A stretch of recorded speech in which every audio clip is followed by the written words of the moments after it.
just hope for the best, hoping rather than expecting a little bit of deterioration in the pitch, but essentially played very, very well yesterday, and no reason, Fletcher, to suppose that's going to change today.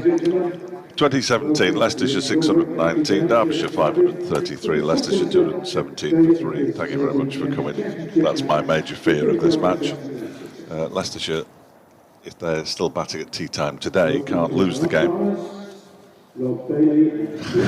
Well, I'm really they'd be disappointed too, that's for sure. I'll say.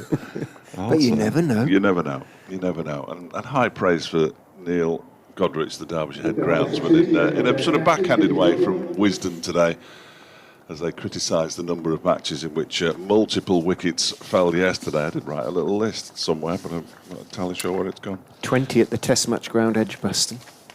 Yes, the old Test Match Ground. Yeah. No, I can't find it now, but it was a good list. Lots of wickets everywhere else, pretty much apart from here, was the gist of it. What I noted down. So well done, Neil. Means that we'll be here for 4 days and everybody else will be having the rest of the week off. I'm not sure whether that's something to be. What price? 1 or 2 of those games finishing today? Possibility. Oh yeah, absolutely. Sam Connors is going to open the bowling from the racecourse, and Richard's going to update listeners to Radio Leicester. I should probably be updating listeners to, well, I will be, up to Radio Derby. If you do have a one-sided conversation, I apologise in advance if you're listening online or via the BBC or by the Derbyshire stream. Can't be helped. It's good that we started at 10:30 when it rather throws a spanner in the works. It's going to be Sam Connors, as suggested, who's going to bowl the first of the 96 overs to be bowled today. We got them in just a tick after 5:30 last night, which is absolutely remarkable. Can't remember that happening this season. Don't think it has. And it's almost certainly not going to happen again this season. But it was nice to see it happen once.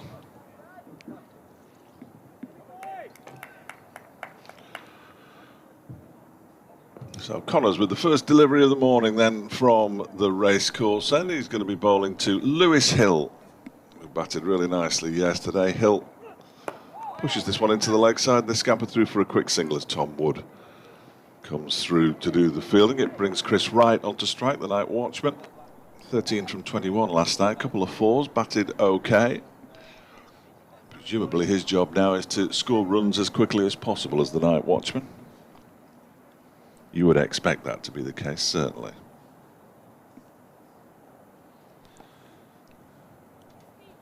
Of course you can. That's the next. I've just spoken to somebody in the studio.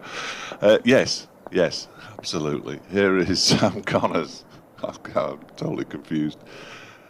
Bowling from the racecourse end. He's into Wright, who defends it immaculately back towards him. Pitch doesn't look anywhere near as green this morning as it did yesterday. There's a bit of cloud cover as well. I mean, it's warm. Don't get me wrong, it's warm. It does feel a bit of a bowling day, though.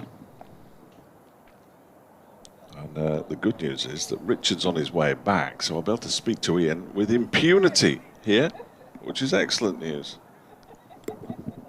Here comes Richard. Sam Connors is in from the racecourse and third ball of the day, bowling to Chris Wright. He's in and bowls, and he's beaten him outside the off stump. Goes through to the keeper. Oh my goodness, I've never been happier to see you, Richard. I'm off. Just as sun has gone behind a rare solitary cloud here at the Incora County Ground, just taking the edge off the very warm temperatures. It's not quite muggy, but might just be a little bit of swing. This second new ball is, of course, only 3 overs old, so there might just be a little bit of a movement that there wasn't there yesterday for Connors as he comes in from the racecourse end and bowls to Wright. He bowls a full delivery that Wright turns his wrists on, clips it, doesn't quite time it as well as he would have liked. It goes straight to mid-on where Alex Thompson is the fielder. Just the two slips for Connors coming into Leicestershire's night watchman Wright. He has a long leg. mid-wicket, sort of a little bit square, mid-off, extra cover, backward point, and a third man. So, understandably, perhaps a reasonably defensive field. That said, looking for early breakthroughs as Connors goes in and bowls. Outside off stump, a little bit short, might just have held its own. Wright, I think, just brought his bat back inside the line, shaped as though to play at it, and then, as is his wont, just curtain railed the bat back inside the line. He'll perhaps fancy this a little bit, Chris Wright. So as we were talking last night, he has over 3,000 first-class runs to his name, albeit he's been around for a while. Former Warwickshire, of course, Essex player, now very firmly of Leicestershire, and has led the way with ball in hand in his 2 seasons. This is his 2nd full season with the Foxes. In goes Connors and bowls to him. He's solid in defence, really nice high left elbow as he advances in to meet the ball. And that's the end of the first over. Just a single from it, from that very first ball taken by Lewis Hill. Hill on to 87. Wright has 13. Hill looking for what would be his 2nd century of the season. He's also got 550, so I suspect, although he's had excellent season with the bat, over 700, what is it now, something like 730 first-class runs. He'll be very keen to convert this half-century into a century. Edwin Moulton going to open the attack for the Peakites, as I think they'd like generally to be known, but they aren't generally known, I don't think, around the counties. Moulton picked up his first-class wicket yesterday, as only, as we say, ever played against Leicestershire. Is in and bowls to Hill, who's driving hard down into the ground. It bounces up. It's a reasonably comfortable stop for Matt Critchley, who, as ever, has the towel hanging out, or the sort of beer towel hanging out of the back of his trousers. Not entirely sure why. I suppose it's to dry his hands as much as anything for when he comes to bowl. Tend to think of it as a means of drying the ball, but of course it's a gorgeous day. And the outfield very dry now. Any early morning dew long since gone. In goes Moulton and bowls full on off stump. Hill is forward, slightly angled bat, pushing it out towards Anuj Dar, who's at backward point, and you heard that familiar Hill cry of no, emphasised with a raised bat to Chris Wright. Wright, who sort of gallops rather than sprints down the pitch. He eats up a lot of ground with each stride, but he's not necessarily the quickest off the mark, so quick singles, not always a great idea as far as Wright's concerned. Moulton is in. Hill is advancing down the wicket. Moulton bowls outside off stump. Hill raises his bat, lets it go through to Brooke Guest behind the stumps, and I think Fletcher's finished his conversation with BBC Radio Derby's FM It was a presenter. good. It was a good. Was it a good one? Well, no, not the conversation wasn't necessarily good, but it was a good job. It wasn't online as well. Oh, right. Yeah, Okay. It would have been very one-sided. Surprised to see a Moulton bowling rather than Ben Aitchison, but Aitchison was better from the racecourse end, wasn't he? So perhaps that's the thinking there. He was. In comes Moulton and bowls, line and length delivery. Hill meets it with a solid forward defensive press. Back up the pitch it goes to Mr. Moulton, who picks up in his follow-through and keeps hold of it, which pleases Fletch, I think. Absolutely. I want to toss the ball away. What's the point? It does take a lot of time, doesn't it? And, or eat up a lot of time unnecessarily. Added up over the day, a few seconds here and there. Quite dark out there, isn't it? He's just gone, yeah, just dipped behind. A little bit of cloud. Bowling day. Just might be. I was just thinking a little bit of swing as Moulton bowls on towards middle and leg, slightly shorter of a length. Hill turns it out towards mid-wicket, but more or less straight to mid-wicket. So again, there's that cry of no. Tom Wood is the fielder out there. We didn't see much swing yesterday, did we? We didn't. If any, actually. I can't remember any ball really swinging. Nothing much moved off the pitch either, did it? Really? No, only once it had hit the bat. Moulton leans forward and he gets into his run and bowls to Hill, who cuts a delivery from outside off stump down towards wide third man. A good sliding stop by Alex Thompson down there, greeted with applause from the Derbyshire faithful. There's a sort of little group of 5 or 6 down there at third man when the bowling is from that city end, and there's usually a certain amount of banter between them and whoever happens to be fielding at third man. There was a bit of banter between somebody down there yesterday, Billy Goldman. Well, Billy didn't really see it as banter when they cried, "Get on with it." Billy gave them the filthiest look I think I've ever seen Billy Goldman give everybody. He doesn't generally give people filthy looks, but he gave them one then. Quite right too. You don't be bowling more than 96 overs in a day when you've only taken 3 wickets.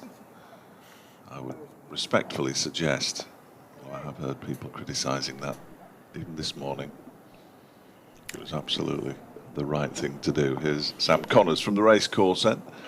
Bowls to Wright, who leaves alone outside the off stump. There was an awful lot of that from Connors yesterday. He wasn't really challenging the outside edge of the bat or even the off stump most of the time. Sadly, Sam Connors bowled nicely down at Lord's, but I think he's been. I think he would admit himself he hasn't bowled as well as he bowled at Lord's in this game.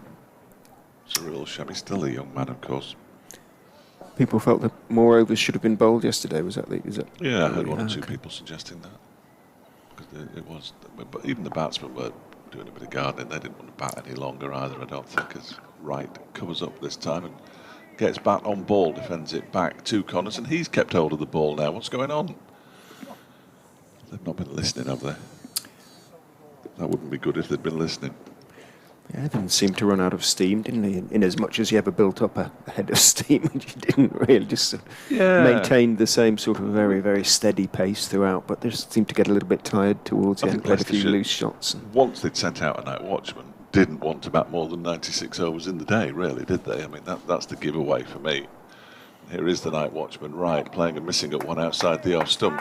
Goes through at about shoulder height to Brooke Guest. So a decent delivery. Unless they've got too carried away, it's the night watchman. He's on 13, 285 for 3. So I think 96 overs of the day and finished just after 5:30 was probably agreeable to both sets of players in the end. Let's face it, it's better than 96 overs and finishing at 6:30. 2 slips for Connors. Ball's relatively new, isn't it? 18 overs old or so. Is this next one? Does he play inside the line of that one? Does he bring the bat inside the line after it goes past the edge? Either way, it didn't touch the bat, so it doesn't really matter.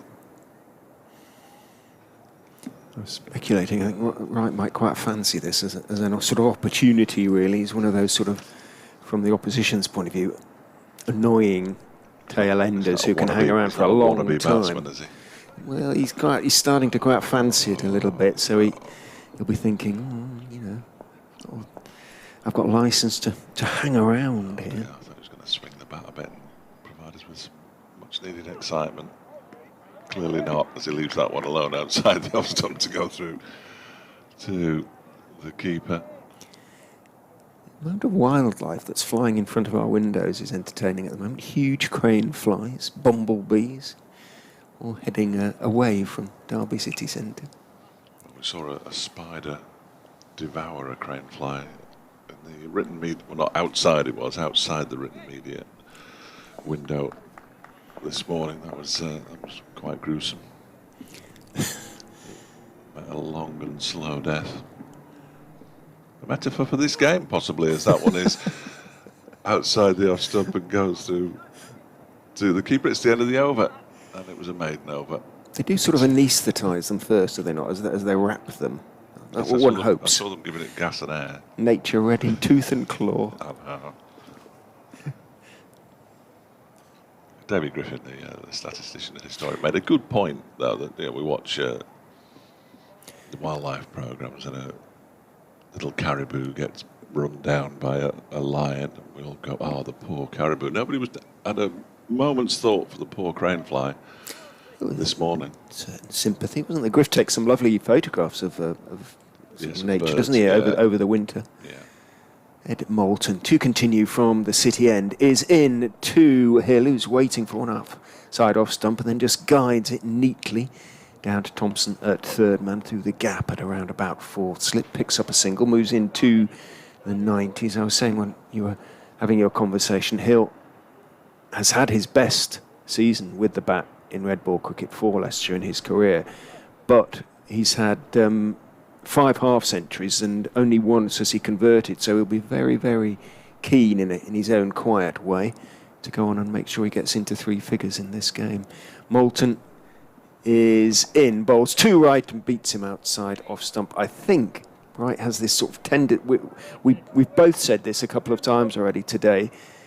Once the ball goes past, I think, the outside edge, Wright brings the bat back inside the line, but it's very, very hard to be sure whether he's doing so before or after it has gone past the outside edge.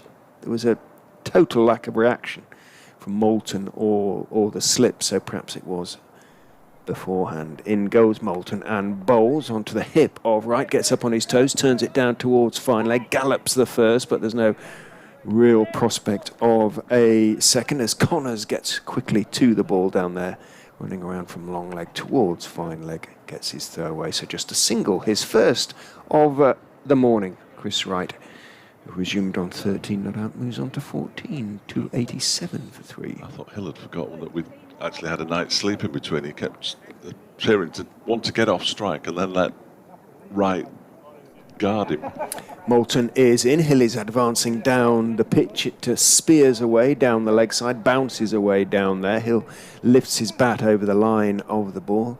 Guest who, as I say, really does impress me as a keeper because he's so sort of unfussy and moves rather than dives where possible, and the ball, by and large, melts pleasingly into the gloves. There's no real sound as he takes it, which is always a sign of a quality wicket keeper. He's quiet as well. Yeah, he's not chatty. In goes Moulton, bowls outside off stump. Hill gets up on his toes and plays a really nice forcing shot out through the offside. Dahl will drag it back, puts in the slide. Not always easy. Critchley follows him up and gets his throw away. Hill picks up 3. Not an easy outfield on which to slide, really, because it's lush and now dry, of course. You tend to sort of come up a little bit short. It'd be very easy to start your slide and realise you're not going to get there and have to start again. It does occasionally happen. Hill 93 now. End up doing that worm yeah. on the floor. Is it the worm? Moulton is into Wright, who is beaten outside the off stump. There is an appeal, not an exactly convinced appeal. Half an appeal from behind the stumps. Moulton sort of turned inquiringly towards umpire Ramage. The inquiry was answered, if at all, in the negative. Perhaps was just ignored. The umpires, who had their coats on for part of yesterday, are now just in their shirt sleeves. It is warm still. I mean, I think it's warmer. It's warmer. It is, yeah, no question. It's a little chilly first thing in the morning, which it should be at this time of year, I suppose. And to greet those raised temperatures, Mr. Fletcher is adorned in shorts. Back in shorts this week. That's probably be the last week of the shorts this year, I would have thought. I mean, when I'm at home and not doing anything, I quite often just wear shorts in the house, but generally don't inflict them on people outside of the house. I don't anticipate him wearing long trousers for the rest of the year. Nice. Connors begins a new over, balls to Hill, and that one pops on him and goes out, drops short of backward point. Shoulder of the bat. It was quite high up on the bat, wasn't it? He just went forward with a defensive shot. That's not something that Derbyshire's batsmen will particularly want to see. Got a bit of an effort delivery, perhaps, but it was a good delivery, and Hill actually played it okay, yes, considering he was plunging forward. He could easily have popped that one up. 2 slips, third man. Ball's gone down to third man quite a lot. As Connors bowls to Hill. Again, that one gets a decent bounce. Hill plays it with the middle of the bat this time, down into the ground, gets up on his toes. Not the tallest of batsmen. Lewis Hill cut up nicely, pushed it down into the offside. Matt Critchley came across to do the fielding. keep a close eye on how England are getting on today. Of course, looks like a thriller. Absolute thriller in the Test match. Potentially. They don't start till 11 o'clock, of course, so it's pointless me looking now. I only realised that once I clicked the button. Here's Connors to Hill. Hill defends it back to the bowler once again, and this time he's held onto the ball again. Well, I must say I approve, rather than just lobbing it away to somebody who doesn't necessarily need it. It is raining in Scarborough. Be a sea Barbados. Raining in Scarborough, so match start delayed there. They are underway at Chester Street. The reports from Martin Emerson that there was rain about, which I didn't believe, of course, because it never rains in Chester Street. As Connors bowls to Hill, who drives him, and it's a nice stop by Matt Critchley, diving to his left. He thought he had runs there, did Hill. Critchley, who's a tall man, he might just have landed on something. Still down on one knee. I think he'll be okay. Connors absolutely expressionless. Yes. That field, excellent piece of fielding went on. Normally the bowler might just applaud the fielder, but he just turned and, without an expression, walked straight back to his mark.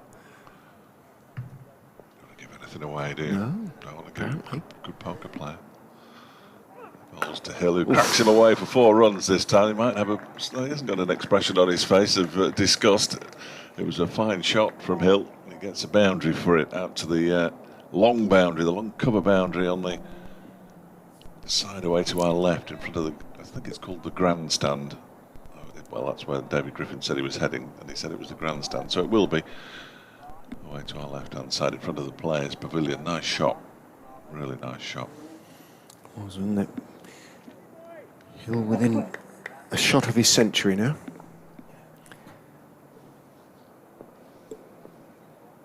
And Anujdal has gone back to the point boundary as Connors goes in to Hill, who gets a good delivery, a much straighter delivery and a better length than the last one that he has to defend. He does so on the back foot, drops it out towards mid-on, intercepted en route at mid-wicket by Tom Wood, or running in from mid-wicket, and that is the end of the over. 294 for 3, Leicestershire approaching their 3rd batting bonus point. 101 overs have been bowled, so 9.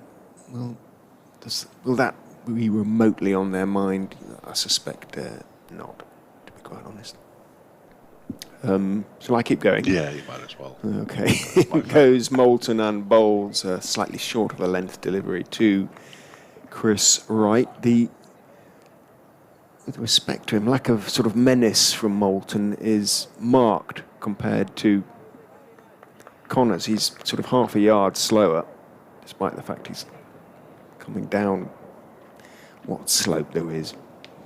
Minimal slope, really, but what slope there is here at the Incora County Ground. But in he goes and bowls to Wright, who's up on his toes, pushing down towards third man, picking up another single. But both the Derbyshire seamers sort of going about their work with the air of men who anticipating it's going to be another sort of longish day in the dirt, really.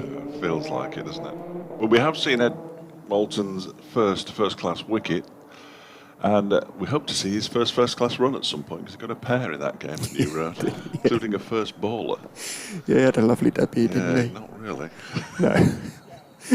Moulton in to Hill, bowls Hill, defends on the back foot, and there's no run.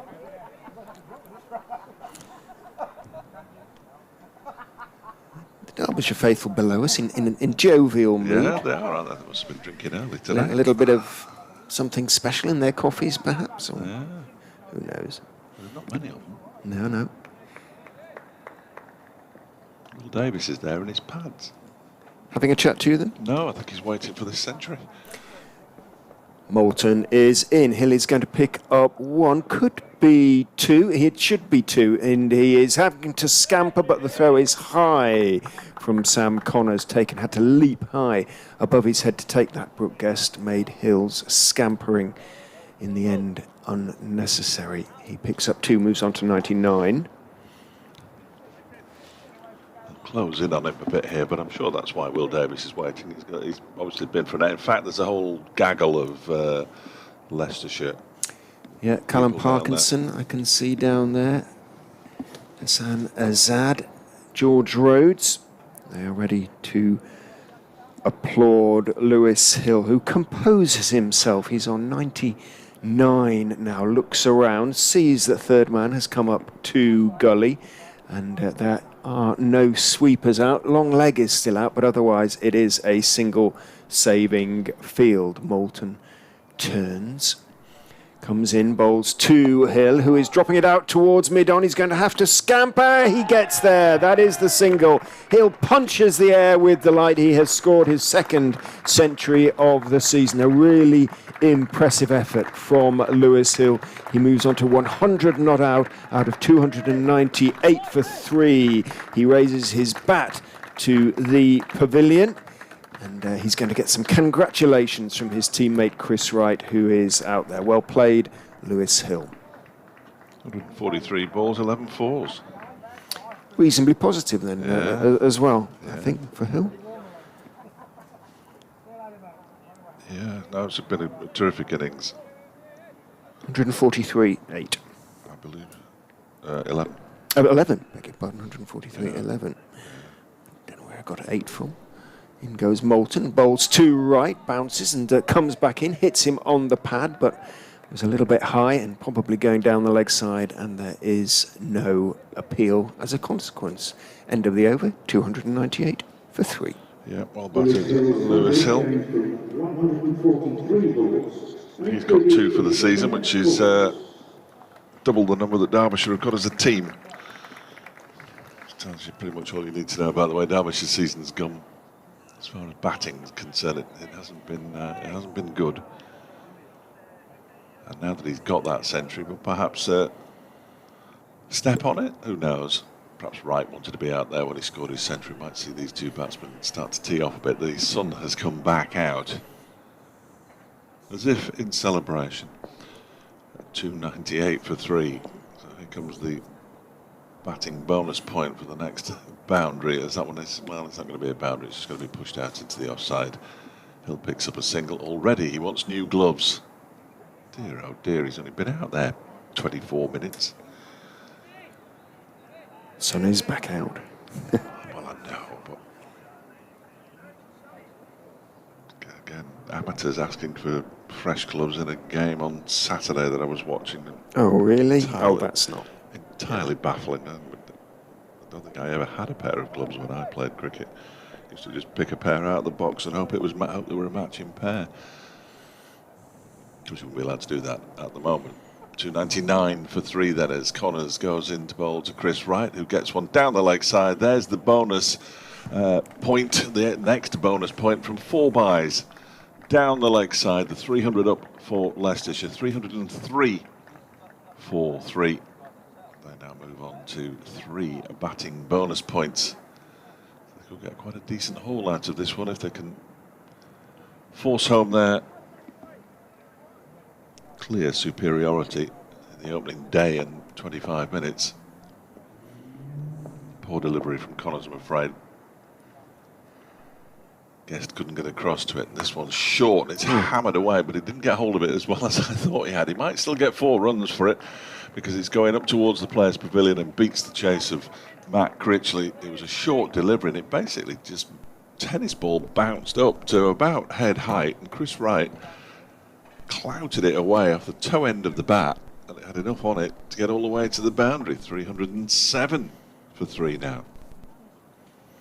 Perhaps they are going for the 4th bonus point. We're in the 103rd over. It would take some going, but it's possible. Connors is in again. This time Wright is beaten outside the off stump. Better delivery from Sam Connors. Better, it was still short of a length, but a better length. Clearly not much in this pitch for banging it in halfway down. Tweets already coming in. No. Sorry. Matt Jarrett, this pitch is, and I quote, a flat pudding. Yes, yeah, I'll give you that. A flat pudding, like a Yorkshire that hasn't risen. Yeah, it's not really a pudding, is No, you're right. Stray on dangerous ground No, there. not at all. I grew up in that county. Corners in again outside the off stump, left alone by Wright. I didn't want to grow up in that county, but I did. 307 for 3. When you're 9, you've really got to go where your parents go, haven't you? I think that's the law. So I was like, oh dear. Somebody with 2 exhausts on the back of his car, one of those very big boxes that makes a lot of noise, had just gone up. And no life, essentially. Well, inclined to agree with you. It was Connor's next delivery's beating the edge of the bat again. It was a bit wide to be playing at, in all honesty, from Chris Wright, but he is a night watchman, and he was tempted to play it, and he went through to Brooke Guest. And I'm delighted to say that Lewis Hill's new gloves have arrived. That's made me feel a lot better. Connors really is a man who is disinclined to show his emotions out there, isn't he? He's even beating the bat there. He's quite jovial when you speak to him at the end of a day's play. He's a good lad. But yeah. Just today, perhaps this morning. Yes, he's thinking back to yesterday and then looking ahead to the rest of today.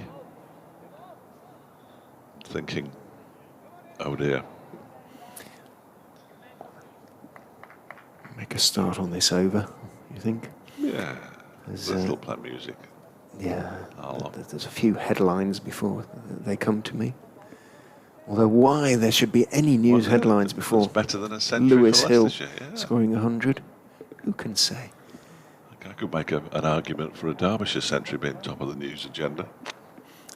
Edwin Moulton is in and bowling to Hill, who just nicely guides it down away towards wide third man. It's actually deep point Anuj Dahl who gets it there to the ball ahead of Alex Thompson.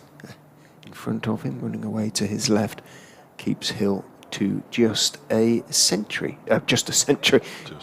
Just a single. Moves on to 102. I've seen some 5s this season. Dahl's got a long sleeve sweater on, which impresses me, given the temperature out there. Nobody else, I don't think, except, of course, Billy. In goes Moulton, bowls outside off stump. Wright lifts his bat over the line of sleeveless, of course. Yeah. Otherwise, everybody, including the umpires, in their shirt sleeves. Yeah, it's a day for cricketers in shorts, really, isn't it? I wonder why that's never been a thing.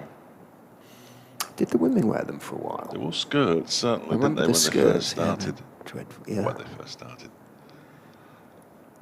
Moulton is in, short-ish delivery, but it's straight. Wright gets up on his toes and tries to hammer it away into the offside. Doesn't really time it, and it runs out towards mid-off. He cracked his bat yesterday, didn't he? He did. Chris Wright.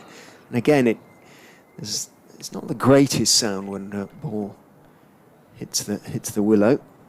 When the bat is in the hand of Chris Wright, that is. Hills tend to be fairly quiet off the face of the bat. The timing rather better as Moulton is in, and Wright has worked that one into the gap between mid-wicket and mid-on and is going to take one. Again, it didn't sound too good. A better pop next door, just in case. I thought you were dicing with radio disaster there. A little bit back, of course. Ed Moulton continues from the city end at 309 for 3. Bowls to Hill, who pushes this one up to mid-on.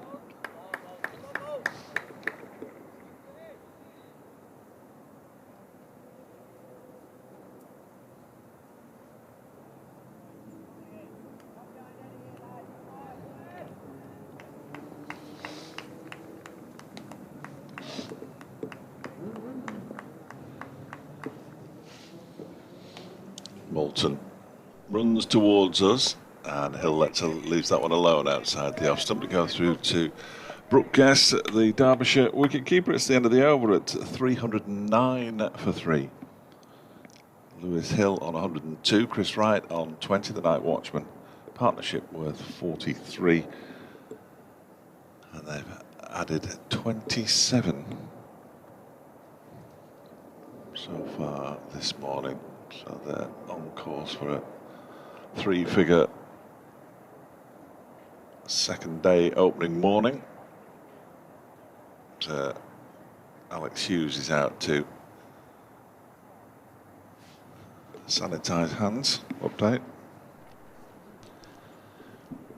Yeah, Derbyshire need quick wickets this morning, and in the opening half hour they've got none. But Lewis Hill has gone to his century, 143 balls, 11 fours. It's his second century of the season, and to put that into context, Derbyshire's team in red ball cricket have only scored 1 in 2021. The night watchman Chris Wright still there, he's on 20, and Leicestershire have moved on to 309 for 3.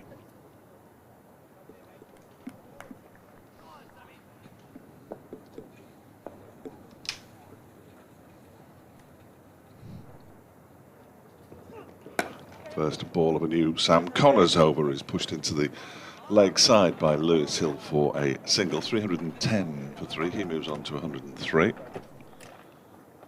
all fairly serene so far this morning for the Leicestershire batsman. It has to be said.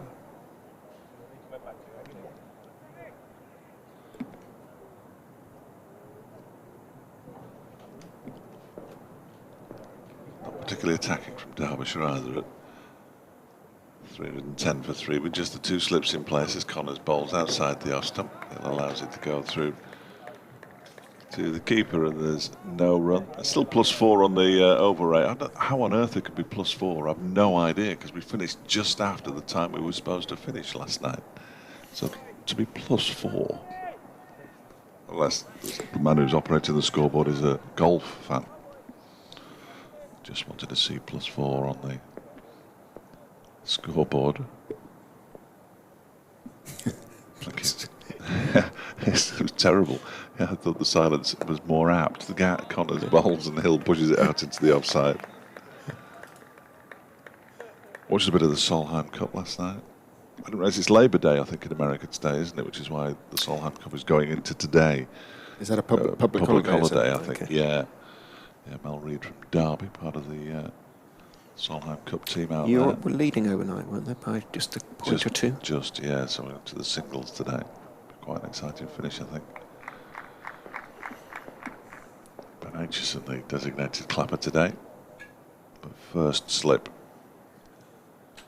He's got his hands on his knees at the moment as Connor's next delivery is pushed up with the inside edge of the bat, really, into the onside. Tom Wood comes around from mid-wicket to do the fielding, but it wasn't the most convincing shot from a man who scored 102. Just checks with the umpire that there's 2 balls left in the over. There's 3. He might just have moved back into a little bit. I don't want the ball to start moving now. Aitchison windmilling his arms. He's got to be on soon, hasn't he? You'd have thought. Connor's 5th over. Generally bowls 6 or thereabouts. His next delivery is wide of the off stump. Good pace though, but it's direction and what the ball does, which is pretty much nothing, that's the problem, and it goes straight through to Brooke Guest. The Leicestershire batting contingent down below us now. I don't think it's fair to say the pitch is a pudding. It's not a slow pitch, it's just there's just nothing there in terms of movement. Actually, no, to be fair, yeah, Guest has taken a few roundabout shoulder height, hasn't it? Even this morning on day 2 with a ball that is, I shouldn't have started that, 25 overs old. His next delivery is guided out towards the point area. In off the boundary comes Anuj Dal to do the fielding. There were only 2 balls left, and that was the last of them. 200, I'll get there in a minute. 311 for 3 after 105 overs. So it rather looks as though that 4th batting bonus point is fading into the distance unless something remarkable happens almost immediately. Moulton. Is it Moulton going to continue? Yeah, it is. So. Yep. But I think he's just bending down to forget the batting point. The extra batting point, 500 on the board would be. I think that's would be the key, wouldn't it? Now from here. Talking to Lewis Hill yesterday, I think that has to be the object, just to bat once, doesn't it? And then it may be that Derbyshire only bat once as well.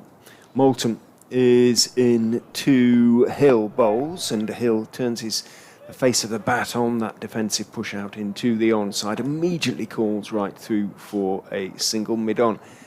Had to move to his right to field deploy, so as long as Wright answered in the affirmative immediately, there was always going to be a single there, and he did. Hill onto 104, sort of settling into his innings again. Lewis Hill. Wright on 21, sun blazing back out. There is a sort of little bit of a haze around and a few very high light clouds, but essentially a beautiful day as in comes the bowler. Bowls outside off stump Moulton and allowed to go through by Wright, anticipating another long hot morning. Derbyshire in the field, I suspect, but given 40 odd minutes are now past, there's probably wickets have been tumbling elsewhere again. Perhaps sometimes in the second innings it's different, isn't it? But 20 wickets at Edgbaston yesterday. I was just checking to see how many times I'd only seen the opposition bat once. 3 so far this season. Moulton is in, nice and straight, and Wright is careful in defence. I knew that really, but I just wanted to double check. it's been burned onto my memory. 1 wicket fallen at Edgbaston so far this morning. Hampshire 69 for 1, leading by 42. Relative normality, yes, then. Yeah. And they started on time, which is nice. Moulton is in and bowling. Wright is driving pleasantly. Didn't quite time it as well as he would have liked. Dahl will drag it back as he runs back from point towards deep backward. Point gets his throw away. Wright picks up 2. It never sounds great off Wright's bat. No. And the timing isn't quite there. Well, the bat that he's using today, he's got more stickers on than the replacement bat yesterday. I wonder if he's just taped his old bat up a bit, the one that was cracked, and said, it'll do. Because he was brought out a completely stickerless bat yesterday. His best this season was 41 not out. Look back to see when that was, and against Toome as Moulton goes in, bowls to him, comes back in a little bit, and Wright almost deceived by that one. Plays it off the back foot very late, but does come down on it just in time to push it out into the leg side. It was actually in the first match of the season, the heavy defeat at the hands of Hampshire, innings in 105 runs. That was James Vince had a very good match, as I recall, but in the second innings, Wright, having made a duck in the first, made 41 not out of 74 balls in the second innings. He waits with bat raised as Moulton goes in, bowls to him. He's going to pick up at least 1 there as the ball bounces up towards his legs, and it's whipped away off the back foot, flicked away, not whipped away really, down towards fine leg.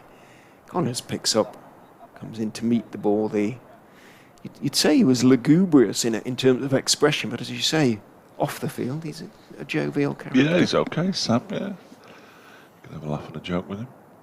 Just looks a bit... he's not exactly bouncing with energy out there at the moment. In fact, at Lord's, because he was telling us it was his comeback match at Lord's. He'd been injured for a spell. He said he'd picked up his injury batting. So I did say that I wouldn't embarrass him by asking which one of his 2 shots he was playing at the time, and he had a laugh.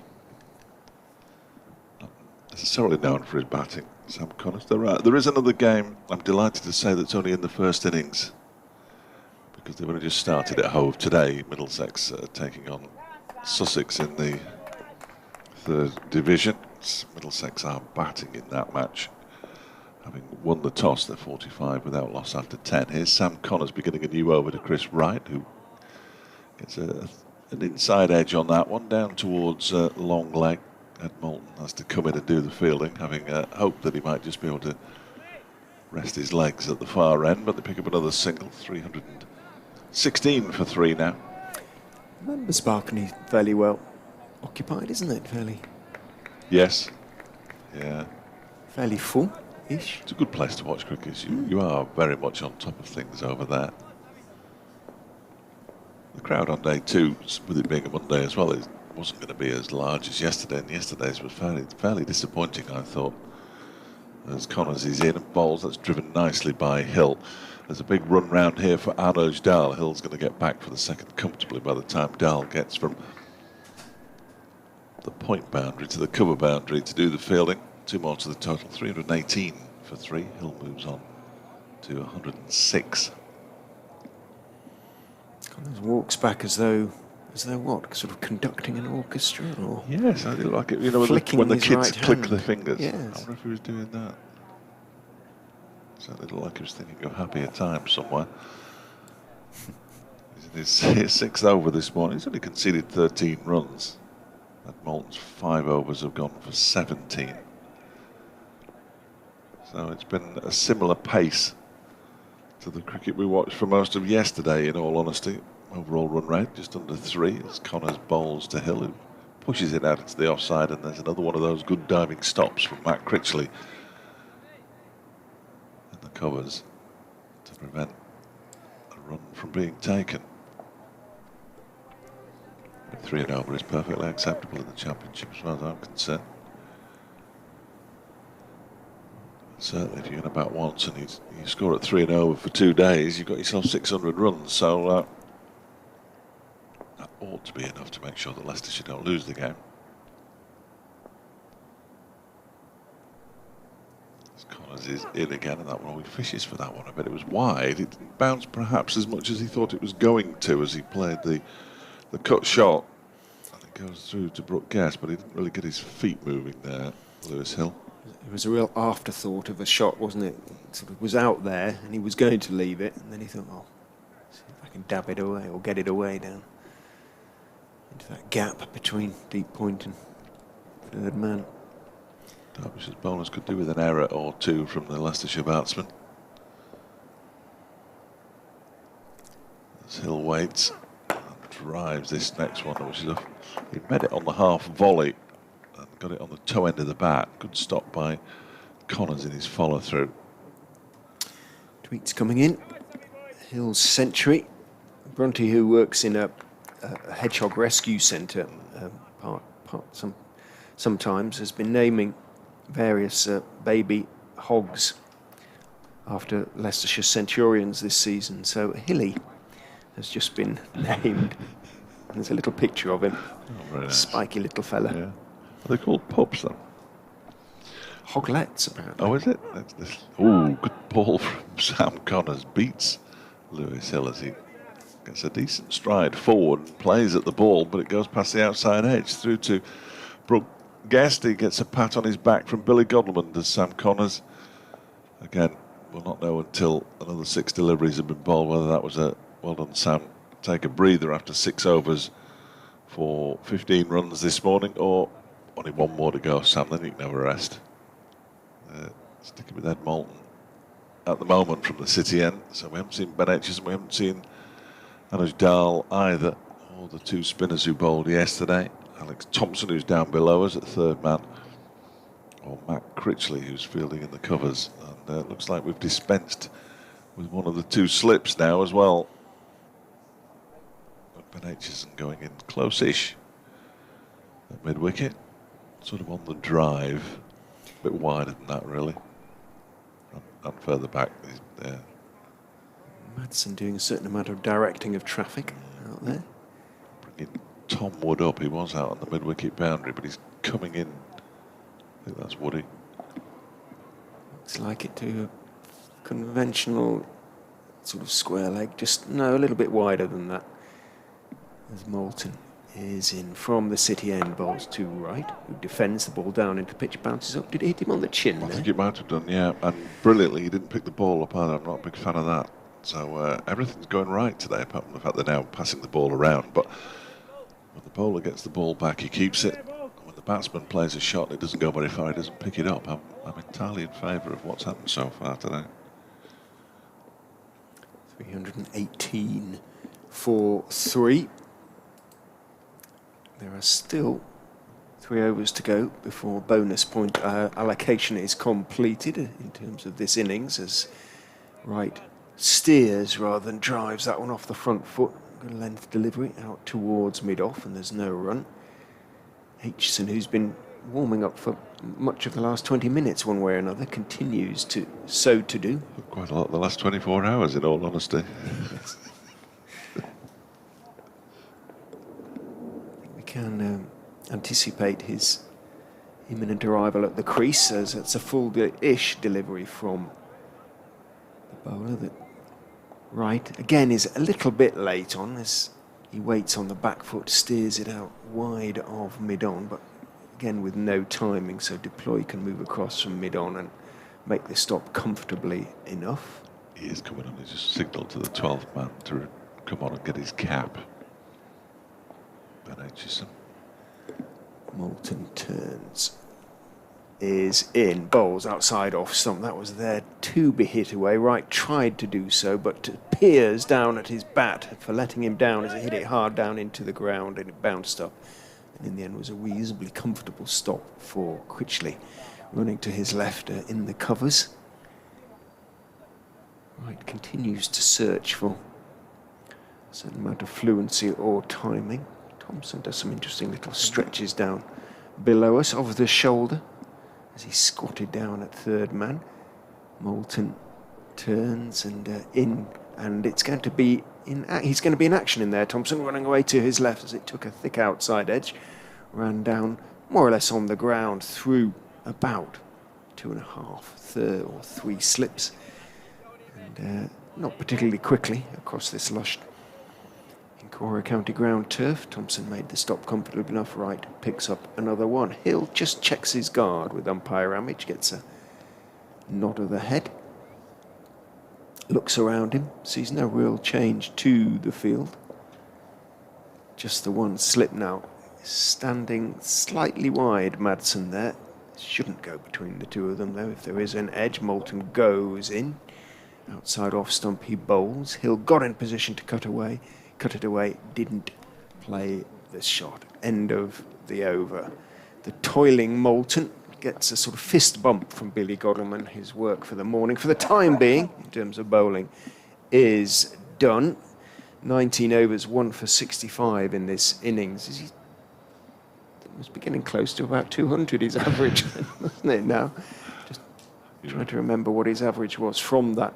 You're a cruel man. Lancashire appearance against Leicestershire last season. It was 0 for about 110, something like that. So it isn't quite. There is Ben Aitchison. First time today. Joint leading wicket taker for Derbyshire with 24 in the championship this season, along with Matt Critchley and Sam Connors. Fortunately, they all seem to have overtaken, well, they all have overtaken Finnot's apprentice now. Would have been embarrassing. But he remained the leading run scorer, wicket taker rather, for Derbyshire over the course of the season. So he's playing the second phase of the county championship down in Sussex. So what can Ben Aitchison do? Picked up a wicket yesterday, the first one to fall. Bowling to Chris Riley, clips him up towards mid-on where Sam Connors does the fielding, and there's no run. He's got 2 slips. Ben Aitchison, he's still got the third man in the long leg. There's man at point and a man at cover, mid-off, mid-on, mid-wicket. I think it's a lot warmer today, because it's a lot warmer now than it was at this time yesterday, isn't it? And I've got my shorts on. It's almost muggy. Tomorrow's Tugi. Aha. Here is Aitchison again. It's my age. Pushed out to the offside by Chris Wright. There's no run. He's on 26. Lewis Hill has 106. 319 for 3. They appear to have Billy's down, doing his stretching exercises. Dear, oh dear. Missed the 50 partnership, which Oh yeah. has just recently been raised. It's now 53 runs for the 4th wicket. Wright has got his share, 26 of them. This is the 100th ball of the partnership.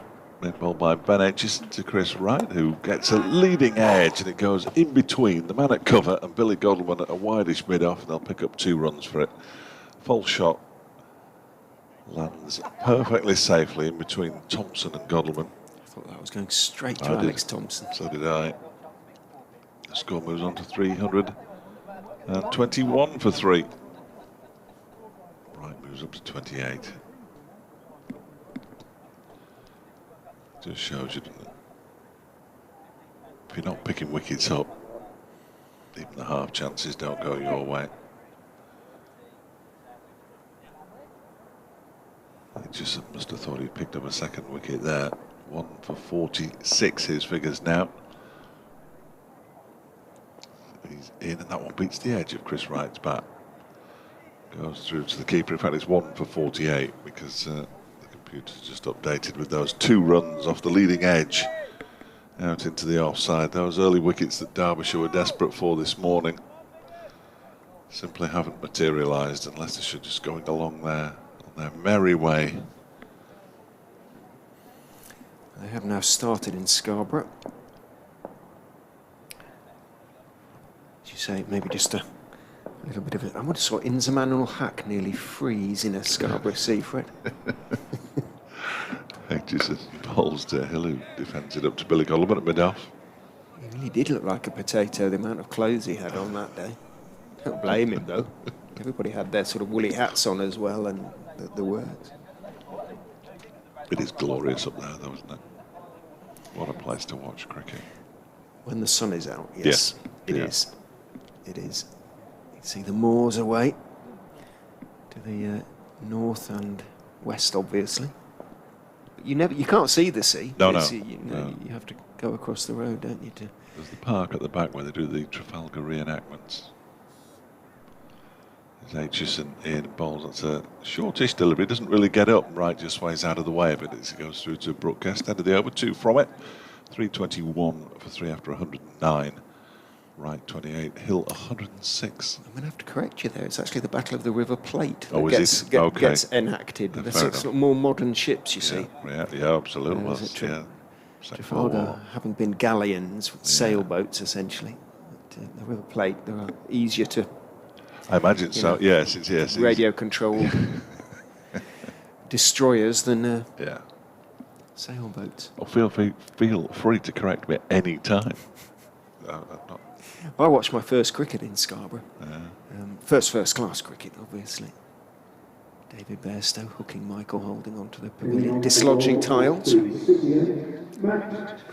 Green fly invasions. I may have seen my first-class cricket there as well. One of the end-of-season TNPS jobs. They were playing. The West Indies were playing there. Back in probably would have been 76, would it?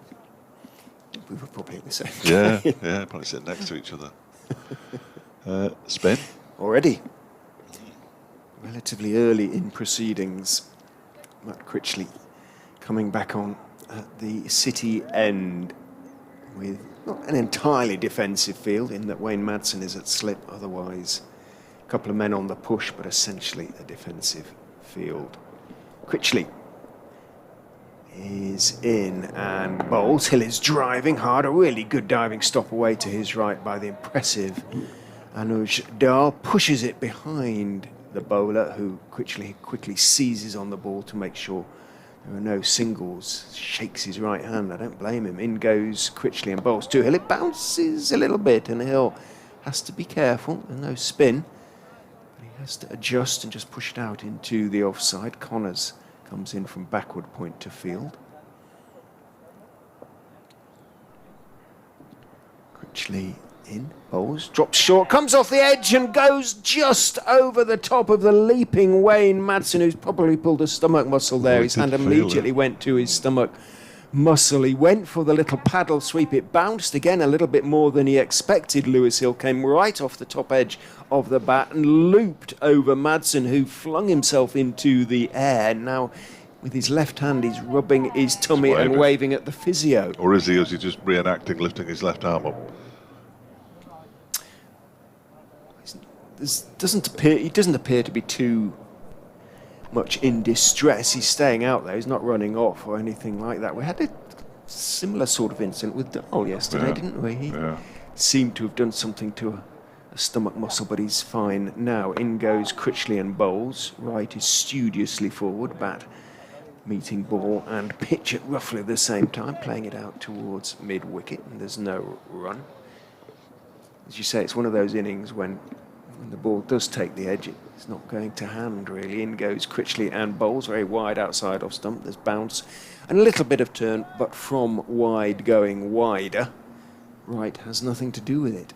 322 for 3. This, the last over before the bonus point finishes, and Wright defends. Bonus point allocation finishes, and that is the end of the 110th over. 322 for 3. Leicestershire score at the end of it. Hill has 107. He's not exactly becalmed, but the scoring rate, he was busy earlier in the day.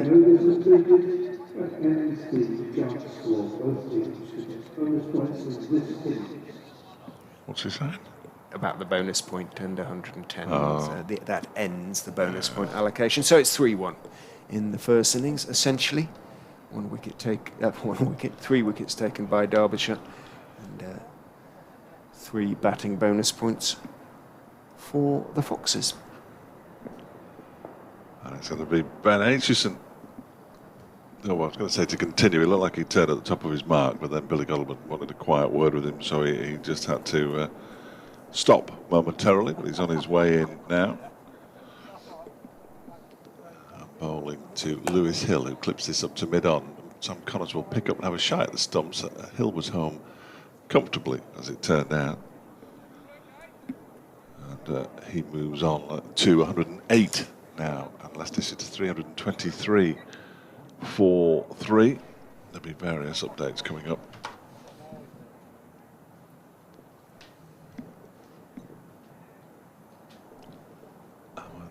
For both Radio Leicester and Radio Derby fairly shortly. As Aitchison turns and is in again, this time to Wright, who punches it to Sam Connors, who falls to the floor as he completes that piece of fielding. The point's just been made to me that if Ben Aitchison had been fielding at slip for that previous over, he probably would have had the height to catch the top edge from Lewis Hill. Derbyshire desperate for wickets here. 323 for 3.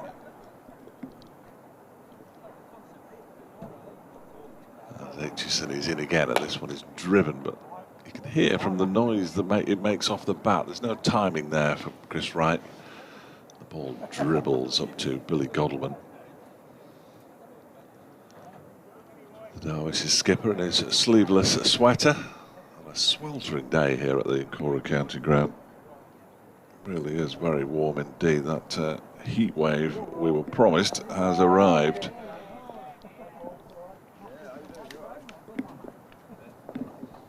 Porter's getting a little excitable down below us as Wright waits for this next delivery from Aitchison, which is short and pulled for 4 runs. Wright moves on to 32. There is really nothing to be said for the short delivery halfway down the pitch, I'm afraid.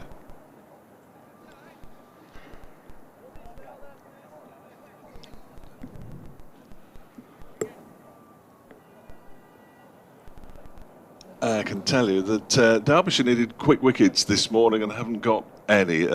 Leicestershire have moved on to 327 for 3. Lewis Hill has moved on to a century, 108 for him. And Chris Wright, the night watchman's on 32. He's just pulled Ben Aitchison, bowled a short delivery out to the mid-wicket boundary for 4 runs. Aitchison's just tried another short delivery halfway down the track, and it's had nothing to do with it on this occasion. Derbyshire being batted out of this game. There really is very difficult to see how they can possibly get themselves back into it. They picked up 1 bonus point. Leicestershire have 3. And the visitors who won the toss yesterday morning and decided to bat first. What a good decision that looks. 327 for 3. There is left this season 2 more games after this one, would you believe? We're here again next week as Leicestershire pick up another single played out into the mid-wicket area, and then we're at Hove for the final game. So if the weather's like this and we're in Hove, it's pretty much a recipe for disaster. Off the field, that is, in the evening.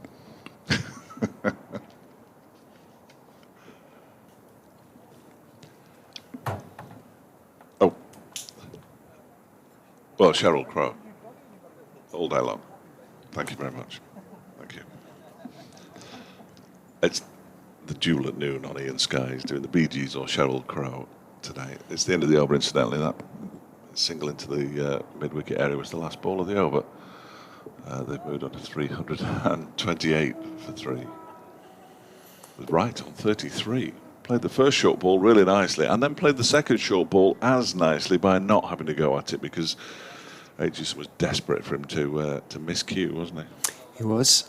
Critchley got a little bit of bounce in his previous over, is in to Wright, who makes the delivery into a full toss but then misses out rather. He tried to on-drive it on the front foot and he didn't time it as ever, and it was a really comfortable stop for Connors, moving to his left at mid-on. Critchley is in, Wright is forward, turning a delivery in towards square leg. You heard the calls of no as Thompson from the sort of 45 backwards square closed quickly on the ball. Rob Bailey has a word with him, the umpire, as Critchley is in to Wright, who's forward again, just stroking the ball in a fairly defensive manner out towards Anuj Dal. Shortish extra cover, and it's beginning to look like a case of sort of how many really will Leicestershire want. Well, we know roughly, as Wright stretches forward to that one, pushes out towards mid-on. Mid-wicket moves across to his left to field. There's no run. Critchley in, bowls, up it goes. Nice loop to it, clipped by Wright. But again, not off the middle, and it runs out fairly slowly to Connors at mid-on. It's not Connors at mid-on, it's, who is it out there at mid-on? Duploy. In goes Critchley and bowls, and again Duploy has to move a little bit more quickly this time. Scramble across to his left to make the stop, and does. End of the over. The umpire points to the Derbyshire 12th man, who's got a sterilising spray can of some kind that he sprays on Ben Aitchison's proffered hand. He's the first to do it. Aitchison, who was out there fielding at deep extra cover, then wanders slowly towards the wickets. There's a little bit of a delay while the umpires spray hands as well, and the 2 Leicester batsmen have a drink. So just over an hour's play this morning, 328 for 3. Started on 282 for 3, so 46 runs added, 28 and 18. Nice. 46 runs added, no wickets taken, and all fairly straightforward as far as the Foxes are concerned. As I say, Wright will really be thinking, I'm going to hang around here and make the most of this opportunity. I suspect Louis Kimber, waiting to come in next, It's not an it's ideal just his position, second day. yeah. So his second game of red ball cricket will be champing at the bit, rather. Yeah, there's a bit of pressure Front on track. him, just in case he's listening up there, and a bit of pressure on him after everybody else has scored runs. Yes, that's the only way we're going to do it now. It's Ben Aitchison in and bowls. He's driven by Lewis Hill out to Matt Critchley fielding in the cover. So I was just slightly distracted because I was looking up how you were saying it's a matter of how many runs Leicestershire want. The 3 innings defeats that Derbyshire have suffered this season. Essex scored 412 for 3 declared in 76 overs. They'd lost the entirety of day 1, and they clearly fancied the victory. Was Sir Alistair at the crease? Did he get some? Was he playing in that He game? was playing, but he didn't get. He's never scored runs against Derbyshire. It's one of the teams he quite simply can't play. So Aitchison is in, and that one is defended back up to mid-off by Lewis Hill. Worcestershire scored 421, and Nottinghamshire, who batted second at Trent Bridge, won by an innings by scoring 307. Ladies and gentlemen, Leicestershire have 328, and they've only lost 3 wickets. Just to sort of give those people who don't follow Derbyshire on a regular basis a rough idea of their woes with the bat this season. And that says more about the batting than the bowling to me. As Aitchison is in again, that's turned into mid-wicket where Alex Thompson fields. But I would wager, not having seen any of those other games, that this must be the flattest of the tracks. Yes, yeah, of those 4 I would games. say so. Yes, I would say so. I mean, This- Harmer took 9 wickets in the first Derbyshire innings. Didn't turn one single delivery. We were right behind him, and he didn't turn a single delivery, and he got 9 wickets. Entirely on reputation. I think he got 5 in the second innings, or 4 in the second innings, as well as Aitchison bowls. That one is clubbed up to mid-off by Lewis Hill, bottom end of the bat to Billy Godleman.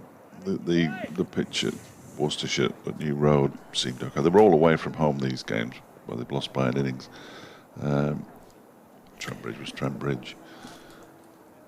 Well, I know they say don't judge a pitch until both sides have batted, but this does look like a pitch on which the game should be at the very least saved. Oh, by a side absolutely. batting Yes, second. absolutely. A bit of application. Not a problem. Ben Aitchison is in, and that one is defended by Lewis Hill. They've also suffered a defeat here by 191 runs when Warwickshire didn't enforce the follow-on and would have won by an innings. And they lost here against Nottinghamshire by 310 runs in a game that Nottinghamshire didn't enforce the follow-on and would have done had they done so. So it's not been great this season in the County Championship. Wasn't great in the T20 or the Royal London either, in fairness. Positives, emergence of any players that look... No, not really. Here's Ben Aitchison. I'm going to get absolutely hammered for that. That one goes past the edge of the bat. I think the bowling has generally been okay. But when you don't score in excess of 150 very often, you're not going to win many games of first-class cricket, eh? So the likes of Aitchison and Connors, Finn Hudson-Prentice when he was here, Mikey Cohen earlier on in the season, just had nothing to... I'm sure I've missed somebody out, and I apologise if I have. Matt Critchley, perfect example. I haven't had enough runs to bowl at. And therefore, what do? You can't go all-out attack because a few flashing edges and what you scored in the first innings has been wiped off. It's just been some really poor... You've really got to look at the batting averages. Critchley is in, bowls to Wright, who defends, a straight delivery out into the leg side, and there's no run. Well, perhaps this is what Billy Godleman... This is why perhaps Godleman has asked for a flat pitch, saying let's just get a pitch on which we can get some runs. In goes Critchley and bowls. Wright advances down the wicket even, wipes it out towards deep mid-wicket. Again, it sounds a little bit tinny. I'm not convinced he got all of it. And again, he examines the bat a little bit ruefully. That said, he got it over mid-wicket and it ran away to deep mid-wicket for 4. There was no real chance of deploy. Running it down, running back from mid-on. So Wright moves on to 37. There's a man who would normally come in at 10, is it? Just a fraction. Critchley is in. Wright is down the wicket again. Clipping it, hitting it hard down into the ground. It runs out towards deploy at mid-on, and there's no run. I never noticed the scoreboard being any quicker. Critchley is in. Wright is big stride, tall man, defends it out into the offside. On that occasion, Dahl picks up. Sun goes behind a bank of very high white cloud as Wright stretches forward to that one, defends it off a thick inside. Not quite edge, but pushes it out towards mid-wicket. Tom Wood comes running into field. Critchley is in and bowling. Wright is forward, thick inside edge. He's not quite sure where the ball has gone. It's gone behind square on the on side. Thompson comes quickly running in. Hill, you heard the call of no. Now the batsmen are walking. Drinks. We had a. We've just had a sanitisation break. Now we're having a drink. They had a drink minutes ago. No more than minutes ago. Thirsty workout that. They'd normally hand sanitise at the fall of a wicket, but of course that would be unhygienic in this match.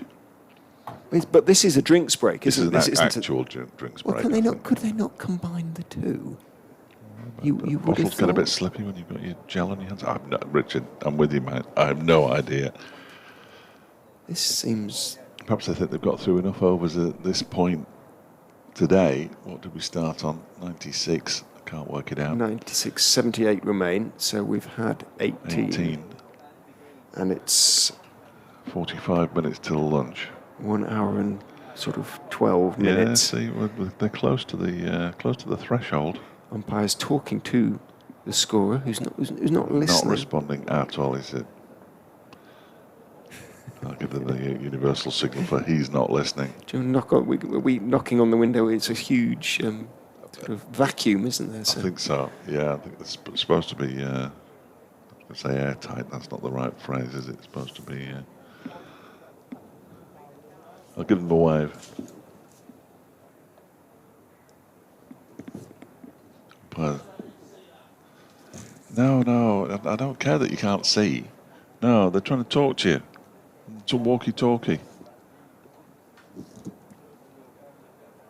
They are trying to talk to them, aren't they? Because he's got his walkie-talkie in his right hand and he's looking straight at the scorers. His walkie-talkie. He wants to speak to you.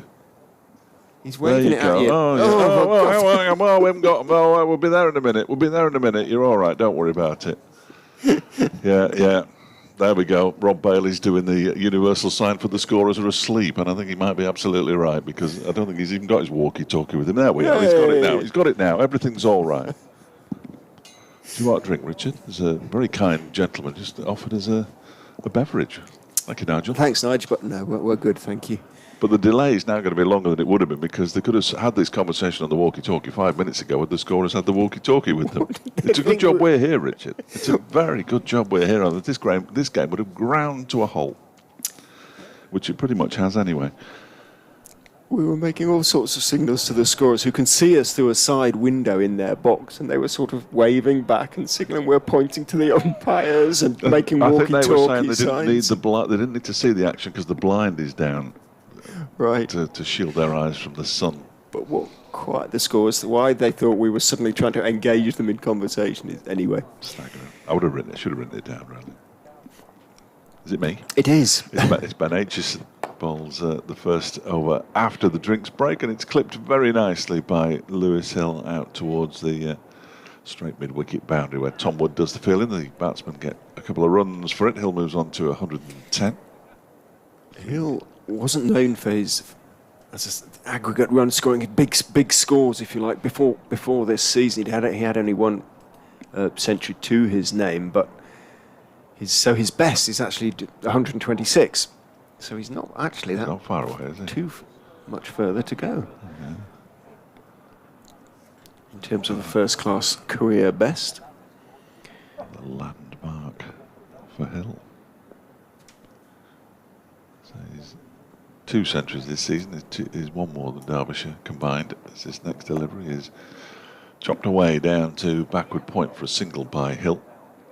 He's on Nelson, 111, 335 for 3. I listening to a Test match special in the previous match, I think it was, when Nelson was mentioned. He did a bit of research, and the same number of wickets had fallen on 110 and 112 as had fallen on 111, which, if proof were actually needed that superstition is bunkum, was provided nicely by Andy Zaltzman,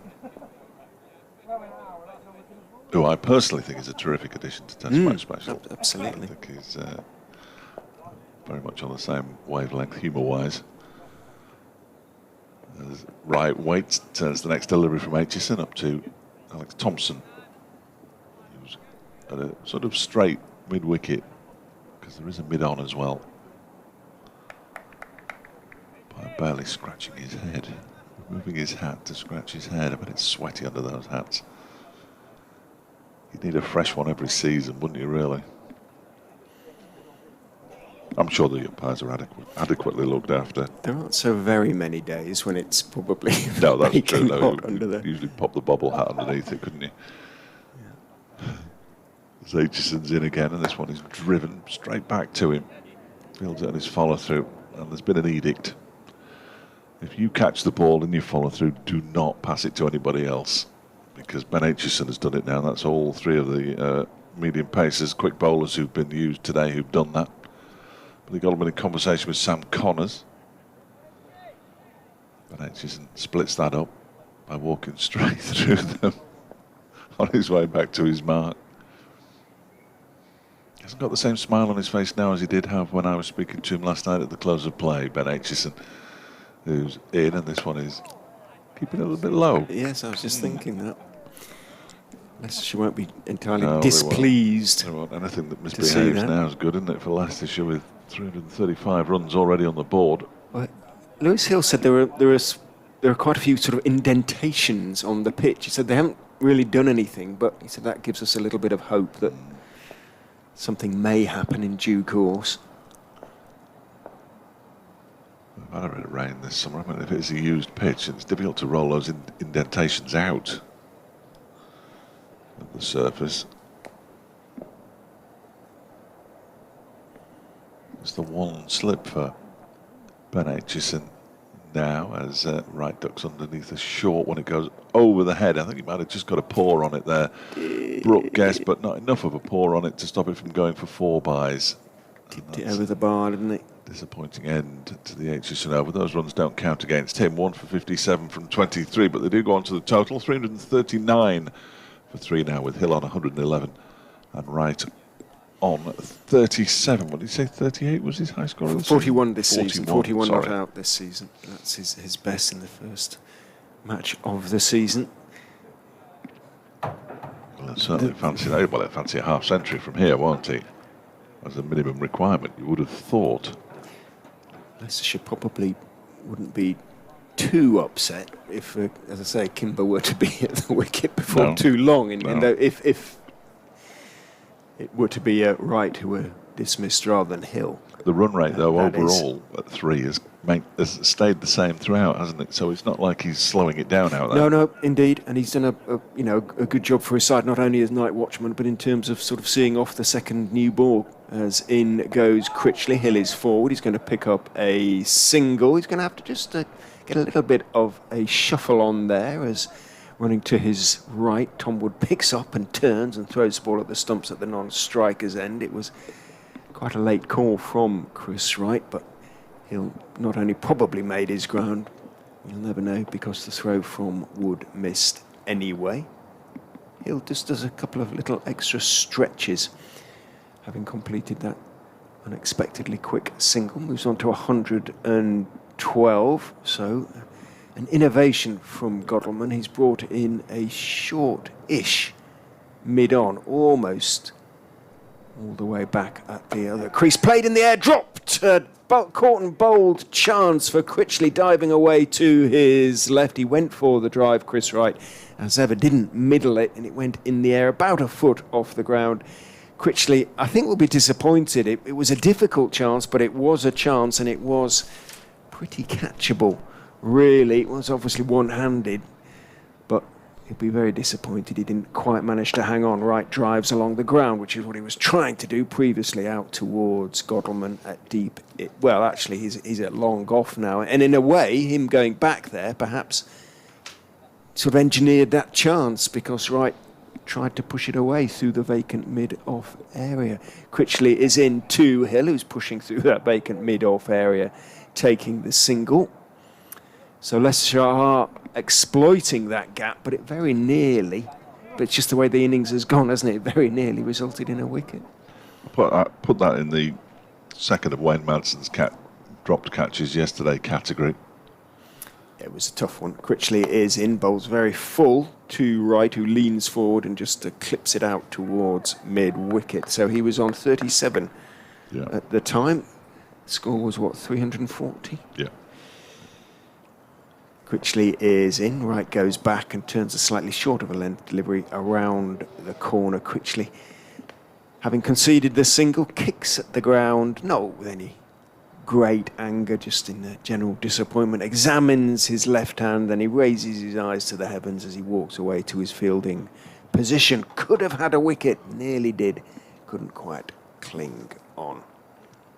Yeah, he's could have added to his 106 first-class wickets that he's got in his career. Matt Critchley there. So yesterday, in quick succession, Sam Evans was dropped twice by Wayne Madsen. Once was a really tough chance diving away to his right-hand side at second slip. The first one was almost inexplicable. He went straight into his midriff and straight back out again. So you have to say that is 3 chances. Yeah, I would say dropped 3. by Derbyshire. Derbyshire. Definitely. It didn't cost them too much yesterday because Evans was dropped on 84 and 85 and was eventually dismissed for 88. So not expensive in terms of additional runs, but annoying nonetheless.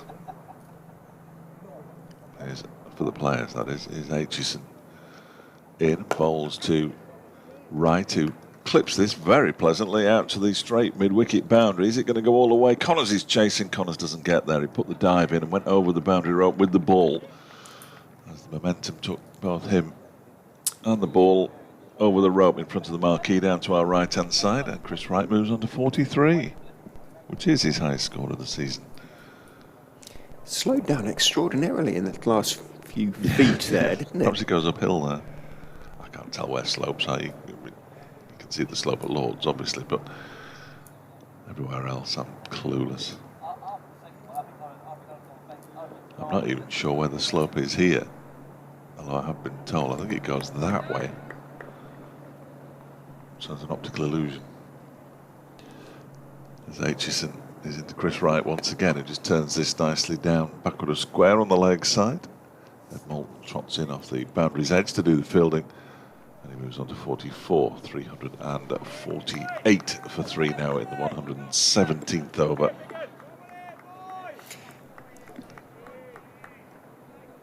Biggin getting a bit of encouragement, as you'd expect. That being Ben Aitchison. Wright's strike rate 44 off 94, 46.8.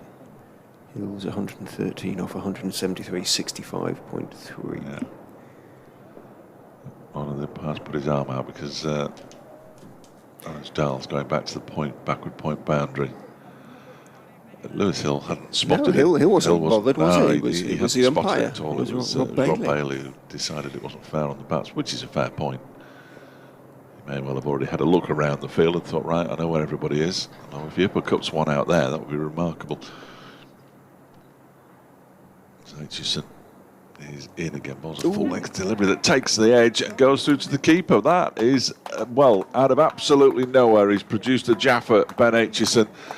Brooke Guest takes a second catch, and Lewis Hill's inning ends at 113. Leicestershire 348 for 4 now, but well batted Lewis Hill.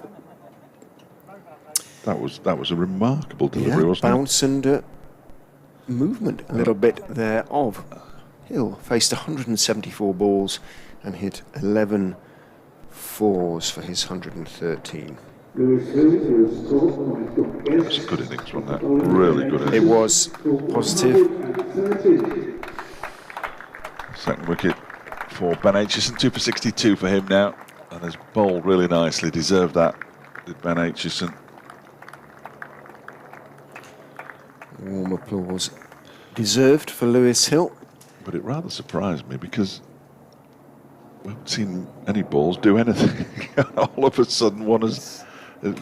Well, we've seen the odd ball take off, but from quite wide. Yeah. That one was much closer to the stumps. Hill had to play it, and he's just been nicked off. We saw that one a couple of overs ago that just stayed a little bit low. Yeah. Perhaps Perhaps it is going to change in character. I suspect not too much, but as I say, Leicestershire might not be entirely dismayed to see 1 or 2 balls starting to. You can imagine what Tom Wood's thinking out there now, kind of thing, because he's despite being 27, he's still relatively inexperienced in first-class cricket. Came into the Derbyshire first team back in 16, released in 17, back last year. Scored runs in the Derbyshire Premier League, 348 for 4. So Louis Kimber, who made his first-class debut for Leicestershire in the last match, pointed out, obviously had played a couple of first-class games for Loughborough, and did make 62. I think it was against Leicestershire actually, the start of last season. I think it was Paul Nixon and Tom Smith, Leicestershire's head coach and assistant coach, walking the boundary.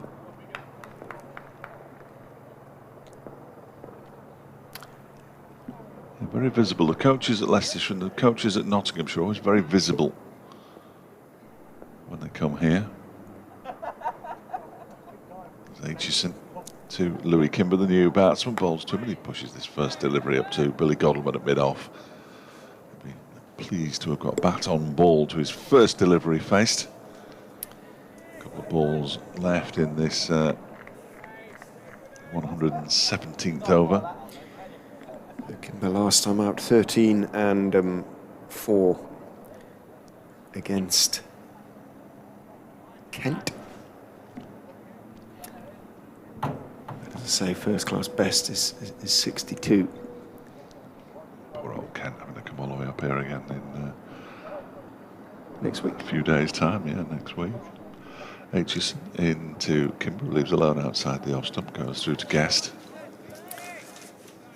He did do rather better in the Royal London Cup, Louis Kimber. Are they centuries in the Royal London Cup as well? Good heavens, above 4. It's outrageous. Yeah, a couple for Hill. Did you not know that what you said there were none in the Royal London Cup either? 1. Yeah, and a very good one as well from Tom Wood, the second fastest all-format century. A Derbyshire player against Notts as well. As Aitchison is in, and that one's wide of the off stump, a long way wide of the off stump. Might even have been called a wide had umpire Bailey thought long and hard about it, but he decided against it. We are at a slightly different angle to the camera, so apologies if it wasn't as wide as it looked from here. End of the over, 348 for 4. Yeah, Louis Kimber played all 8 Royal London Cup games for Leicestershire, batted 6 times, made 197 runs with a best of 85 and another half century as well. So gained a lot of confidence from that, but he's a fairly seems to be a fairly unflappable sort of young man. The helicopter's been hovering over the city centre now for the last 5 minutes, so it's the top of the hour, so time for me to go do an update. I'm hoping they might tell me what that helicopter's hovering for. Barely moving. Here's Matt Critchley from the city end, in and bowls. It's an attempted paddle round the corner from Chris Wright. Gets a toe end of the bat on it, and it goes out into the onside. There's no run. Critchley in again, defended by Hill. He's gone by Wright on this occasion. Louis Kimber negotiated the first 3 deliveries he faced fairly comfortably. As Critchley's in again, and Wright goes forward and pushes it out into the offside. Dahl slips as he fields it. Is he okay? That's the question. He gets up rather gingerly. He's okay. Good. Did go off just before lunch yesterday, clutching his stomach, but he seems all right now. As Critchley's next delivery is blocked back towards the bowler. In fact, Billy Godleman does the fielding. He's fielding it in that fairly straight mid-on position now. As Critchley's next delivery is defended up to Godalming by Chris Wright. And there's no run.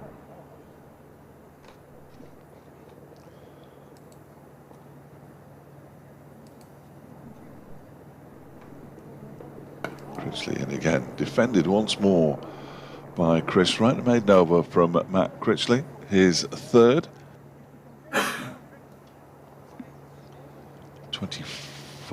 29 overs, I beg your pardon. 3 maidens, 1 for 74. Matt Critchley. That helicopter continues to hover just to the south of the ground here.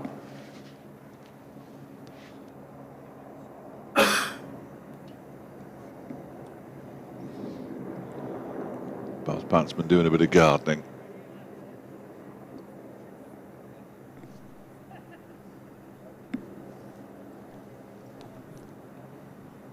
Aitchison slowly making his way up to his mark, ready to bowl the 6th over of this spell, 1 for 16 this morning.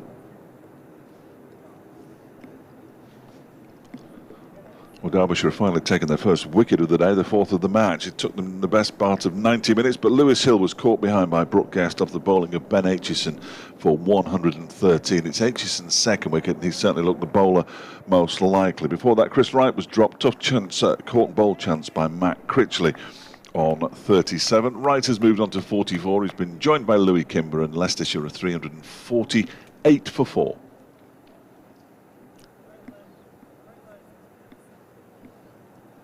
First delivery of the Aitchison over as that helicopter's still there. Pushed out into the offside, there was no run. The big un's on his way in again. Bowling to Louis Kimber, who's I thought he'd edged that. That was a really good delivery, and it squared Kimber up a little bit. That held its own off the seam as well. Great stuff. Yes, absolutely. Well, Aitchison has, I've just said in the update there, he has looked the bowler most likely. He has. He's been the pick. Of all the Derbyshire bowlers, he's been the pick, no question. Presumably that's why he was shoved out of the changing room last night to come and speak to us. That and the fact he speaks very well. To his 25th over now of the innings. He's in to Kimber, who is beaten again. 2 in a row. Aitchison just turns round very slowly, thinking, uh-oh. Well, he's not playing down the wrong line here. It's genuinely sort of holding its own just about off the seam. Good shout from Chris Britton that Billy Godalming got a century as well in the Royal London Cup, so they get 2. No, you're absolutely right, Chris. How could I forget? Then he got injured, didn't he? Didn't appear again as his next delivery is beating the edge, is taking the edge, and Kimber, well, how often does that happen? He's been waiting and waiting and waiting to bat, and Night Watchman came in before him last night. He's just prodded forward, and Aitchison has a 2nd wicket of the day and a 3rd of the match. Kimber out for a 7-ball duck, and Leicestershire are 348 for 5 now. Looked actually at the replay to have almost swung a little bit. Let's have another look. Oh dear. There was just enough. Lovely delivery, but Kimber a little tentative. Flick the outside edge, and having watched for so long, the young man. You see finding out how tough cricket can be. So often. He'd been waiting last night. He probably had his pads on yesterday evening before the wicket of Sam Evans fell. Well, he would certainly have done because they put on 140. Evans and Lewis Hill. The Night Watchman came out. He'll have taken his pads off. I thought, right, I'll stick him back on this morning just in case. He's waited and waited for his opportunity, and it's come and gone in a flash. Well bowled by Aitchison. Exactly, yeah. Another wicket or 2 before lunch, and Derbyshire will feel, well, they'll really enjoy their lunch, put it that way, much more so than they might have done otherwise. Well, as will I, because chicken's my least favourite. We've already had that, so that's good. Won't get that again then. No, we won't get that again. No. That helicopter He's clearly following proceedings. He's following something. My Hovering car overhead is now for taxed. 15 to 20 minutes, I would say. Getting closer and closer. Perhaps that's affecting the atmosphere, the atmospherics, and that's why the ball's moving a bit more. Need to get rid of that helicopter quickly. Because it's very loud. Aitchison now 3 for 62. Yeah. No, he's done well. He's now the leading wicket taker, of course, for Derbyshire in the county championship this season. Ben Aitchison. Harry Swindles has come out to join Chris Wright. He too has had a bit of a breakthrough season with the bat, as well as with the gloves. Become the senior wicketkeeper, or become the first choice wicketkeeper, ahead of Lewis Hill. Aitchison, 26 wickets at 21 this season. Is in and bowls. That one is off an edge, down into the ground, down to third man. As Harry Swindles gets off the mark straight away, 349 for 5. Not perhaps the way he was intending to, but he'll take it. 2 centuries for Harry Swindles this season, and a 50 and a best of 171 not out against Somerset at Taunton. Of course, he's got 2 centuries. They've all got 2 centuries, haven't they? I've watched a few centuries. Helicopter drifting away now to the east. I've enjoyed most of them. 349 on the board. Is that what he's driven? He's got a tin bat. That's what he's got. I reckon it's made of aluminium. It's one of those Dennis Lilly ones, isn't it? Yeah, horrible. It's fielded by Billy Godman. It was off the bat of Chris Wright, of course. 349 for 5 at the end of the over. That was the first run since the fall of the 4th wicket. Deserved round of applause for Ben Aitchison. He's got very, very respectable figures in the context of these first 4 sessions of the game. 25 overs, 5 maidens, 3 for 63 for him. Critchley, who has 1 for 74, will continue from the city end. Sounds like that helicopter might be having drifted away, heading back. I think they've lost a wicket. Rory Burns out for 50. Exactly 50. 111 for 1. An hour into play, though.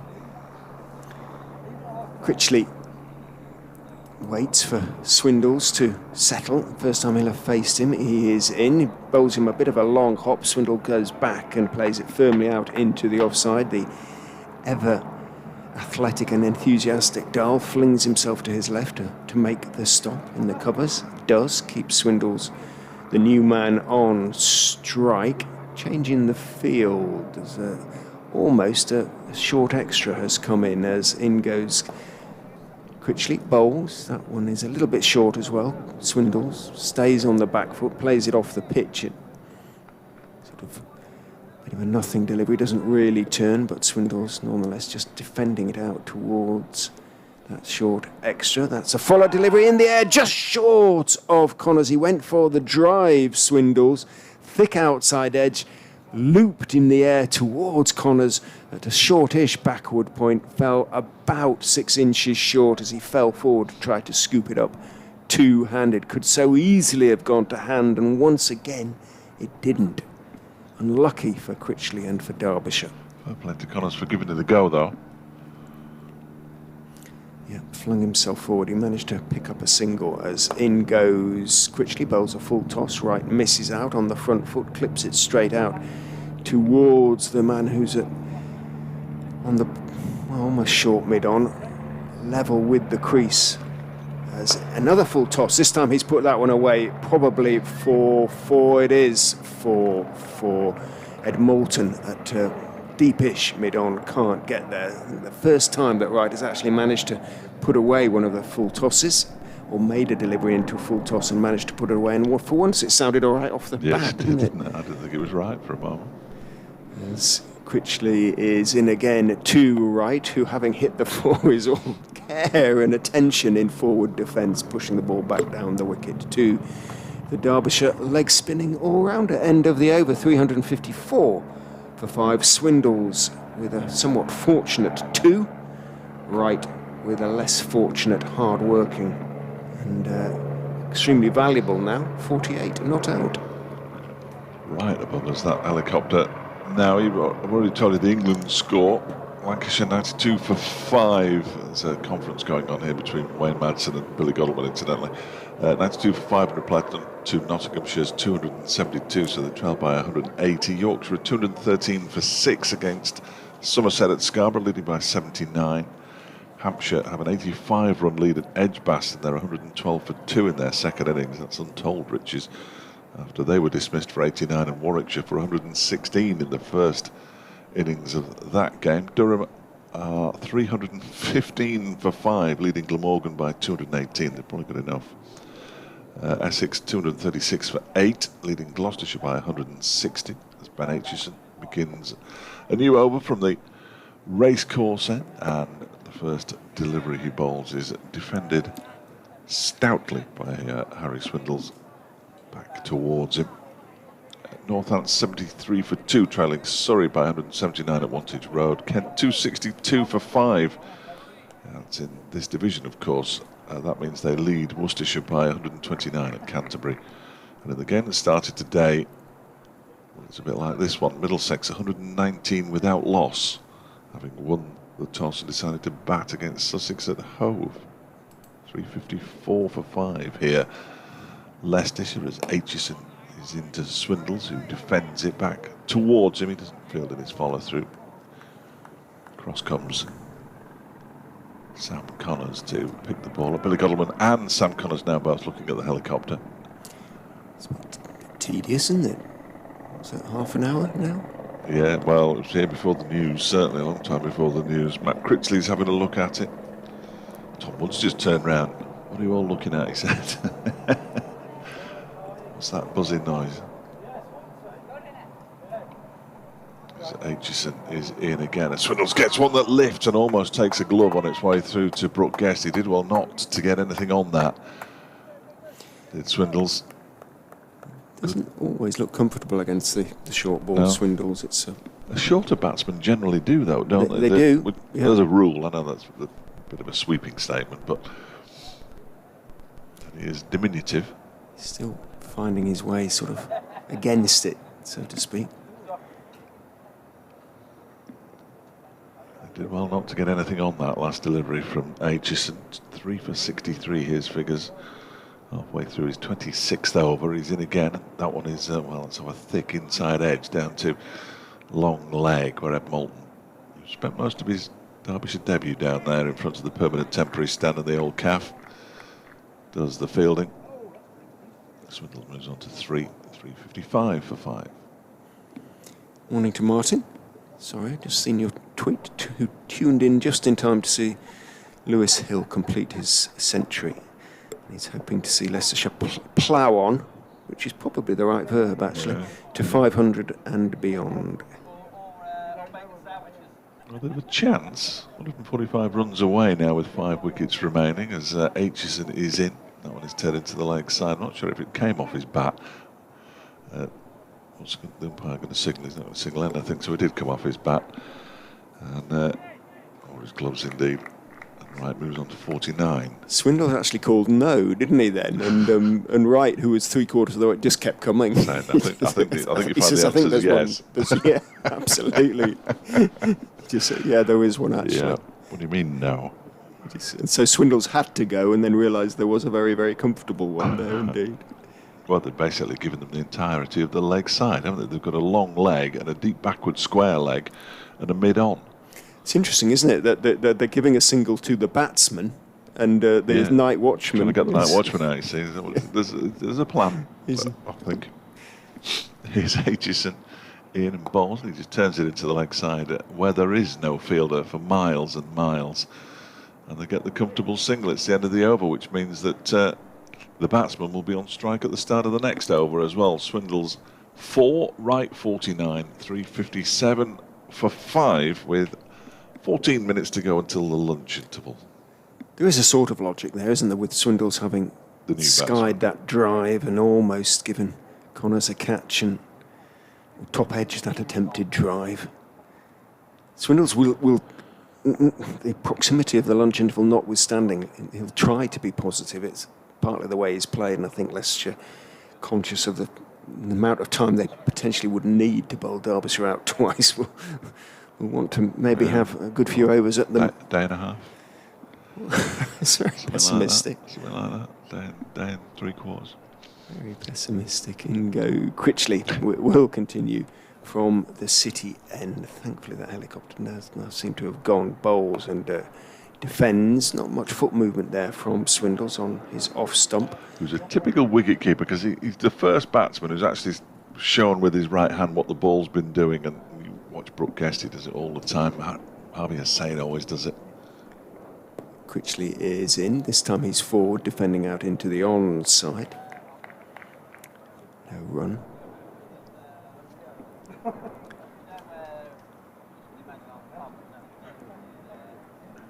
Critchley is in. Swindles is forward. Off stump this time, pushed out towards Godalman, who is that sort of shortish extra cover. He's about maybe 15, 16 yards from the bat as in goes Critchley. But he really does put a lot into it. You would think as that one is defended back up the pitch to him. Shoulder doesn't seem to have any shoulder or wrist issues, but gives it everything, doesn't he? Critchley is in, bowls, and it's padded away by Swindles. There's a shout, not really an appeal, from Matt Critchley, whose right hand started to go into the air. It certainly wasn't the one that spins back, if one ever really does. So it was a safe pad away from Swindles. Critchley bowls and is stroked out into the offside. Godalman fields. Critchley sort of keeps on running and is follow through and touches gloves with Brooke Guest, having done so because it was the last ball of the over. 3:57 for 5. Very much part of, I can't remember who it was in the Who's Who, said Critchley was his maddest. Most eccentric. That's it, well, same thing. But yeah, most eccentric teammate. Yeah. He's a bit of a jack in the box kind of character when he's out in the middle. Often. Ben Aitchison with 11 minutes or so to go until the lunch interval is going to continue, and why not? It's the 8th over of his spell, 2 for 20 in his first 7 overs. Yeah, the admirable Aitchison. No, he's done all right as Ben. Yes. On his way in now to bowl to Chris Wright on 49, and Chris Wright has his half century as he drives that one. He didn't time it, but it's gone all the way to the boundary at wide, long on for 4, and that's a half century from 106 deliveries for Chris Wright. That was his 8th 4 as well. He's batted nicely as the night watchman. He has, but I've kind of lost count of the number of times we've both said he didn't really time that as well as he would have liked, but he's hit 8 4s. So, I mean, that one fairly sped away, but it sounded odd off the bat. It didn't look like that's where he was didn't time it at all, trying to hit it. But time it at all. I wish I didn't time it as well as that. Yes, quite. Might be a bit of brute strength involved in that. Yes, absolutely. He's a big man. He is. Lean. Well, aren't we all? He waits now as the guides. No, I didn't say mean. He guides this next one down to third man for a single. Moves to 54, 362 for 5. Yeah, it's been a good knock from the night watchman. It's always slightly irritating when the night watchman scores runs. But this one has. Half century Chris Wright has got in his career. I shall find out for you. Yeah, I think he's got 77, I think, from memory. I did look up his high score. So, he's number of close in on that, isn't he? It's his 12th 50 in his first-class career.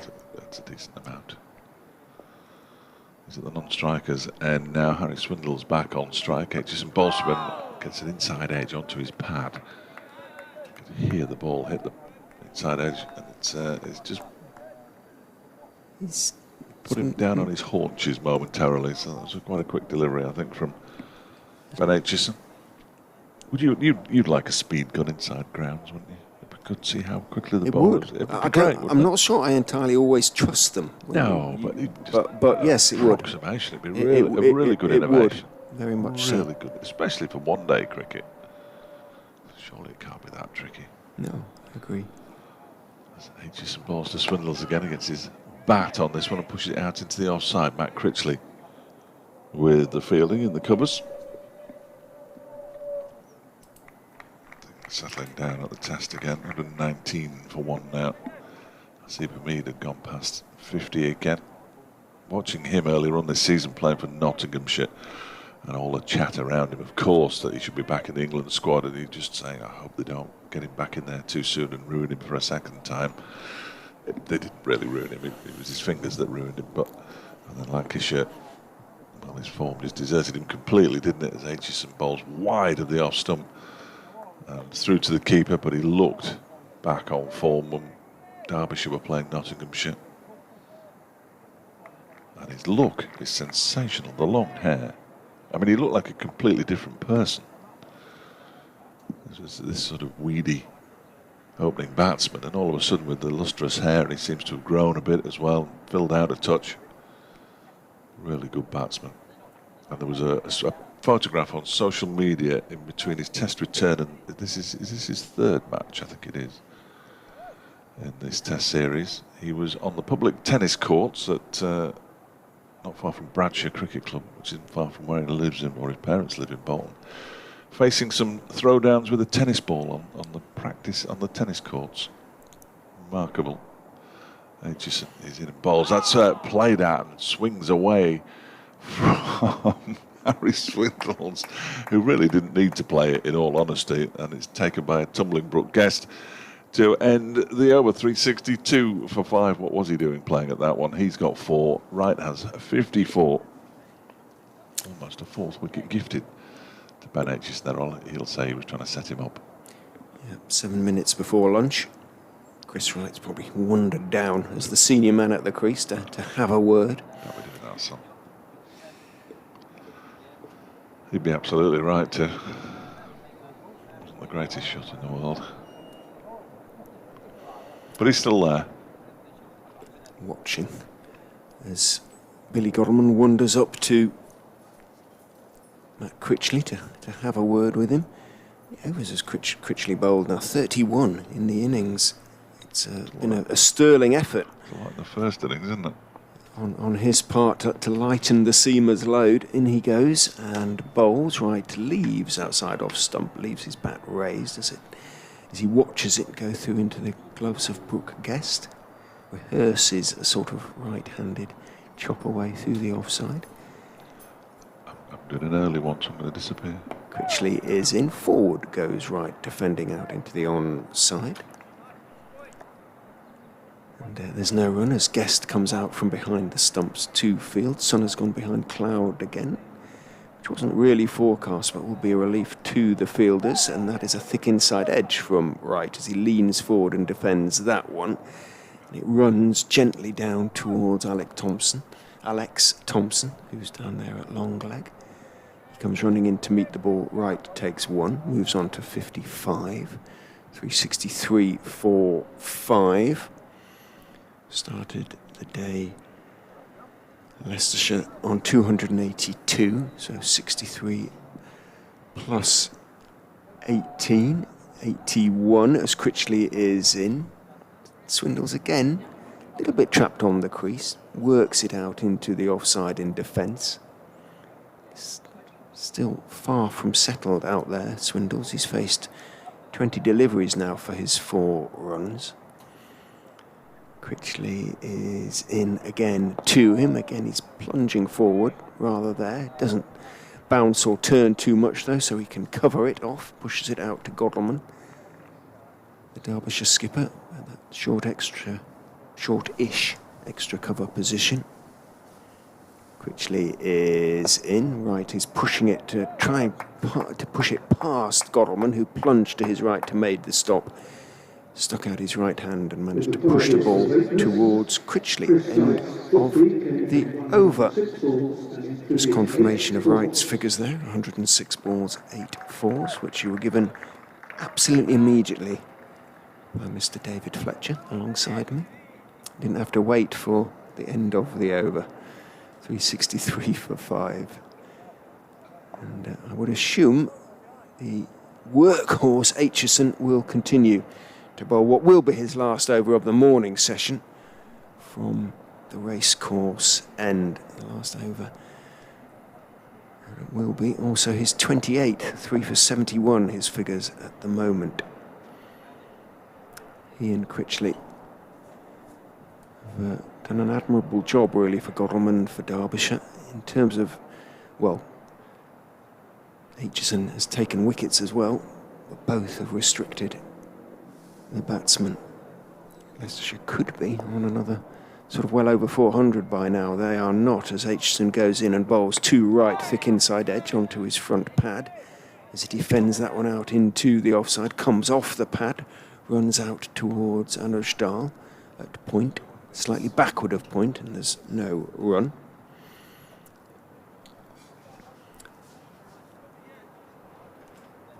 Much more comfortable, obviously, for the fielders with the sun now behind. Very high cloud. Aitchison turns. Runs in past umpire Bailey and bowls. Forward goes Wright again. Determined to get through to lunch, I suspect. Defends it down the pitch on the onside. The tall figure of Alex Thompson is the fielder coming in from mid-wicket. No run. Mops his brow, wipes some of the sweat off his brow. Ben Aitchison, then he turns into his run and bowls to right. A bounce. It doesn't really get up too much. Wright has to get down quite low as it passes over his extended rear end. Through into the gloves of Brooke Guest. Score remains 363 for 5. Fletcher's completed his update and is back with us. Mine should just come. Might just get one more over in, actually, if you're not careful. Derbyshire here. In goes Aitchison and bowls. It's foolish delivery on off stump. Looking to drive right. Doesn't time it. Inside part of the bat. Runs out to Godalming at mid-off. I lost you for a moment there because I twiddled the wrong knob. I hope it might have gone off on the stream as well. Apologies if it did. They wouldn't notice anyway because they've already tucked into their lunch in the TV centre.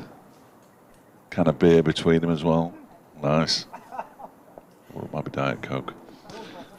Aitchison turns.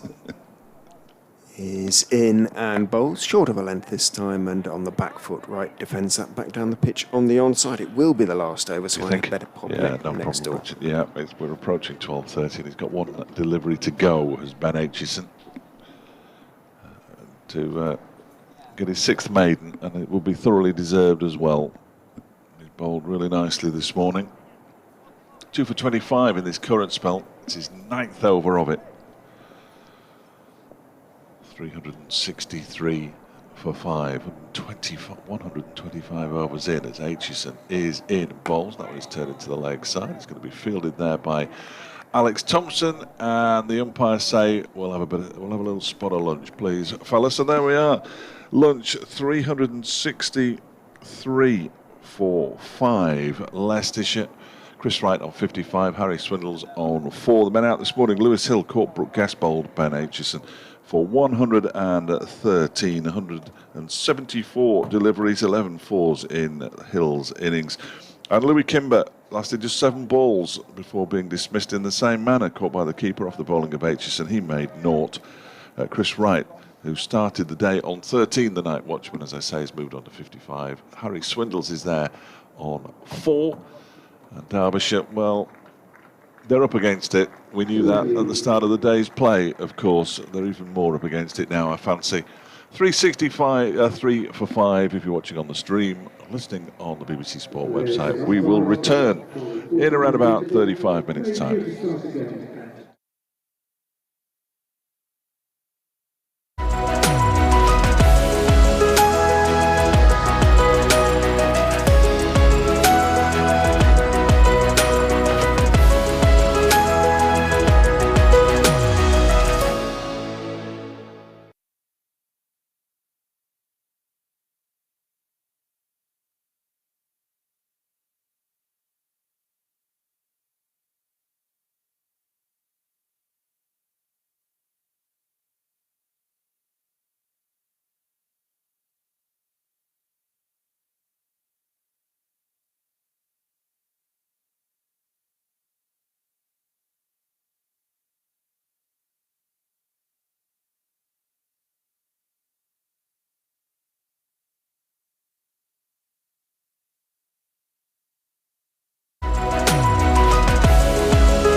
And who knows, maybe just in the back of his mind is the thought of his first-class career best,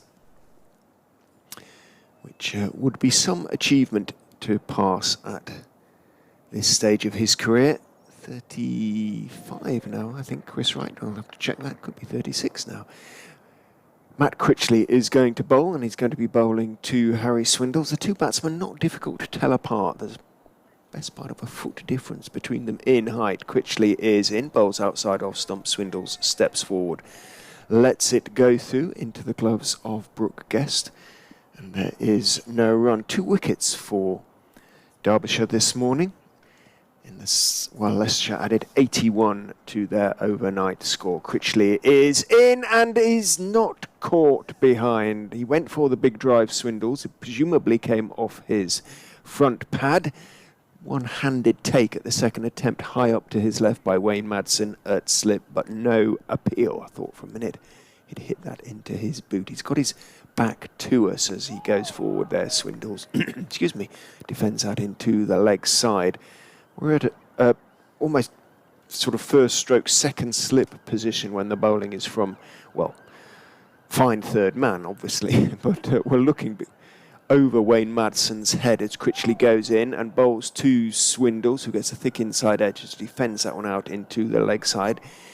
He takes half a step forward. He inquires of Chris Wright whether Wright might be interested in the single. Wright is interested in the single because it's there to be comfortably taken.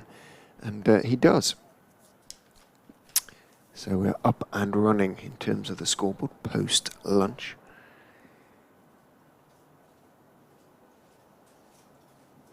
.364.45 now, 365.45 as Critchley is in. Right, defends out into the offside, and again there's considerable hesitation between the batsmen before deciding that there is a comfortable run to be taken. Anuj Dal quickly closes on the ball and hurls it into the gloves of Brooke Guest, but it was a little bit high, the throw, so although Swindles was scrambling, he made his ground more than comfortably. Guest did not bother taking the bails off. Sorry, Richard. It's all right. No, it's very, very, very not right. Critchley is in, foolish delivery that is pushed by Swindles out into the offside. It goes into the gap between Dahl and Sam Connors, who's at backward point out towards the boundary, where Ben Aitchison, who bowled outstandingly well really this morning, picked up the 2 wickets that fell, is the fielder out on the sort of cover boundary. So 3 singles from the over, otherwise fairly uneventful. The only way any batsman looked like getting out in that over was a large fly. Wonders. It knocked you over. It's a big fella. was run out. And Anuj Dal, who didn't bowl this morning. No, he hasn't bowled today. We were discussing that at lunchtime. That's a large fly, though, isn't it? Large. Yeah, he came out and had a little bowl just before I had to take a phone call. Crucial phone call. Mainly because I've got an hour to fill between 6 and 7 on the actual radio. With at the moment nothing to fill it with. Yeah, he didn't bowl. He came out to have a bowl, but why we haven't seen him, I've no idea. Your colleague, Mr. Griffin, was asking much the same question. Yeah. Could hear him down the corridor. Yes, you generally can. So he's going to be bowling to Harry Swindles. He's on 56 to Chris Wright. Dahl is in, and Swindles defends. Right into the ground, got right behind that one. Billy Godleman's down, doing his stretching at mid-off. Somebody said to me today, when he was doing his stretching, I thought he was coming on to bowl. I said, well, he's never bowled for Derbyshire. He's bowled 36 first-class deliveries. No wickets, 33 runs conceded. Do we know what? Well, nominally leg spin, as I understand it. Dahl's in again, wide of the off stump. And it goes through to Brooke Guest. Yeah, so I'll be slightly distracted most of the afternoon, thinking, what on earth am I going to do for an hour between 6 and 7? But I have some very good colleagues. Are you not allowed to play any music then? No, no music. Okay. No. We are previewing, obviously, we will have somebody inside the University of Bolton Stadium for the Bolton-Burton game, but Dall's in. That one is pushed backward square on the offside by Swindle. It's swooped on by Lears Deploy, who tried a clever little throw to Wayne Manson and missed him completely. Burton have begun the season well. Just very well indeed, yes. Yeah, the 3 successive wins, then they had a defeat at Cambridge. Would have beaten Ipswich and beaten Sunderland. And a draw with Cheltenham last time out, which was also on the television, which is bizarre. Their last 2 matches in the league have both been on TV. Jimmy Floyd Hasselbank, clearly a magnet for Sky. This next delivery strikes them, just gets his bat down on it. Is it going down leg side? It stayed low, didn't it? Yeah, well, it did. And he got some bat on it, in fact. So he did well to get some bat on it, because that would have been curtains, you rather fancy, for Swindles. Second ball today that's kept noticeably low. Yeah, we've had the odd one that's leapt. We need to get some of that water under the covers tonight. I've had one of those episodes already this season. It was in a one-day game and they struggled to dry the square. As it goes, Dahl and balls, and there we go. The mistimed drive from Chris Wright out into the offside. How on earth he's got 56 runs, I'll never know. With the greatest of respect to him. It's not so much that he's kind of looked like getting out. He's defended very. It just sounds so. His attacking shots have all gone tinny. Dunk. Yeah. And little else. So he's done very well. But he's got 8 fours. Yes. Yes. Well, he got to his half century with the 4 as that one is guided down to third man by Wright, who will trot through for a single. But he didn't hit that particularly well. But it went all the way to the boundary for 4 out to long on. There was the Critchley full toss that he hit pretty straight through mid-on for 4 that sounded okay. But yes. Otherwise, yeah. I think we just have to say that he's just got an odd-sounding piece of willow. It might just have a hollow aluminium, you reckon? Yeah, well, it sounded a bit tinny earlier on. Questionably did. He's kept the strike anyway with that single, and we'll be facing Matt Critchley. Sun has come back out, spent most of the lunch interval out to the back of this excellent new building, relatively new building here at the Incora County Ground. It's quite muggy, actually. Yes. Critchley is in. Wright is driving through mid-on for 4. Well, there was nothing too tinny about that one. It really went for it, stepped forward, hit it hard away through a straight mid-on, and all the fielder Ed Moulton can do is turn from that wide-ish mid-on position and go and get it. Well, it was strange that, wasn't it? Because Billy Godalman's standing quite straight at mid-on, but he's got the batsman in between him, the non-striker, and between him and the wickets, and couldn't get across. Swindles had to step, excuse me, smartly out of the way. Defends that one. No run. So Billy might have had a half an opportunity to get to it. I mean, Swindles doesn't have to move, obviously. Can't disappear. Critchley is in, drops short. He goes for the cut off the back foot and is often the way with lower order batsmen. That's the shot that they struggle a little bit to play, and it bounced up into the gloves of Brooke Guest above the top edge of Chris Wright's bat.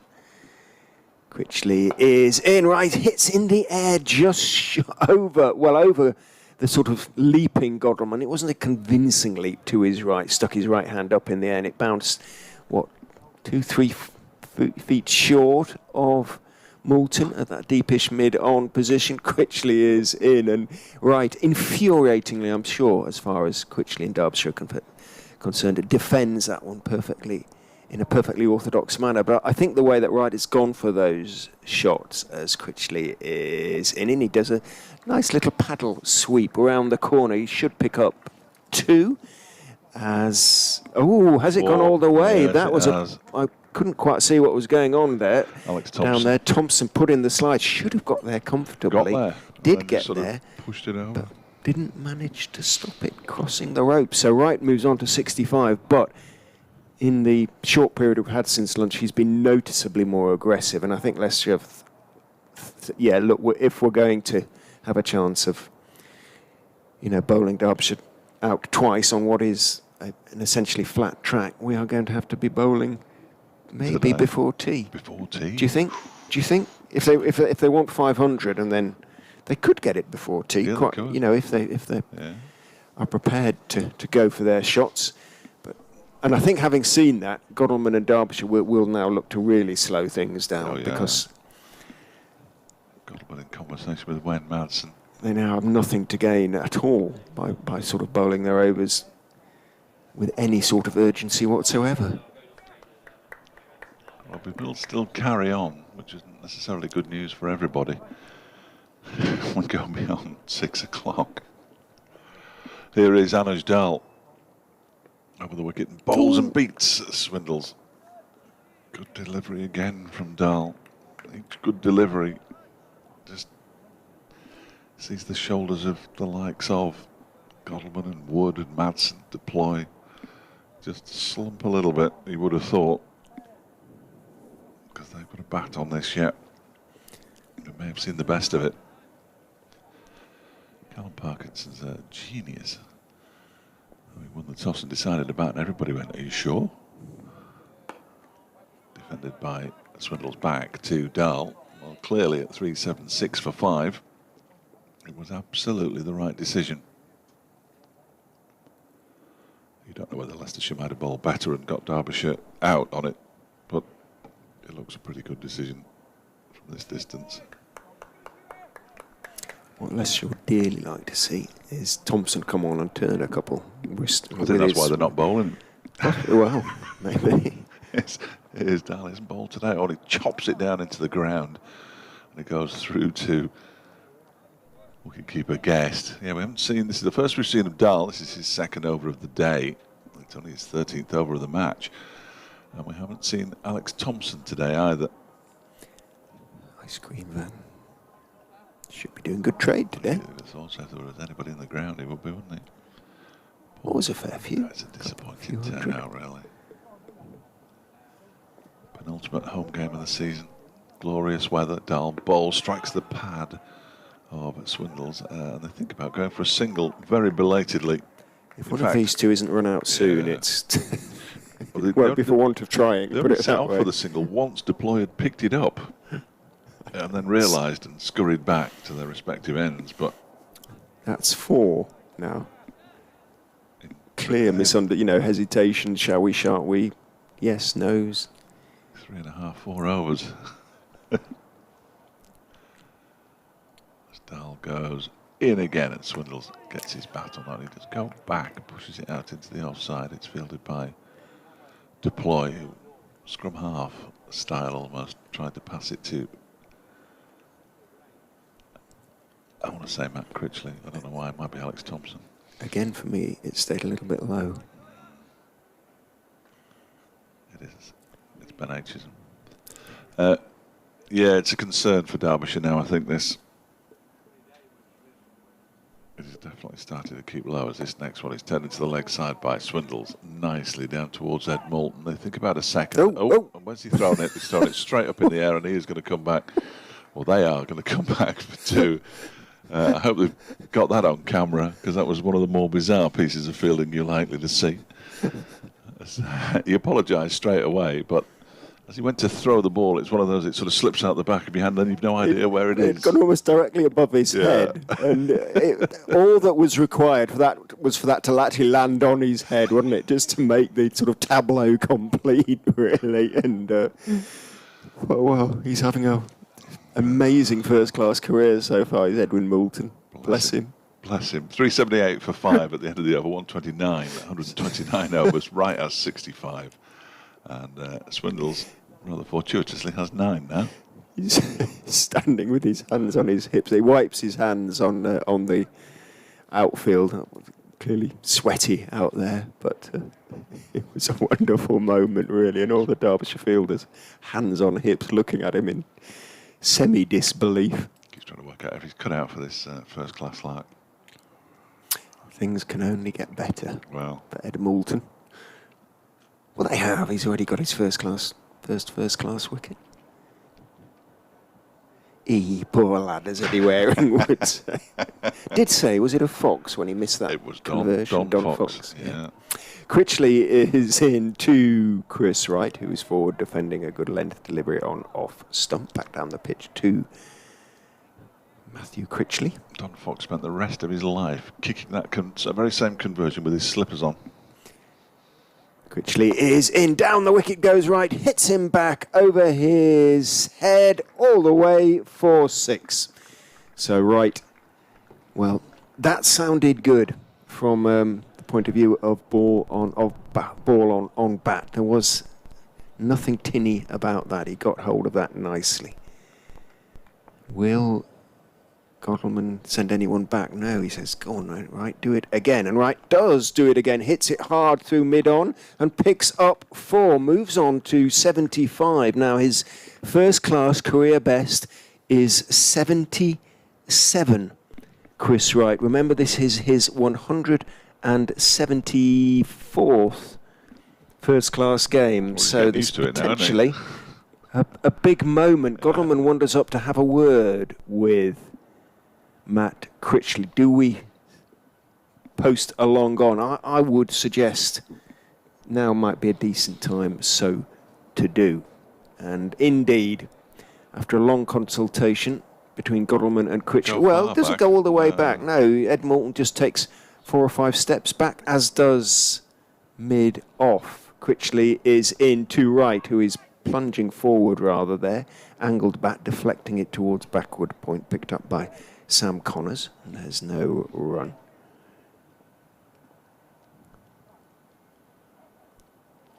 Critchley is in, tosses it up, it's a tempter, and Wright is sort of semi-tempted, but he checks the shot rather, and plays it firmly back down the pitch. Puff of dust as the bottom of his bat comes into contact with the pitch. Critchley is in, Wright is driving rather across the line, and certainly that was horribly tinny, but he's going to pick up 1 because it's gone through the now vacant mid-on area out towards Moulton. So Wright does take the single. He keeps the strike. He moves on to 76, and I'm sure that the Leicestershire dressing room, and obviously Wright himself, are well aware of the potentially big moment coming up for Chris Wright. It wouldn't be the first night watchman who'd been exceptionally irritating, even in my time covering Derbyshire, because I saw Liam Norwell, when he was playing for Gloucestershire, score a century. The ex-Marine, was he? I think he wanted to be a Marine. Oh, I think right. when he was Cornishman. Yeah, looked sort of burly. He had no idea what to do, how to celebrate when he got to 3 figures. Critchley's century came up in that over. Yeah, 1 for 102 from 35 overs. 22 runs off his current spell since lunch, in the 3 overs since lunch. 26 in total, because Dahl's 2 overs have only gone for 4, and he bowls now to Wright, strikes the pad. There's the obligatory appeal, because he managed to get one through and hit the pad. Umpire Bailey didn't move a muscle, not even a twitch. No, I think Dahl knew. Yes, I think they both knew, or everybody knew. Yeah. It's quite a tuneful. Boys and girls come out to play, isn't it? Slightly creepy. Yeah, I was going to say, then I realised what it was. It's Dahl in a ball that's turned down to long leg by Wright, who equals his highest score in first-class cricket, and therefore, with it being a not out, it becomes his highest score in first-class cricket. There is a red towel being hung out of the Leicestershire changing rooms to the right of the steps. Do you think that's a signal? The Democratic Republic of Leicestershire flag. Aylstone. I just spotted it. It looks like it's just drying, really. As Dahl is into Swindles, who plays at that one. It goes through to Brooke Guest. There is a spot, isn't there, when it just seems Yes. to bounce and hold its own just short of a length. Unfortunately, from the bowling point of view, it is sort of quite well outside off stump. But Swindles is just not really settled. No, he hasn't, has he? In this innings at all. A little jittery. 37 balls he's faced for his 9 runs now. He waits, and Dahl is in. He goes across his stumps, outside off stump to play that one down into the ground, and to Lear's deploy at point. Yeah, shuffle down, the implication being that it is moving. Yeah. Oh dear. He is currently making Sam Evans look like quite a speedy batter. Harry Swindles. Dahl turns and sets off. Bowls to Swindles, who defends. That's a bit more like it. Normal delivery, followed by a normal defensive shot. Could be an update for Radio Derby shortly, not sure. I'd imagine so. And Richard's gone to update BBC Radio Leicester listeners.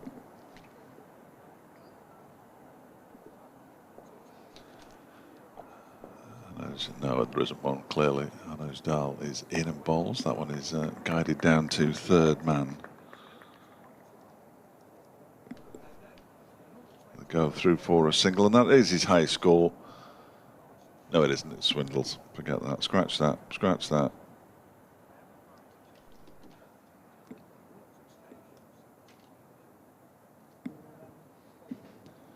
End of the over.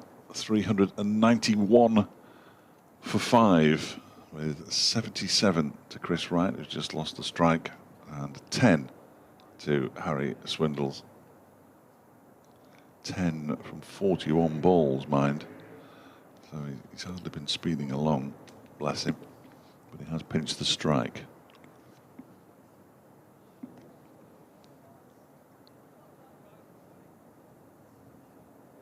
Swindles just remarks his guard. He's going to be facing Matt Critchley, Derbyshire's leg spinning all-rounder. Just hitches up his sleeves, tosses himself a catch, and he bowls a shortish delivery that's chopped away out to the cover boundary where Tom Wood does the fielding. 393 for 5. No, 392 for 5. The single is on really quickly, and Swindles moves on to 11. Billy Godalman's just had a word there with Matt Critchley. He's come out of that straight mid-on and gone to backward square on the 45 of the leg side. This one is hoisted down the ground. It's over the head of Ben Aitchison and bouncing away for 4 runs. He's decided, Chris Wright, as he goes to his high score in first-class cricket of 81, that he will take on Matt Critchley, and Leicestershire accelerate up to 396 for 5 now. Wright 81 not out. Waits, Critchley bowls to him, and he just guides it out into the offside for a single. Improves his career high to 82. 18 away from a maiden first-class century. What times we are living in. I don't want to see 2 night watchmen in my career get centuries. For the opposition. With the great, yeah, absolutely. With the greatest of respect. His next delivery from Critchley is pushed by Swindles back towards him. They missed me at half-past completely. Just blanked me. It happens from time to time, doesn't it? Well, the change to half-10 starts has foxed everybody. Well, not me, obviously, but Critchley bowls. And that one is pushed out towards Arno's Dahl by Swindles in the offside. Yeah, it's fooled a few people. There was a cheer from the Leicestershire dressing There room, wasn't was, there? yeah, no, absolutely. Yeah. Red flag's gone. Oh yeah, this one, perhaps it was there to celebrate Chris Wright. The final delivery of the Critchley was turned into the leg side by Swindles. Wright is clearly taking the role of aggressor. Why wouldn't he at 82 not out from 135 deliveries, 12 fours and 1 6. He was just on 55 at lunch, so... Was he? Yes. I forgot to write that down, okay. Right. 27 added by him. What was Swindles Post on? lunch. Swindles was on 4. Thank you. So he's just added 7 to his interval score. Right on strike as Dahl turns, runs in, bowls to him. He goes back and is very correct on the back foot in defence. Playing it out down the pitch on the on side. Sam Connors picks up, gives the ball a polish first in his hands, which are obviously sweaty, and then shines it up on the bottom of his Derbyshire shirt.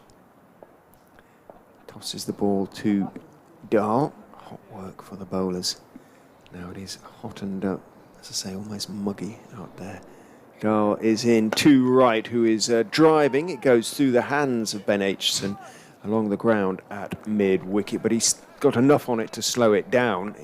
was pretty much straight to him and burst through, going so very quickly. But Connors had enough time to get behind Aitchison to prevent any any extra runs, unnecessary runs accruing.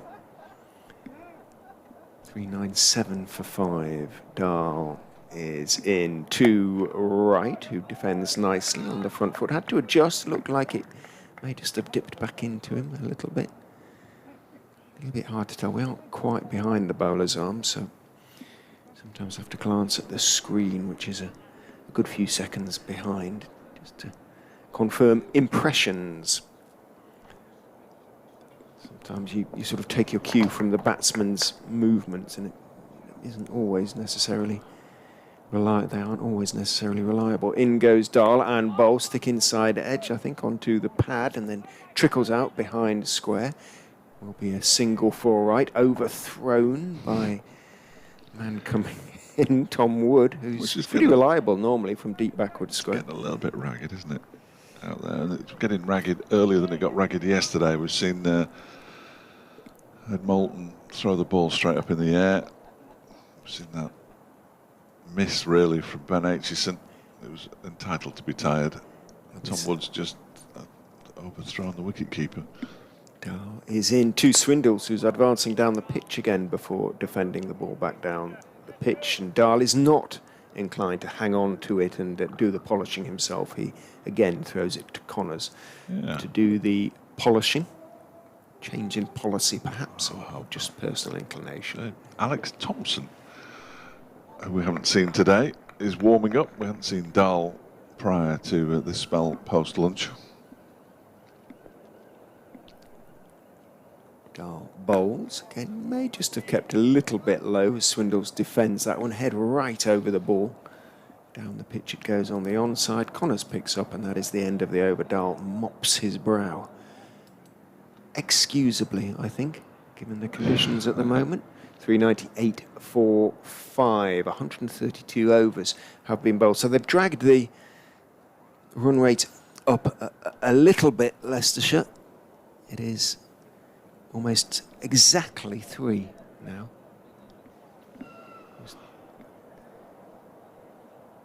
Looking at prospective Derbyshire bowlers for the next match, as Ed Moulton gets ready to come in from the city, and Dustin Melton playing for the seconds today. 12 overs, 2 for 49 against Middlesex seconds. That one up at Denby, of course, Denby Cricket Club. Mitch Wagstaff playing in that game as well. Played some games in the Royal London one. Matty McKiernan playing as well, and Harry Kame. Kame and McKiernan both in the squad for Lords, but didn't play. I better turn that off, hadn't I, really, now my sound alert. Apologies. I wonder what that was. It's well, my phone's generally on silent, which is why I missed a relatively important phone call at lunchtime. Here is Moulton then. First ball. He just has a swing at that right outside the off stump without moving his feet. Yeah, not a great ball, not a great shot. Not a very edifying piece of cricket, really, was it? One way or another. Not really. Not really. Moulton's already back at the top of his mark. The ball's just taking its time to get around now. Interestingly, Anuj Dahlia didn't want to polish the ball when he was bowling. Just polish the ball when he isn't bowling. Well, that's not the new policy. There's Moulton on his way in again. Bowls to right. He just dabs this down into the offside square. Dahl comes in to do the fielding. Inspects the ball, gives it a polish. Moulton turns and walks back to his mark. It's his 20th over in total at Moulton, 1 for 65. So it's 175, his average now. It was 90, was it? No, 110 he went for against Leicestershire. Yeah, the 2 innings. Oh, yeah. dear. He didn't bowl much in the second, as you pointed out. Just 3 overs for 20 odd. And he's running towards us, sort of, and bowling to Chris Wright. And strikes him on the thigh pad, the back thigh pad, as he tries to turn it into the leg side. Ball dribbles out into the offside, where it's fielded by Matt Critchley. He's now run. I don't know if anybody We've already mentioned this, but England at lunch 131 for 2. They need a further 237 runs to win that Test match. Might be beyond them. There's Moulton again from the city end, bowls, and Wright goes back into his crease, plays it down into the ground. Moulton catches it at the end of his follow through and holds on to it. Well done, Ed. Yorkshire 246 for 7, leading Somerset by 112 at Scarborough. Lancashire 141 for 7, trailing Notts by 131 at Trent Bridge. And Hampshire 145 for 4 in their second innings. That's a lead of 122 over Warwickshire as Moulton bowls to Wright and beats him outside the off stump. They're calling him Edwin. Did you hear that? Did Come they? on, Edwin. Yes. Well, you would, wouldn't you? As a You sport, would. yeah. I mean, terrible affliction. Durham, who bowled Glamorgan out yesterday, you'll remember, for 97 on an absolute minefield at Chester Street, are now 361 for 6, leading by 264 runs and going at 4 runs and over. As Moulton is in again, and off the back foot, the ball is pushed by Wright to Dahl at backward point. Gloucestershire dismissed for 76 first time around, and 9 without loss against Essex, trailing by 191. That was the end of the over, incidentally. 398 for 5. Northants 109 for 6, trailing Surrey by 143 at Wantage Road. Worcestershire against Kent. Kent are 306 for 5 now. That's a lead of 173 at Canterbury. And Middlesex, in the game that started this morning, they won the toss and elected to bat. They're 157 without loss against Sussex at Hove. I think they ought to use that pitch again in the last game. And if we can have a no toss rule. Hannah Dahl is in from the racecourse end, bowls to Swindles, who cuts him away sort of off the front foot, works it really out through point. It will be dragged back by Duploy, picks it up around about 2 feet inside the ropes out there at deep point, gets his throw away. Swindles picks up 3, moves on to 14, brings up the Leicestershire 400, 401 for 5. The Foxes. There is the gentlest ripple of applause. What's your T-shirt today? It's a rather faded London Marathon Oh, I've just got a tweet. as in goes Dahl, beats right outside off stump. To what effect? Well, I'm We've slightly been on. Oh, we're on. I'm slightly concerned that there might be some kind of swear word on my T-shirt now. Scooby said, tuned over while England were at lunch, and whoa, what's with the cricket punk T-shirts today? Not sure a new bass player is going to help Derbyshire, but go with it. I just thought it was a black T-shirt with some pattern on the front. It used to have writing on, but Yeah. so far we're very poor. Oh yeah, yeah. Sorry, we haven't got collars on. In goes Dahl and bowls an absolute belter because that turned right inside out. And I think he missed it by a good 6 inches as he attempted to defend it. He was looking to defend what he thought was going to be a straight ball, which went quite a long way past the off stump and outside edge. Either he completely misjudged the line or that really did hold its own. Edwin is Springsteen's middle name. Go easy on it, he says. He's in, Dahl, and bowling full, looking to drive. And, well, do we need to say the words not timed by Chris Wright? No, I don't think we do. He timed his big straight hits off Critchley very nicely. When he's looking to loft it, it's just when it goes along the ground. You would think his teeth must be on edge all the way through his innings. It's sort of bat jarring in his hands, but he's done a heck of a job for his side. Chris Wright, he's faced 148 balls now as Dahl comes in and bowls to him, and he looks to whip it away on the leg side, thumps into the pad, but I think he stepped across the line, so it came off the bottom of the pad and rolled to Madsen at first lip. Or inside edge. Could have been. Let's have a. Might just be in time to cut whether there'll be a replay.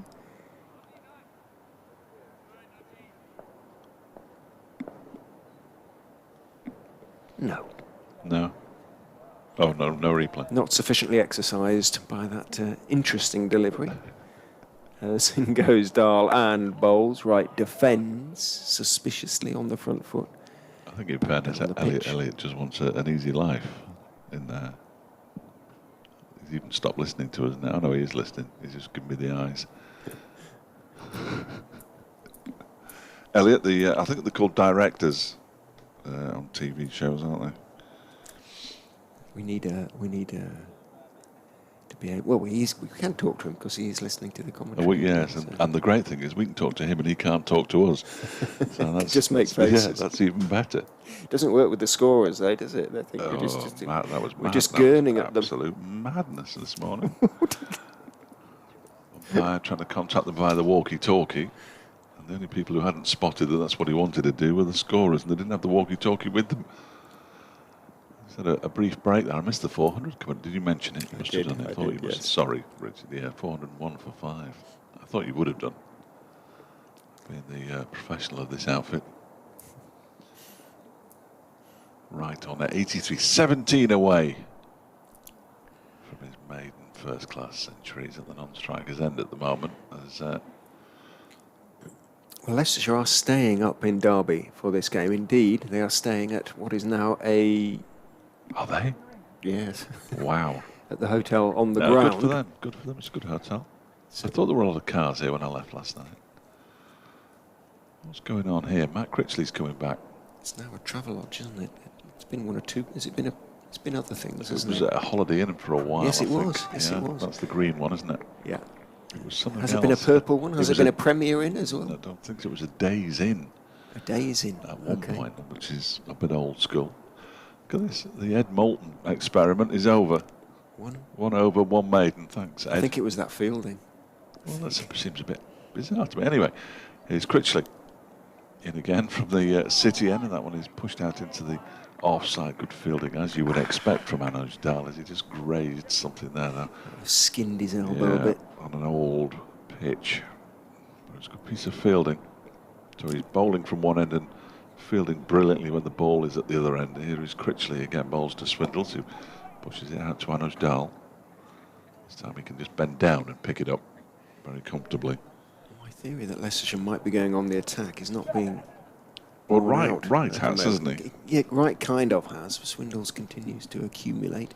Oh, he steps back into the leg side from a ball that keeps a little low, tries to cut it away and misses it. Really did stay low. It's good, isn't it? There's Critchley again. That one is defended immaculately by Swindles. Around from the stumps comes Guest, but Critchley gets there first and then walks. It's a bit cat-like with that tail hanging out over the back of his trousers as he walks back to his mark. He's ready. Swindles isn't. He must have been surprised. Yeah, absolutely stepped away there. He wasn't even in his stance, Swindles, when that ball was delivered. That'll be dead ball. It's being signalled now. Critchley bowled it, and just as he was about to bowl it, he sort of looked up and saw Critchley bowling it, so he stepped away. Don't blame him. So Critchley decides to move a fielder. Leicester Ploy. He's moved 3 yards out on the mid-wicket boundary.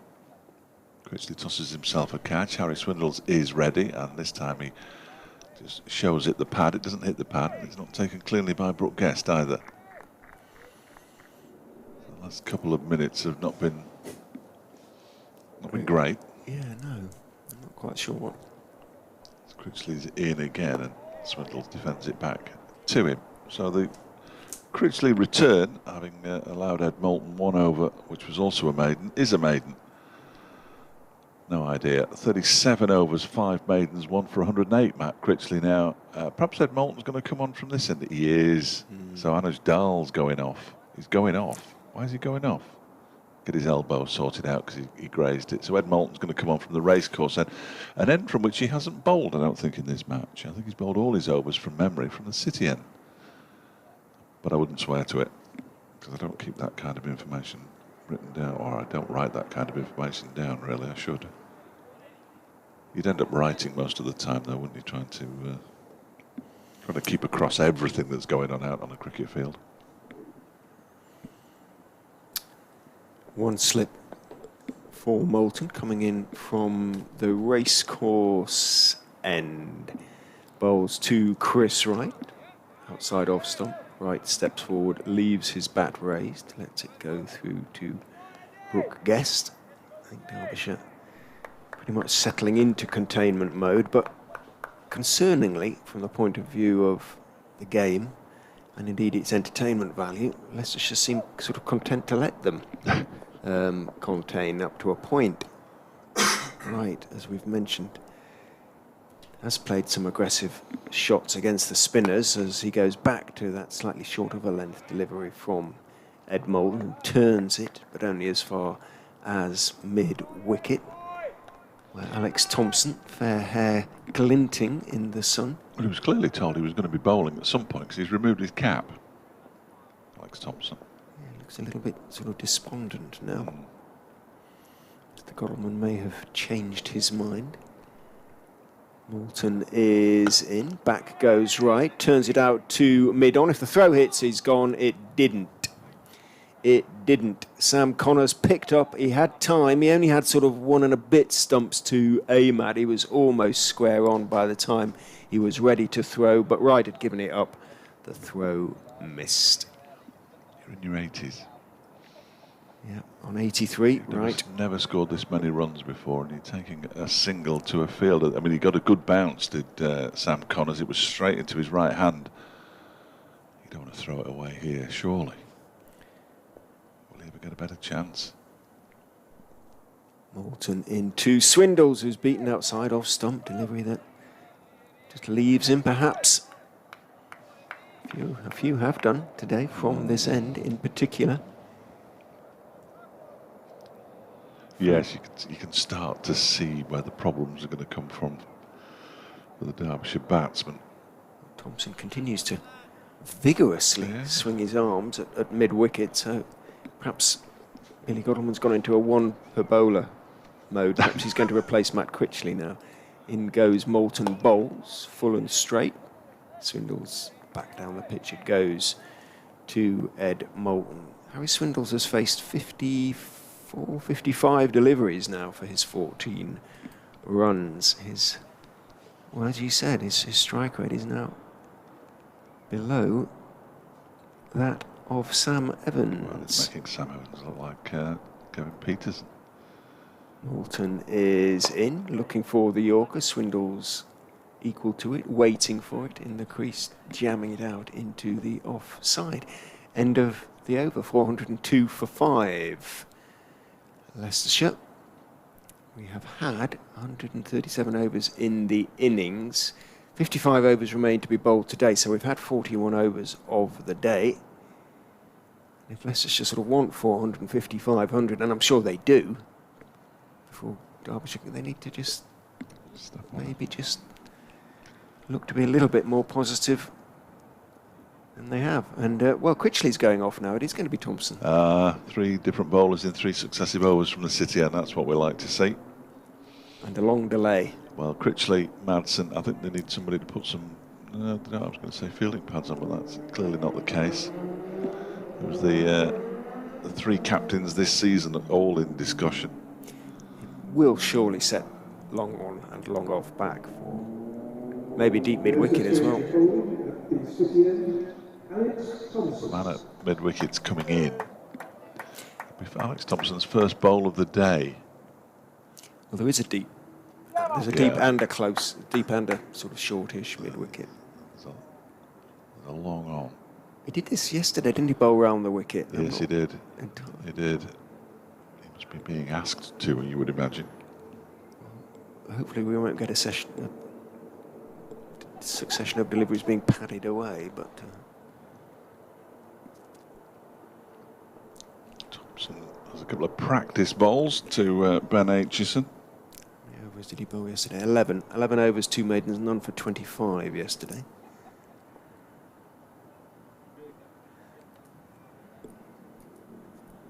Slightly underused. As he's in now, bowls to Chris Wright, who pushes it out into the onside where Critchley does the fielding and there's no run. Problem is, if Wright is conscious of the 3 figures, he's not. Well, that said, he could have been run out, but I just slow down a touch. Let's have a look. He's just guiding this off the inside half of the bat to backward square leg, where Leas deploy comes around in front of Moulton to do the fielding.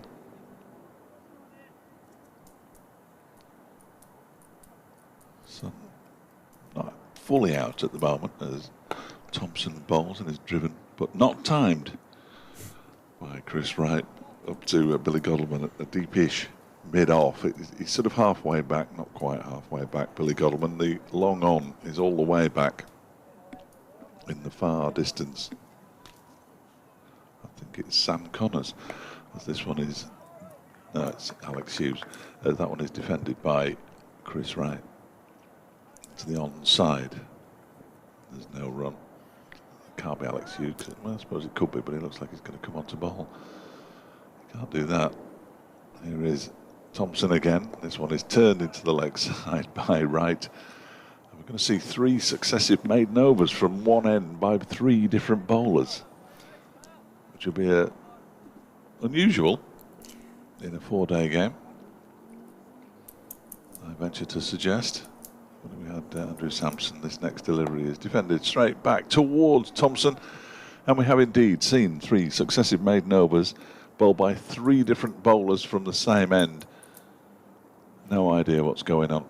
Absolutely no idea what's going on out there. The good news is nothing very much. The good news is that Anuj Dal is back, which is an issue. I wonder if he's got a plaster on his left elbow. Yes, you'd imagine so, wouldn't you? You'd hope so. He's not going to bowl. Well, he can't bowl straight away, can he? Come on, lads. Here's the exhortation from a little group of Derbyshire supporters below us at long on, as Ed Moulton continues from the racecourse end, bowling to Harry Swindles, still on 14. He is in and bowls. Swindles defends on off stump. Out it goes towards Matt Critchley in the covers. He throws it to Billy Godleman. No run. I'm not quite sure what Leicestershire's game plan is from here, really, and it is a little bit hard to fathom.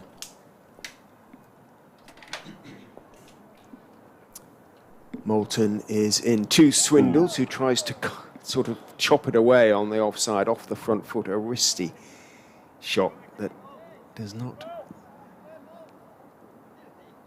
connect in any way, shape or form. Goes past the outside edge into the gloves of Brooke Guest.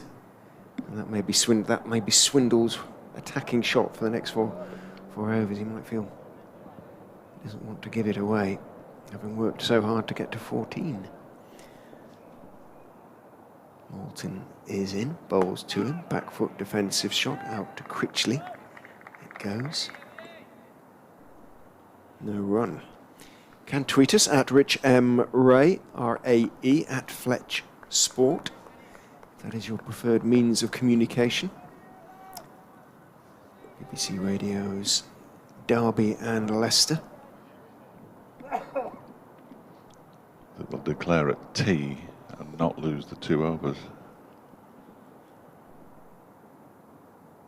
In goes Moulton, and a drive from Harry Swindles, and a very pleasant one it is to width and this time length. And Swindles, who's waited a long time for that delivery, plays probably the best shot of his innings, the most authoritative. Anyway, it's taken a while to come. He crashes it through the offside. It was the 60th ball, the 61st ball of his innings, Harry Swindles. Right, you don't want to start too quickly, do you? No. Hasn't. Perhaps that Might just get him going now. signals a new and aggressive intent on his part. In goes Moulton, and a very solid forward defensive press from Swindles out to Critchley. Has to move to his right. Yeah, you might suggest that shot that it hasn't necessarily got its juices going. Possibly not. Leicestershire in complete control of this game. It's entirely in their hands now. Yeah. What happens with this game? Derbyshire would probably be happy to bowl to them all day.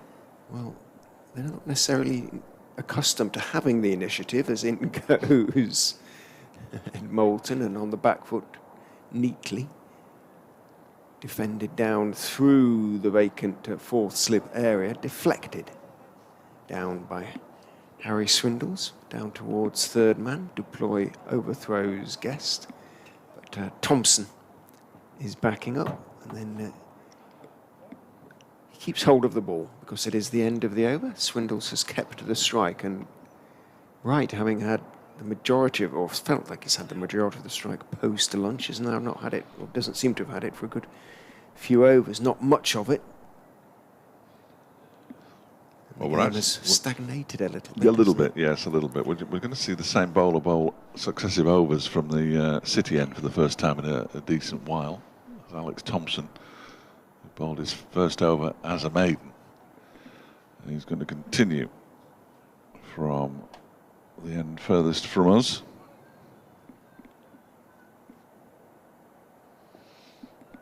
And he bowls to Swindles, who clips that one into the leg side. Fielded there by Anuj Dal.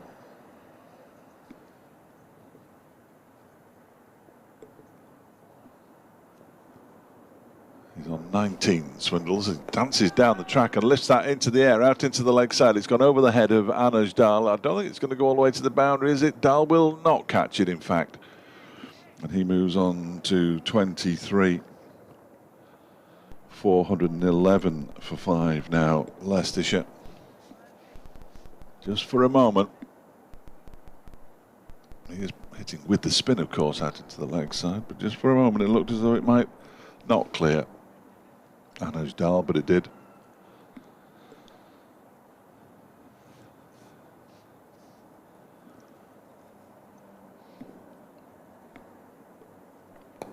Next delivery is turned into the leg side. 2 wickets this morning, 1 in each of the 3 sessions yesterday. Wesley Malin on news duty this afternoon as his next delivery is pushed straight back to Thompson by Swindles. A couple of balls potentially left in the over. There we go. Yeah, 2 left. 411 for 5. Thompson is in, turned into the leg side, fielded by Matt Critchley.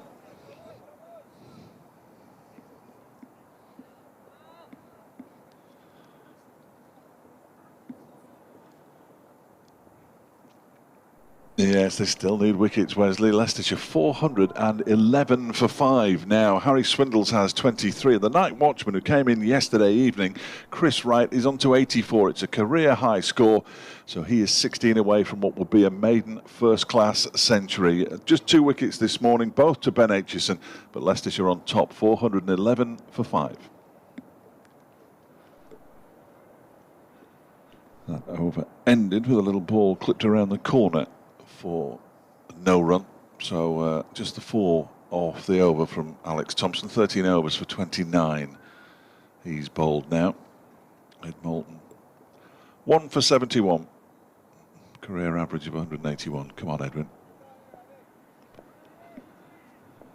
He's getting a mixture of Edwin and Eddie and all sorts. He's on his way in now from the racecourse end to bowl to Chris Wright, who goes back into his crease and pushes it out into the offside. And there is no run. Could do with something happening here, in all honesty. It has been relatively quiet. There were 363 for 5 at lunch. So they've added 48 runs since then, as Moulton is in again, bowls to Wright, who plays it into the ground. Moulton collects it in his right hand off the bounce.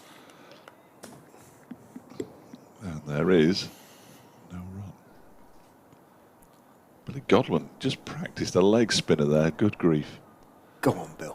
I don't think I've ever seen him practice one, let alone bowl one. Why not? Why not, why indeed? not?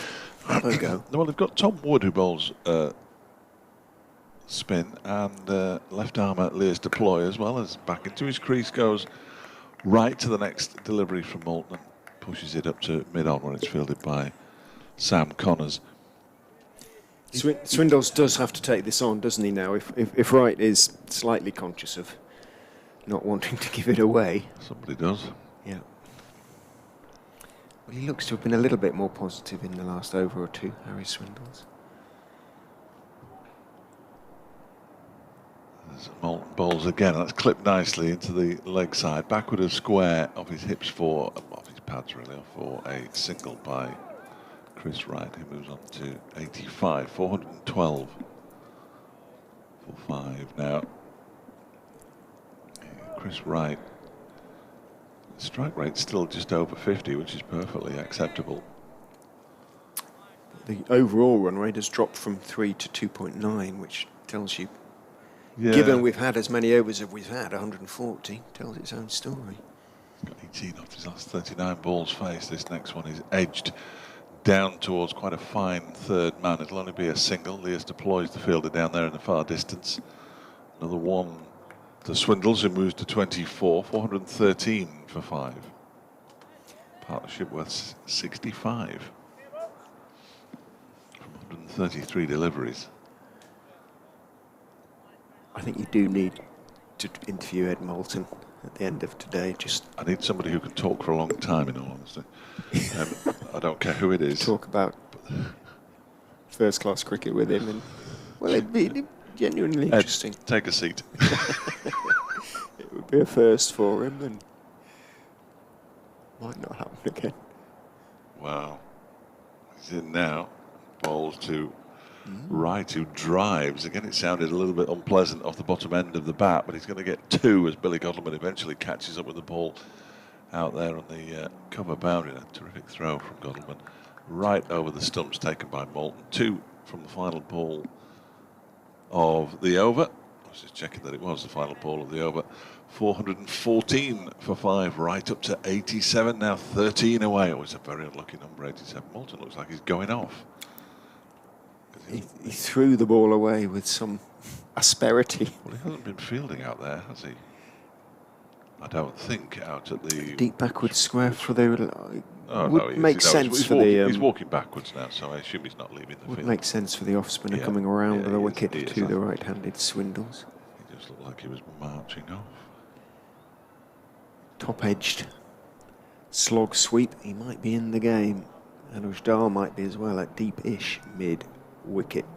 He's following the ball a little bit. That's where that attempted slog sweep from Swindles more or less landed in the previous Thompson over. He is in and bowls to Swindles, who just turns it out towards mid-wicket. A good scrambling stop from Critchley, belying the weariness he no doubt feels. Manages to get across, prevent a single for Harry Swindles. 415 for 5. Therefore remains the score. Thompson is in and bowls. Swindles is advancing down the wicket. Thompson may have seen him coming, dragged his length back, and all Swindles can do is sort of work it, turning his wrists on it out towards Critchley again, who doesn't have to dive on that occasion, makes a stop to his left. Thompson bowls. This time he has managed to work it past Critchley. Harry Swindles. Dahl comes running into field. A single is taken. Swindles on to 25. Right on 87. 13 away from what would be a maiden first-class century. His previous highest, 77. Thompson in past umpire Ramage, bowls to him, a little bit short, but it advanced down the wicket, and in fairness to Thompson, he may have changed his length accordingly, and so Wright can only defend it out into the offside. Connors, the fielder, out there. Thompson is in. Wright is looking to sweep. It hits the pad and trickles down to Godalming. On the 45, there is a plaintive appeal from Thompson to umpire Ramage that is not supported. Yeah, don't think it's straightened that much. In he goes and bowls down. The wicket should be stumped and is. Chris Wright goes. He went for the big hit. He failed to connect it, bounced through into the gloves of Guest, who had a bit of work to do actually because it bounced quite high. But Guest took the ball cleanly, realised that Wright wasn't really attempting to get back in his ground, put out his right glove, whipped off the bails, and Chris Wright is not going to get, or in this innings anyway, what would be his maiden first-class century. He is having to settle for a first-class best 87. 12 fours, 666 deliveries. Terrific innings from the night watchman, who is out at last. 416 for 6 is a very strong position, though, for the visitors to be in. With still 50 overs remaining in the day, this game really has ground to a halt. Bad news for everybody, really. I think that bounced and turned. Yeah, so do I. Really. Yeah, spat. I know what you're trying to do. They did something. It was the last ball of the over as well. Alex Thompson 1 for 30 from 13 overs. Ladybird. Seen many of those this year. No, I haven't. The new batsman Ben Mike coming out to join Harry Swindles. Are we going to see some big hitting now? Well, Mike is a big hitter. He's one of those sort of sent in to push things along in white ball cricket. It's a long ball, but it's a little bit hard to know. But they have nothing to play for in those. I mean, Swindles is only on 25. There's no batsman at the other end approaching 100 now, so they can really just look to push it on, and if it doesn't come off, then so be it, really. But Swindles will be on strike because it was the last ball of the over.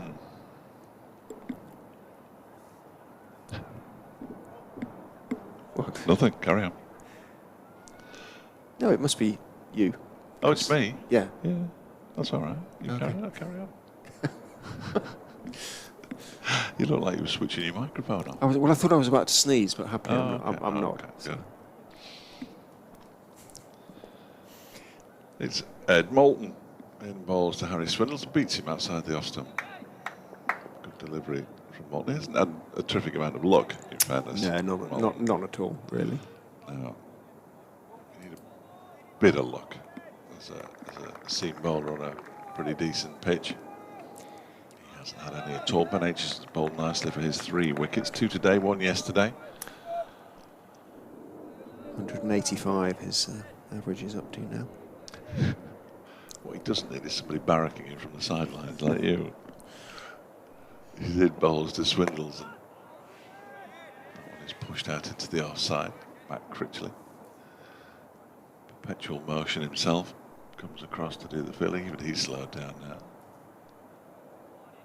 Some kind of buzzard circling. The vultures are circling over the Incora County Ground. Just gliding around for something small and furry to eat. As the next delivery from Moulton is crashed away, backward of square. That'll go for 4 runs. There is a man racing around, but he won't get there. It was Leas Deploy trying to get around. That was a nice shot off the back foot from Harry Swindles, who's getting into his stride now, moving on to 29, 420 for 6. Virtually nobody saying anything out there now.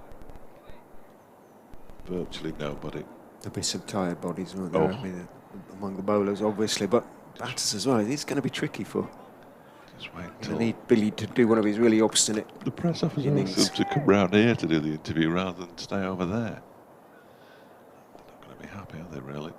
There is Moulton again over the wicket, bowls to Swindles, who edges this one down into the ground. He gets 4 more to a very fine third man to the right of the solitary slip, who is Wayne Madsen, who's all along the ground.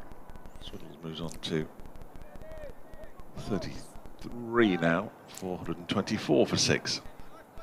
193. You're a cruel man. Well, I have to write this down. it is extraordinary if he goes to 200. First class average of 200, having only ever bowled against Leicestershire. Yeah. So it's almost something to be ashamed of. Here's Moulton in again, bowls off the back foot. It's pushed up to Billy Godalming at mid-off by Swindles. Again, there's no run. Cruel, but true. That Thompson delivery did turn. Did it? You know. A lot. Well, would you like to have a... Just a say little no. go? We'll just say no and make me feel better. Oh, yeah, it did. That's not good news. And it bounced a bit as well. Excellent. It's Moulton in bowls. That's edged down to a fine third man. Leicester Ploy running around this time gets there, but they will get back for 2. And do get back for 2. Ben Mike rather got on his bike there as though the ball was going to come to this end. It never was. 126 for 635 to Swindles now, who is absolutely racing along. It's the end of the Moulton over. A couple of 4s and a 2 in it, so 10 off it. 1 for 85 from 24 overs at Moulton. On loan from Lancashire, only signed last week. For the rest of the season? I think so. Yeah, I think so. Yeah. I mean, I assume there's no guarantee that he'll play in every match. You can't really guarantee somebody that they'll play in every game. And he wasn't playing at Lancashire, so he probably thought, well, I'll get a go. Who are they playing? Oh, no. Oh, no. It's Leicestershire. Mind you, I've got some inside track on them. Mike taking his time. Checks his guard a couple of times with umpire Ramage. About to face, for the first time around the wicket, comes Alex Thompson and bowls to him. He's solidly forward. Back down the pitch it goes to Thompson. Long on and long off have obviously come up for the new man, Dahl, who's just practicing a couple of deliveries with his jeepers, his long sleeve sweater on. Has come up as well to a fairly conventional mid-wicket. Thompson goes in, bowls to Mike, who turns it around the corner to Godalming. I can only imagine it's the Newcastle underline has its own microclimate where it's a lot warmer. Thompson bowls. Mike is very correct in his forward defensive. Back down the pitch. Again, it sounds very different, ball on bat, with Ben Mike to that when it was coming off the bat of Chris Wright.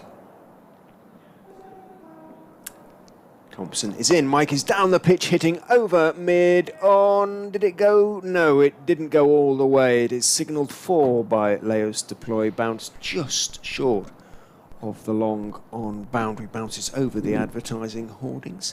Thumps into a brick wall on that far side there. It will therefore. It was thrown in by a spectator as well, so it has to be both sanitised and indeed inspected by umpire Ramage, who takes his sanitising cloth or whatever it is, or wipe, or can't do this shine much good. Not that there'll be much shine left on the ball. Good blow from Mike then. Yeah, oh, he hits a clean ball. Thompson receives the ball without a great deal of enthusiasm on his part from umpire Ramage, and mid-on goes back to long on. Thompson is in to Mike, who plays very carefully and correctly through the vacant mid-on area along the ground all the way out to Deploy, who is now at long on and takes 1. Moves on to 5, 431 for 6. England rather subsiding, 146 for 5 now. Thompson into Swindles, who is wristily flicking the delivery away out through backward square leg. Billy Godalming runs up, or runs across and back from that sort of short, long-legged position out towards backward square. Picks up Gets his throw away, but Swindles has taken one and kept the strike. Ed Moulton's work is done, and he steps back and he's sitting on first-class average now, 195. Bless his heart. Replaced by Anuj Dal. Yeah, Johnny Bairstow out for a 4-ball duck. And now it's Root in still. Root is still there. He's on 17, and he's been joined by Moeen. So plenty of work for England to do there. They still need a further 221 or to bat the rest of the day for a draw. The current run rate is 2 and over. Well, it sounds like their intentions are clear, really, doesn't it? Just to occupy the crease, but that's not really Moeen's necessarily his forte, is it? The way he got out in the first dig as well. Lancashire all out for 168 in reply to Nottinghamshire's won 272, so trailing by 104 runs. Just up the road, as they say. Road. Middlesex 199 without loss against Sussex. Here's Anuj Dal into bowl to Harry Swindles, who goes halfway forward and defends it straight back to the bowler. Kent in the other game in Division 3 are 339 for 7, which means they lead Worcestershire by 206 now at Canterbury. When you said Edwin was Springsteen's middle name, I actually did think you meant Bruce. I didn't realise it was Springsteen. Your on Springsteen. My Springsteen. Your Springsteen. Springsteen. I do apologise. He's ours for this game. Yeah, he's ours for this didn't realise. His Dal bowls. That was a bit of a wild swing outside the off stump from Swindles. He didn't really have to play at that one. Goes through to Brooke Guest, moving across to his right, which tells you how far outside the off stump it really was. He is a great admirer of the boss. Well, the last time, this is David Griffin's. Now, let me try and work this out. 1, 2, I think this is David Griffin's 1004th successive day watching Derbyshire cricket. Hasn't missed a game. 1004 days in a row. As Dal is in bowls, that one is pushed out towards mid-off. How many matches is that? Oh, it's a lot. The last time he missed a Derbyshire match was because he was at Hyde Park watching Bruce Springsteen. Back in the day. I mean, Springsteen was only a youngster then. The Bruce one. That is, I have no idea how old your Springsteen I suspect is. if we ask Griff how many matches he would know. Oh, I'm sure he would, yes, absolutely. Absolutely. There is no doubt at all about that. I'll tell you what happened at the end of play each day as well, almost certainly. Here is Dal in bowls. That's left alone by Swindles to go through to Brooke Guest. Yeah, we had him on air. I think it was the start of day 2. Remember now, they all merge into one after a while, don't they? But we had him on air just for 5 minutes at the start of a day's play, just to mark his 1000th. Rightly so. Absolutely, absolutely. And then he had to drag him off. And then he missed a wicket with his he missed a wicket, so he was a bit hacked off with that, because it would have been a good one. So he was in the lift on his way down from the Lord's Media. We got to in the Lord's Media Centre. Oh, it was. Well, you haven't got to, have you? Okay. There are some stairs. This one is pushed out into the offside. I couldn't find the stairs though. By Swindles, collected by Critchley. The exits at the back of the newspaper box. So below the commentary boxes, there's 2 doors on either side at the back. I don't know how you get them at the bottom though. Are they behind the lift? Where you emerge, kind of between the lift shaft and the stand and the sort of supports of the stand. Dal is in again. I don't seek out stairs very often, and Swindles defends it straight back to him. It's a maiden over from Anuj Dal. 17 overs, 4 maidens, 0 for 44. His figures now. Leicestershire 432 for 6. Swindles has 36. Mike has 4. That said, you used to be able to get onto those stairs from the Bedser and Edrich stands, which have been rebuilt, haven't they? They've been rebuilt. There's a walkway around the back of the media centre linking those 2 stands now as well. Yeah, they were still working on it maybe rather irritatingly. Has changed somewhat. Yes, that was our first time back in the media centre, across the far side of the ground, next to the pavilion, which I thoroughly enjoyed last time we went down there. Did they let you in the pavilion? Did you go in and have a wander? No. I've been in the long room. And were the bins heavy to carry out?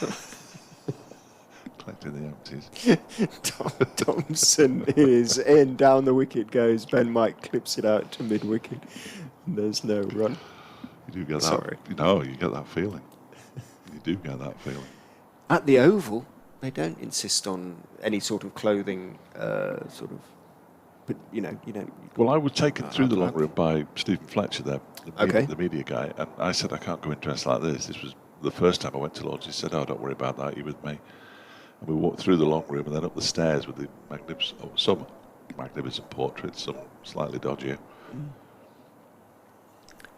Deep mid-wicket has gone out now as Thompson goes in to Mike, who is forward, calmly defending out towards the conventional mid-wicket, who is Critchley. Deployers out there on the mid-wicket boundary. Long on is out. Mid-off is up. There isn't a long off, so if he hits straight, might fancy that direction. Thompson is in, and he does drive straight, but fairly gently, Ben Mike. He's quite a correct player, and down the pitch it went to Thompson, who wipes his hands on the back of his trousers before grasping the ball, stopping at the end of his run and coming in. Bowls to Mike, who is forward. He's had one really aggressive shot in his innings so far. It looks like Brooke Guest is probably asking, well, so what's your plan here?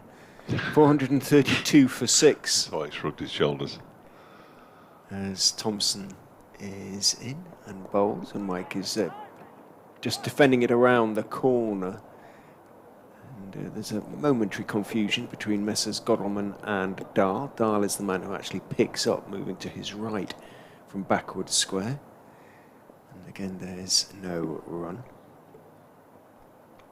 Thompson is in. Mike defends out to the man at short mid-wicket, Critchley, who as we've established is the eccentric of the team, or one of them, forms the long barrier as the ball trickles towards him, and it just makes it. Moeen Ali's gone. Oh. 18th England batsman to make a test duck this year. They've actually had 43 scores of naught. England, that's Will McPherson's tweet. None of the 18 Joe Root, by the way, he says. No, I didn't expect there were. Root on 18, Wokes on 2, England 149 for 6. And there are 53.5 overs remaining. That's not going to be easy to save, that particular test match, I would suggest. As Anish Dahl begins a new over from the racecourse end, bowling to Harry Swindles, who pushes it out into the onside. You must forgive us for drifting elsewhere, but drifting's the perfect word for the way this game's going at the moment. It's just not going anywhere. With Leicestershire on 432 for 6. They probably don't think they've got enough, but nobody seems to want to score the extra 38 runs, which would mean they probably would have enough. I think they almost certainly have anyway. As Dahl is in, defended by Swindles.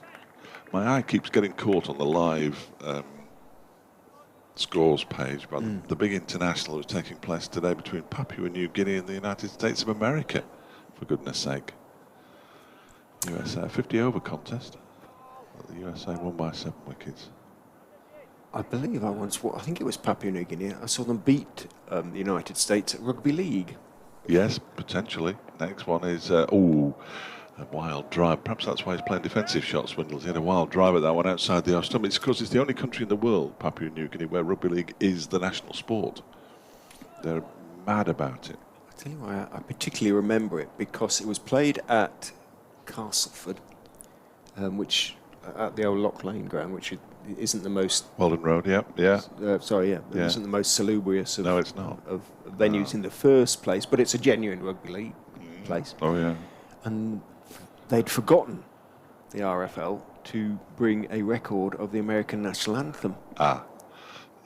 Dahl bowls and another wild swing outside the off stump from Swindles. Perhaps he wants to get on with it, but just can't. Because it's moving around so much, it's absolutely unplayable out there. Goodness me. Just to finish that story about one of the American players stepped forward and in the most perfect baritone sang the national anthem. Well, they quite often do have somebody sing it, don't they? So impressive. Yeah. And the crowd sort of stood there with mouths agape before it got the biggest round of applause of the night. Cook Islands fans are the best for singing, as this one is defended by Swindles back to Anuj Dal. When the Cook Islands play, their supporters always sing, and they've got beautiful voices.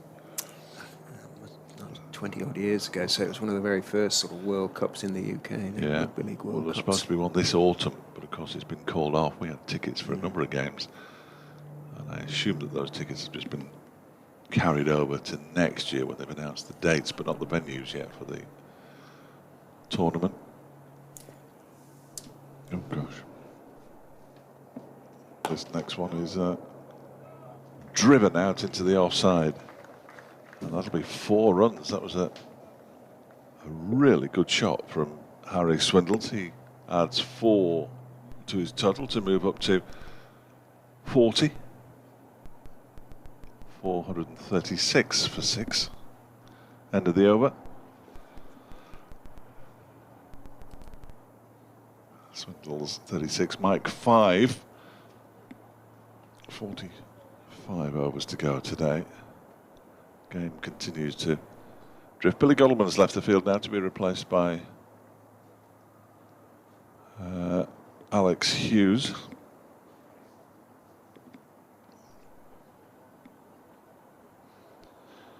Update in a couple of minutes for Radio Derby.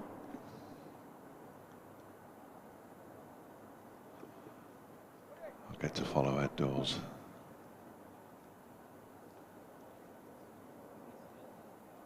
Alex Thompson is going to continue from the City end. Richard might be back in time for the update, as this next one is defended by Ben Mike. Back to Thompson.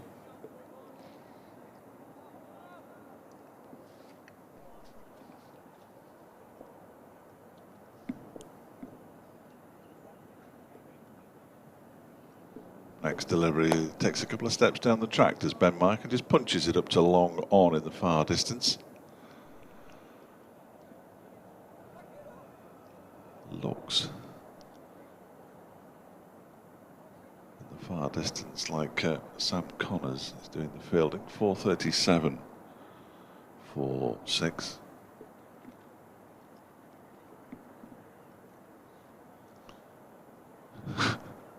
Oh, baby in the background.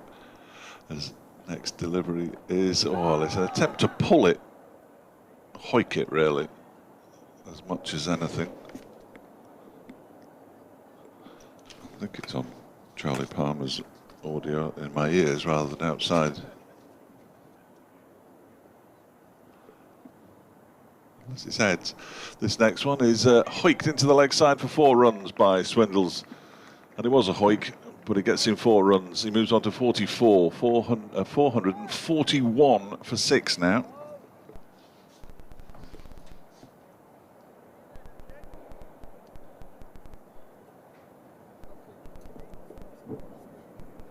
That's Fraser Clark, not Charlie Palmer.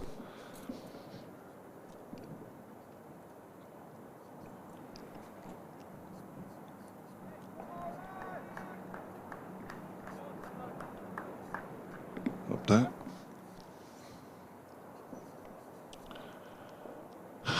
Yeah. Good afternoon, Steve Jordan. Yes, Leicestershire 441 for 6 now. Harry Swindles, who was in his shell, has come out of his shell and smashed a 4 out to the deep backward square leg boundary just a few moments ago. He's on 44. Ben Mike's on 6. 1 wicket since lunch.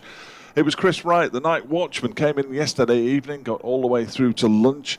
He was dismissed for 87, a career high score, just 13 shy of what would have been his first, his maiden first-class century in his, 174th game of first-class cricket. Quite remarkable. He was stumped by Brooke Guest off the bowling of Alex Thompson. 2 wickets this morning for Ben Aitchison, but Derbyshire's bowlers are looking a very tired bunch in the sun here at the county ground, with Leicestershire. Well, we're just waiting to see how many runs they need before they want to declare 441 for 6.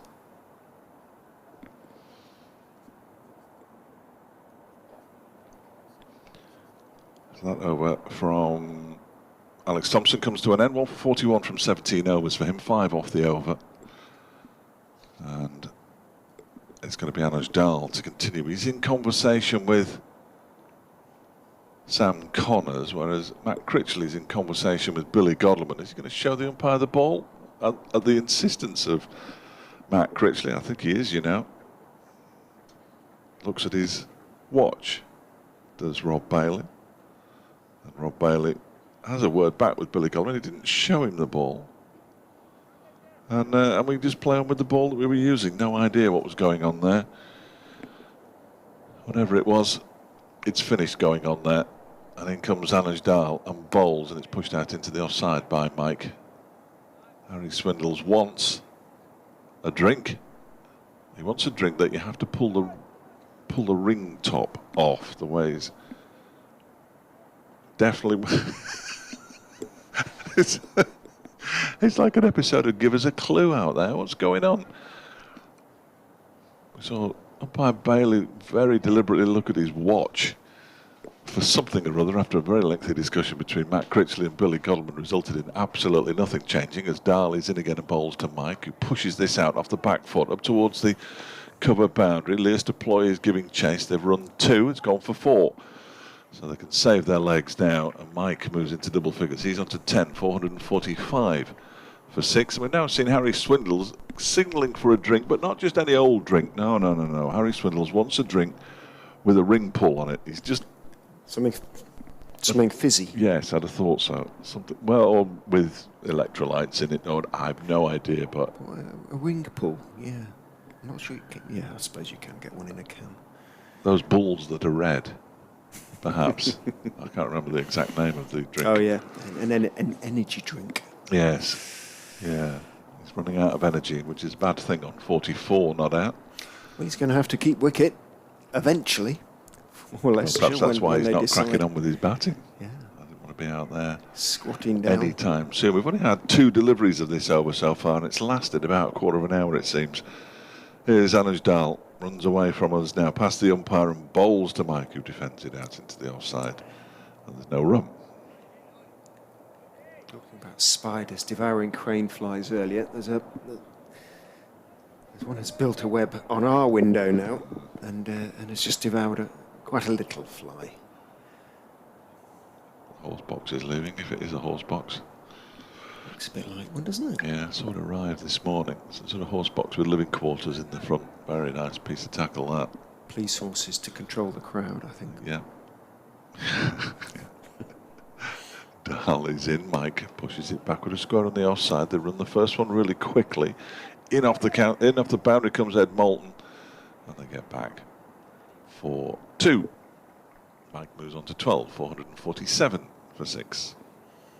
Do you think it's number of overs left that they're not a target figure, but they go through to tea? Either side of tea. We've got 11 overs after this one until tea, I think. 44 remain today, so 43, yeah. Yeah. They might have a little burst of 6, so maybe 5. Because they'd lose 2, won't they, when... No, that's true. That is true. So it might be just maybe 450. Who knows? Who knows, indeed. There is Dahl again, because I've got no idea. Paul Nixon might. Yes. Dahl is in. That one is pushed out into the offside. Or Callum Parkinson. Well, they'll be consulting with each other constantly, won't they?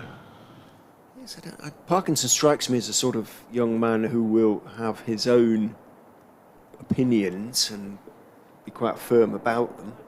And if there is sort of any disagreement, it would be interesting to know what the sort of dynamic is there, won't it, really? Wouldn't it, really? Ackerman, obviously, much more experienced and the senior player of the side. Dahl is in again, bowls. That one is wide of the off stump, and he rather reaches for that one, Ben Mike. Manages just to basically toe end it straight to Matt Critchley, end of the over. 6 from it. Dahl's bowled 19 overs for 54 runs now. Swindles has 44, Mike has 12, and Leicestershire 447 for 6, and it's about time that everything stopped for a drink. Because so much is happening. It is all so frenetic out there, understandably. Derbyshire are genuinely weary, I would think, now. 149 overs they've been out there in. Yesterday was warm, but today is hot, and just not used to that this summer. Leicestershire's backup staff around the boundary again they go. They've clocked up a few miles over the course of this game. As Bailey and Ramage have a chat. What's happening out elsewhere? We're doing this. 27 wickets have fallen at Edgbaston now in less than 5 sessions. Hampshire won 76 for 7, lead by 149 runs with 3 second innings wickets intact. Madness. Yorkshire bat on at Scarborough, 293 for 8, lead by 159 against Somerset. Durham bat on, 414 for 7 against Glamorgan. They lead by 317 runs with 3 first innings wickets in hand. Gloucestershire are back in, as you've possibly said, against Essex. 52 for 1 in their second innings. So they trail by 148 at Chelmsford. Northants struggling a little bit, having bowled Surrey out for 252 or 139 for 8 in reply. Middlesex openers bat on, uninterrupted, 200, well, not uninterrupted, but unparted, 228 without loss against Sussex. The deck chairs, those denizens thereof, will be grumbling. And Kent, 350 for 8. Did Darren Stevens get another 100? Because he was 50-odd overnight, wasn't he? Let's have having made an extraordinary, well, the second extraordinary century of the season for Kent. Again, that was against Leicestershire last week. Let's have a look, see what he ended up with. 66, so a relative failure by Steve-O's standards. I think he's gone. Eyes have clearly gone. Mark Stoneman, who got a pair against Derbyshire, has got 111 not out in his second game for Middlesex, so enjoying it far more than his first. Finnegan's Prentice bowled 10 overs for 37 for Sussex. You're not missing any cricket, folks? Seen anything, really. We are now ready to go again. Thompson is in from the city end. Down the wicket goes Harry Swindles. He ends up pushing it one-handed, the ball that is, out towards mid-wicket in the air, rather unconvincingly. 44 he remains. Therefore, Thompson in again to him. There's bounce and turn there. Bowling round the wicket, though, he's going to have to really straighten it markedly. And it comes off the pad, but Swindles indicates with his hands how much turn there was. There's going to be something there for Parkinson, you know. How much at this relatively still early stage of the game remains to be seen. Thompson is in. Turns his wrists on the defensive push out to mid-wicket. It goes, and there's no run. Swindles 2 centuries, just the 1 half century, so this will be his second half century. England 150 for 6 at the Oval. Thompson is in. Swindles goes back, turns it out towards backward square. He's going to have to, he does tend to hesitate, Swindles, in his running. Mike called him through straight away, but he always sort of raises an enquiring hand, Harry Swindles, and so he stays on the back foot before setting off. He doesn't do so well taking a step or two. But he gets there, because the throw from Godalming to the bowler's end wasn't as accurate as it might have been. Great puffs of dust as Ben Mike kicks some of the dust out of the way before checking his guard with umpire Ramage, who just nods back at him. Thompson is in. Mike is forward, just waiting for it, defending it out to mid-wicket, picked up by Critchley. No run.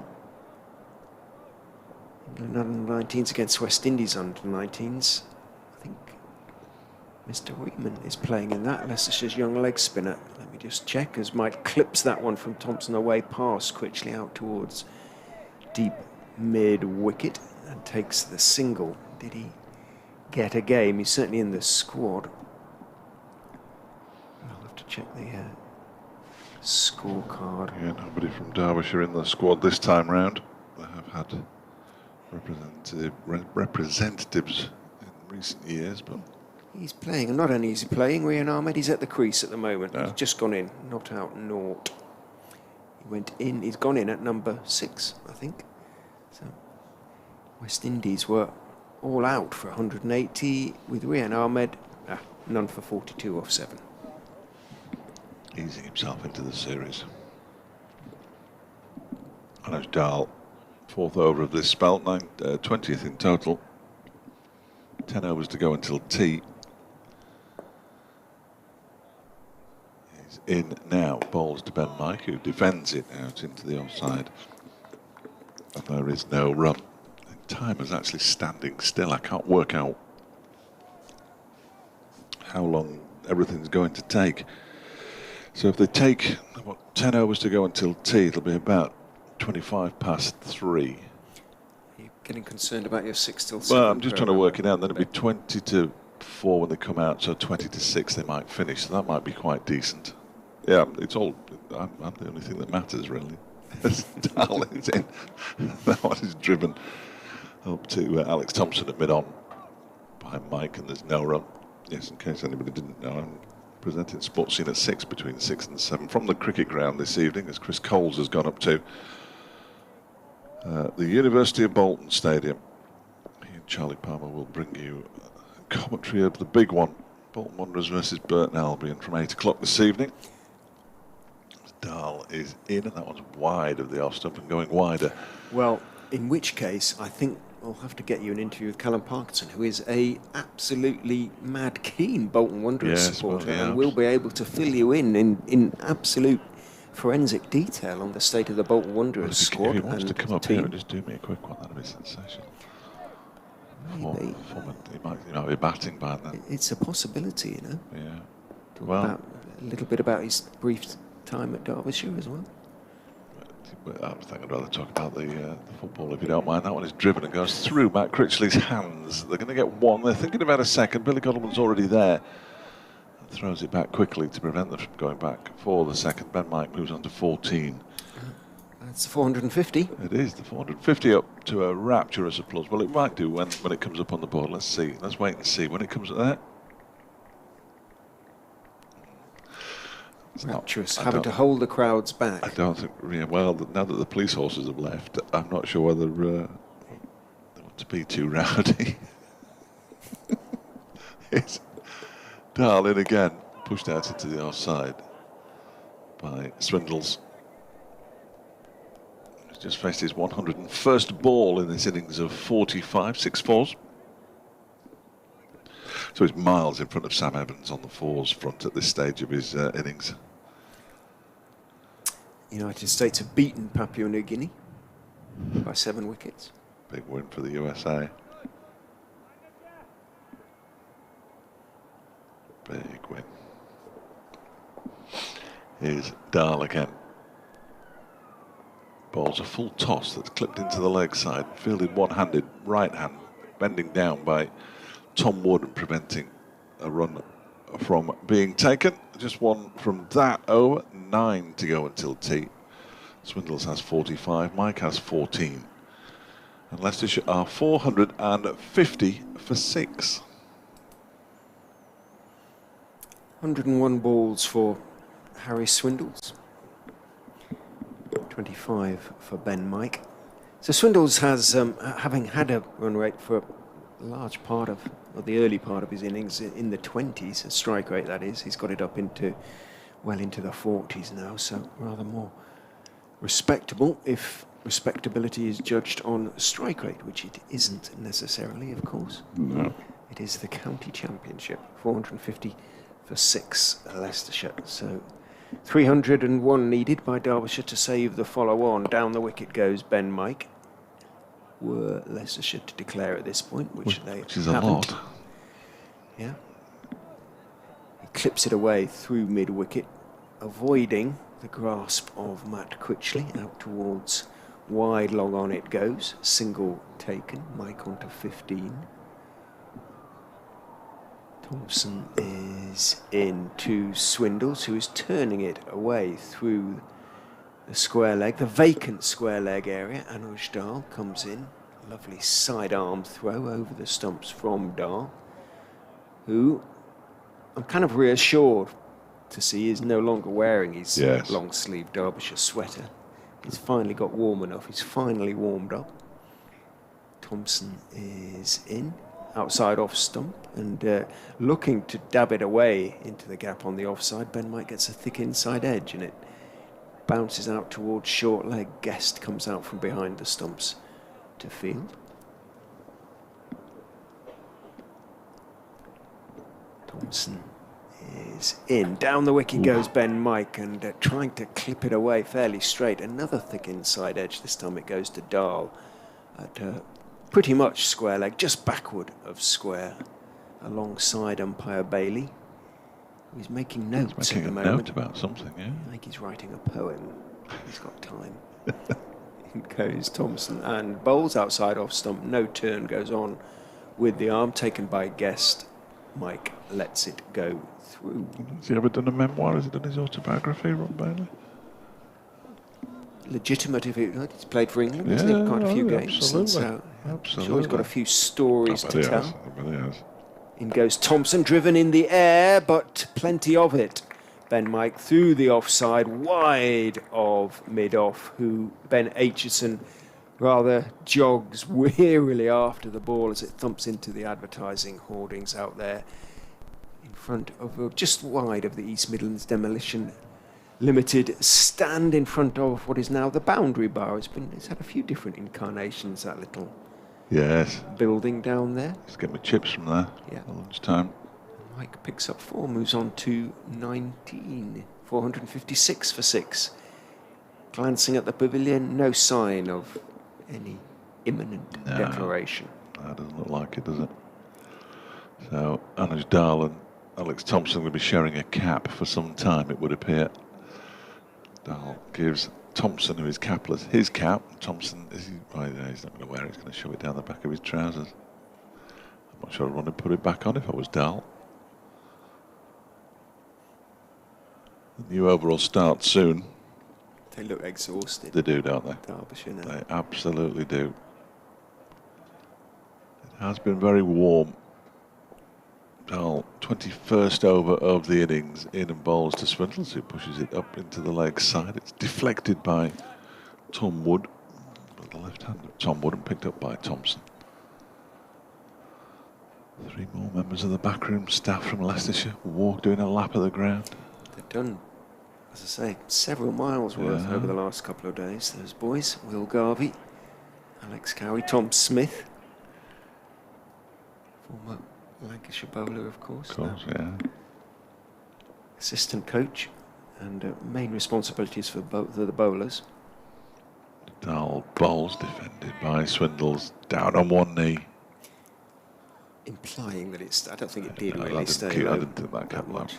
No. You can generally tell.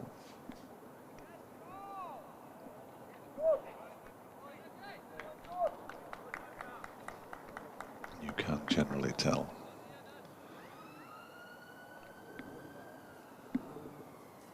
Emergency services in the background. I won't ask Richard to tell me which one that is. This next delivery is defended out. I might do in a minute. Is defended out into the offside by Harry Swindles. And unsurprisingly, there is no run. Dahl marches slowly back to his mark while Matt Critchley goes to work on the ball. He bypasses Billy Godleman this time, thank goodness. Dahl turns. On his way in now to bowl, and that one is off thick inside edge down to the long leg. And they pick up another single. Swindles moves on to 47. 457 for 6. Once the game moves on, it'll be quite exciting, I fancy, but at the moment, not quite so much. It's 72 overs old, this second new ball. So we'll get a new ball soon. I'm just thinking it's only 8 overs away from a third new ball. Yes. Should we get to that point? They'll let them bowl 1 over with it and then declare. Dahl is in again. That one's defended by Ben Mike this time. I'm not sure Billy Godleman would bother, to be honest. Do you think? Why wouldn't Take it for the third time? I would imagine Aitchison wouldn't be over delighted if. Come on, Ben. Bowling at the tail, 5 for in the offering. Yes, this is true. The offing, rather. Yeah. They'd be chomping at the bit to get hold of it. Here's Dahl, and again bowls to Mike, who defends it out into the offside, straight to Matt Critchley, and of the over 1 from it. 21 overs, 4 maidens, 0 for 56, Anuj Dahl. Bowled probably better than that. 457 for 6. Leicestershire Swindles has 47. And Mike has 19. Fist bump from Billy Godleman and a call to the pavilion for a drink. So it might be that Dahl's work for the moment is done. Yeah, conversation. Madsen, Guest, Godleman. Game. Thompson isn't going over the ground. I know it's essentially defensive going around the wicket, but it must be worth an over or two going over, you would have thought. I might have had an over or two of Lewis Deploy or Tom Wood, to be honest. Tom Wood doesn't look like he's going to be bowling anytime soon. He's out on the point boundary at the moment, just stretching out his calves and his Achilles. Lewis Deploy is up at mid-wicket. Doesn't look like he's going to come on to bowl anytime soon, but he did turn his arm pre the start of day 2 out in the middle. Thompson. Is it me? Well, I'm not quite sure. I've completely lost interest. Thompson's first delivery's turned into the leg side. It is me. You're right. I do apologise. I'd rather lost track as well. Marvellous. Have we got? Is it an entirely defensive field now? Pretty well. Much Madsen has never departed from his position at slip. Thompson is in. Mike is turning it out to Critchley at mid-wicket. Foolish delivery. No risks really being taken by Leicestershire in pursuit of whatever total that they have in mind or number of overs left that they have in mind. In goes Thompson. Bowled slightly shorter delivery. Half forward is Mike, and you heard the call of no as he pushed it out towards point. Tom Wood fields. One of the backroom staff of Leicestershire has dropped out now. It's Alex Cowie's dropped out. The strength and conditioning guru, chief. The other two, Will Garvey and Tom Smith, continue to go around the boundary as Mike pushes past Critchley. Nice straight bat. Might have pulled up lame. Yes. It's flaked out in the heat. Blister or something. Mike on 220, 459 for 6. Slightly more defensive field for Harry Swindles, who's on 48. Approaching, as I say, what would be his second half century of the season, to go with 2 centuries. Thompson is in, bowls to him, turns it towards mid-wicket. The twinkling feet of Critchley running to his right effect the stop.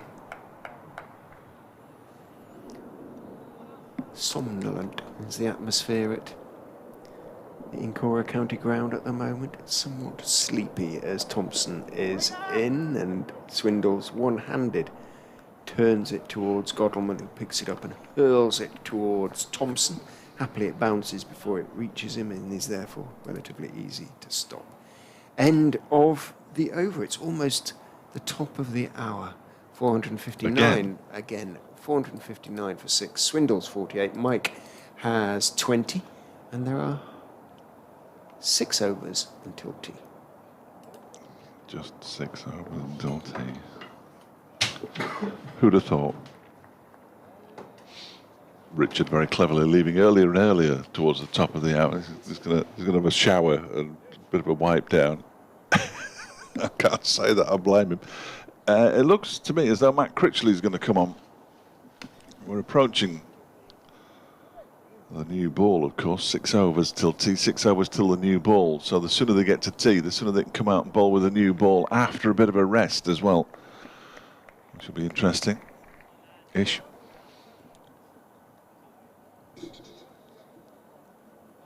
Matt Critchley. It is indeed Matt Critchley coming on to bowl from the racecourse end at 459 for 6. He's going to be bowling to Ben Mike with one slip in place. He bowls to him and Mike drives out towards Billy Godleman at long off. They think about coming back for a second as he stops it on his chest. They indeed settle for just one.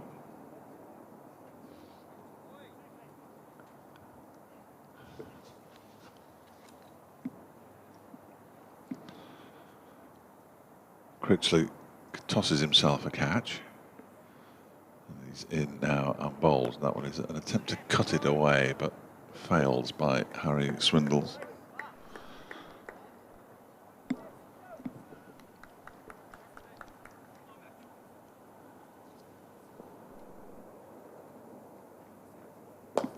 Next delivery is played straight back to Critchley by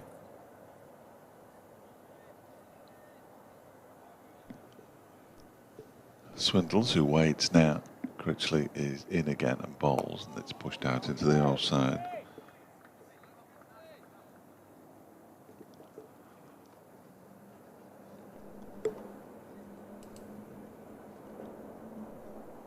Next delivery from Critchley is turned into the leg side.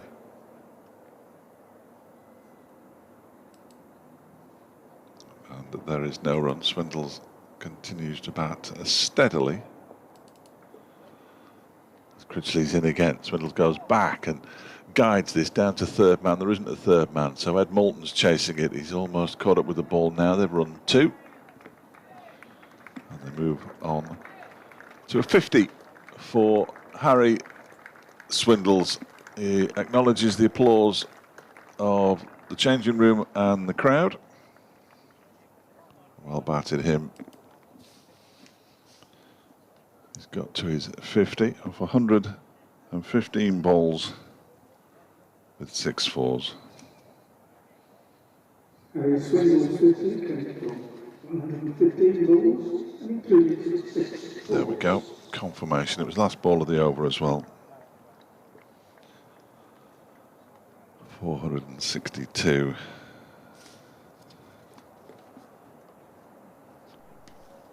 Fourth batsman to pass 50 in the innings.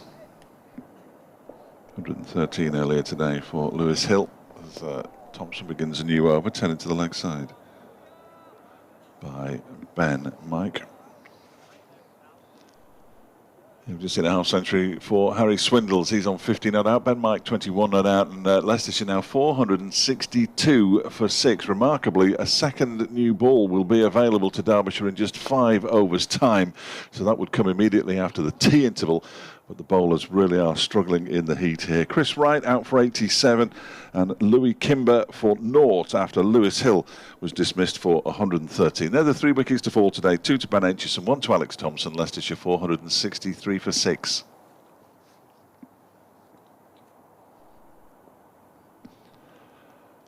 Thompson is in and Swindles clips the ball into the leg side for a single. 464 for 6 now.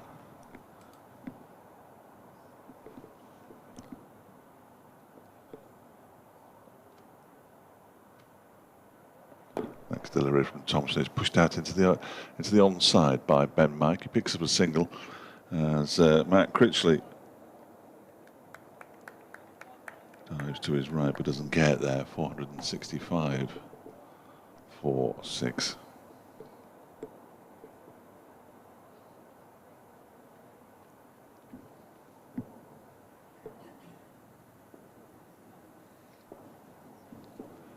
Thompson around the wicket in. 2 steps down the track from Swindles and plays it straight to Matt Critchley at mid-wicket.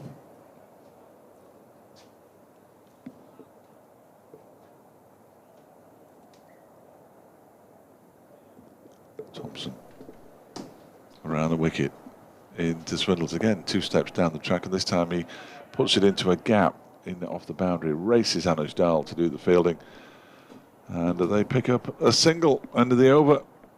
466, I fancy, for 6 now. 156 overs this innings has gone on for. We've got 4 until a new ball would be available, and 4 until the tea interval comes around. So they would get the new ball after tea if they want it, and we're going to continue with spin at both ends because Matt Critchley, the leg spinner, is going to continue. Ben Mike wants some fresh gloves. Of course he does.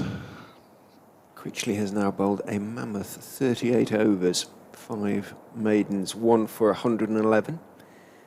Ben Aitchison, 28 overs. He's the next highest in terms of number of overs bowled. 6 maidens, 3 for 71. Sam Connors and Edwin Moulton, both 24 overs apiece. In Connors' case, none for 68. In Moulton's case, 1 for 85. Anuj Dal, 21 overs, none for 56. Alex Thompson, 21 overs, 1 for 55. In goes Critchley, bowls, and it bounces over the top of the stumps as Swindles goes back and tries to cut it away. It doesn't turn particularly. A little pantomime from Wayne Madsen at slip, trying to stay enthusiastic as in goes Critchley, bowls. Again, it's a little bit short this time. Swindles does connect as he goes back and cuts it out towards the man on the deep point slash cover boundary, just in front of point 1. No, it is deep cover really, and it's Deploy who's out there. Mike takes a moment just to settle himself, looks around the field. Critchley is in, bowls to him, drops very short. He goes back and pushes it out into the offside. It goes through the hands for once of the usually immaculate Dal, just a few yards behind him. Consequence, a single is taken, just caught him on the end of the finger, judging by the way he's shaking his right hand, and he has his long-sleeved Derbyshire sweater back on. Critchley is in, back goes Swindles. He wasn't quite sure of the length on that one, whether to go forward or back. He stayed back, trusting the pitch wasn't going to let the ball do anything too excessive, and it didn't. He pushed it out into the offside.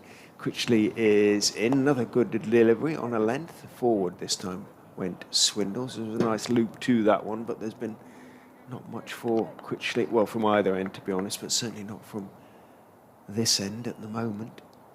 468 for 6. 3 overs after this before tea. A horrible long hop. It was an attempted quicker ball from Critchley. It banged down about halfway down and back went Harry Swindles. But it hurried on to him a bit and all he could do was steer it out towards Dal. End of the over. I think we can definitely conclude then that Leicestershire will think about it during the tea interval. Bat on. Maybe. Well, you might as well get to 500 now, mightn't you? I suppose we could get 600. 7. 7, 8 tomorrow sometime, about this time.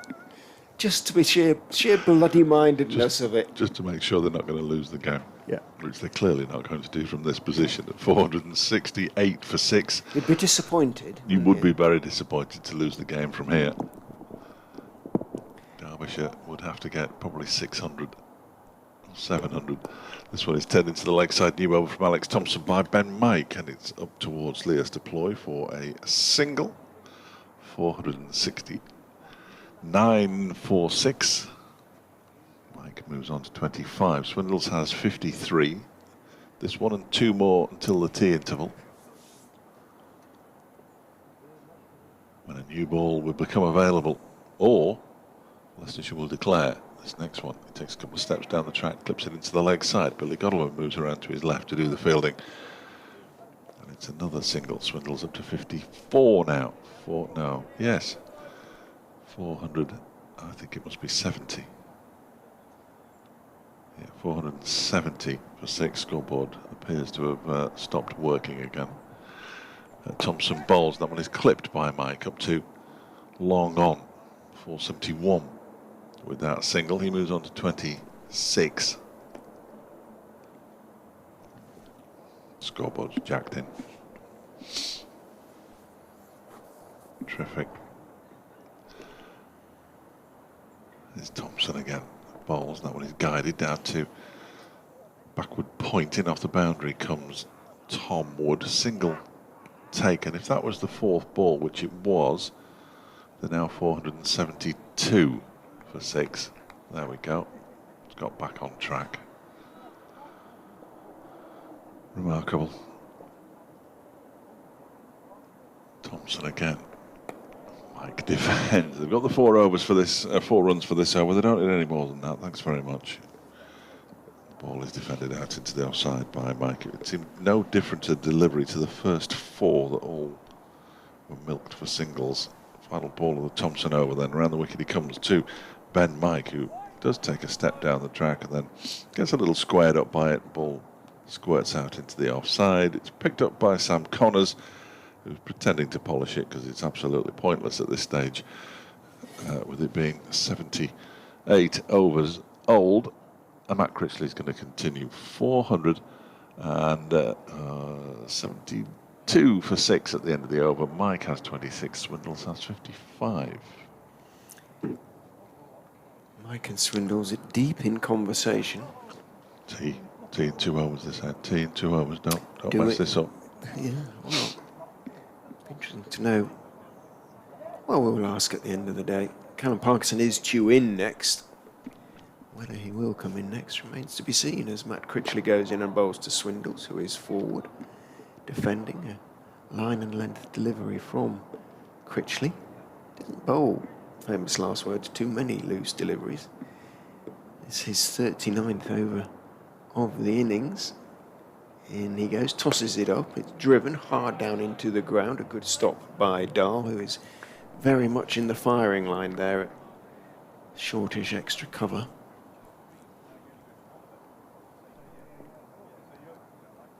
Critchley drops a little bit short. Swindles goes back and pulls it around the corner, around through the onside out towards Tom Wood, who's out there on the leg side boundary, the sweeper out there in front of square. Billy Godleman's gone back to long off for Ben Mike, who is on 26 as Critchley steps in and bowls to him outside off stump. Does turn a little bit, but from wide it goes wider. Mike lets it do so. Blue reflective sunglasses. Critchley sporting as he goes in and bowls to Mike. Tosses that one up, inviting the drive. The invitation is answered in the affirmative, but another good stop by Anuj Dahl, diving to his left this time. Means that Mike doesn't pick up any runs. Remains on 26. Critchley in again to him. Hit hard, straight back down the pitch towards Critchley, who sticks out a big right foot. It comes off that big right foot, bounces up into the air, and he completes the fielding. 473 for 6. 1 over left before the 3rd new ball. and T. And T. Two before T. 133. 33. Yep, Yeah. it's just Yeah. I should know. Yeah. The scoreboard is Don't look at the scoreboard. well, not for at least 30 seconds after the whatever has the previous delivery has happened. Oh, it is warm. September, for goodness sake, as Thompson begins a new over. That one turns down the leg side. Well taken by Guest. They are getting some turn now. Be afraid, everybody. Be very afraid. Next delivery from Thompson is driven. That's sort of driven. A particularly pleasing shot, but he's got a single for it, as Thompson only got half a hand on it. Took most of the pace off it. Swindles picks up another single, moves on to 57. Leicestershire to 474 for 6. Mike waits and pushes this one into the onside, where it's stopped very carefully by his right foot, with his right foot by Matt Critchley. Almost forgotten how to talk. Anything but words that say Thompson's in, and that one is driven, hello, down the ground, but only for a single to Sam Connors. Now Ed Moulton out in the far distance. Sam Connors is in the covers. Ed Moulton has been down there for the entire day, so it probably made sense that he should do the fielding there, just in front of the chairman's box. If they've had any words of either advice or encouragement for him, this one is turned into the leg side by Swindles. 2 to go till tea, or even 1, I'm not sure. I think it might be 1 actually. This could be the final ball before tea. It's going to be bowled by Alex Thompson. Ed Moulton has come up, and it's left alone outside the off stump. And everybody turns and walks towards the players' pavilion at tea. Leicestershire 475 for 6, with Swindles on 57 and Ben Mike on 27. What will happen during the tea interval? Will the Derbyshire opening bowlers be revitalised and ready to take the new ball, or will Leicestershire declare? There's only one way to find out. Join us in 15 minutes.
looks like he's going to bowl some seam, doesn't it? He isn't, clearly.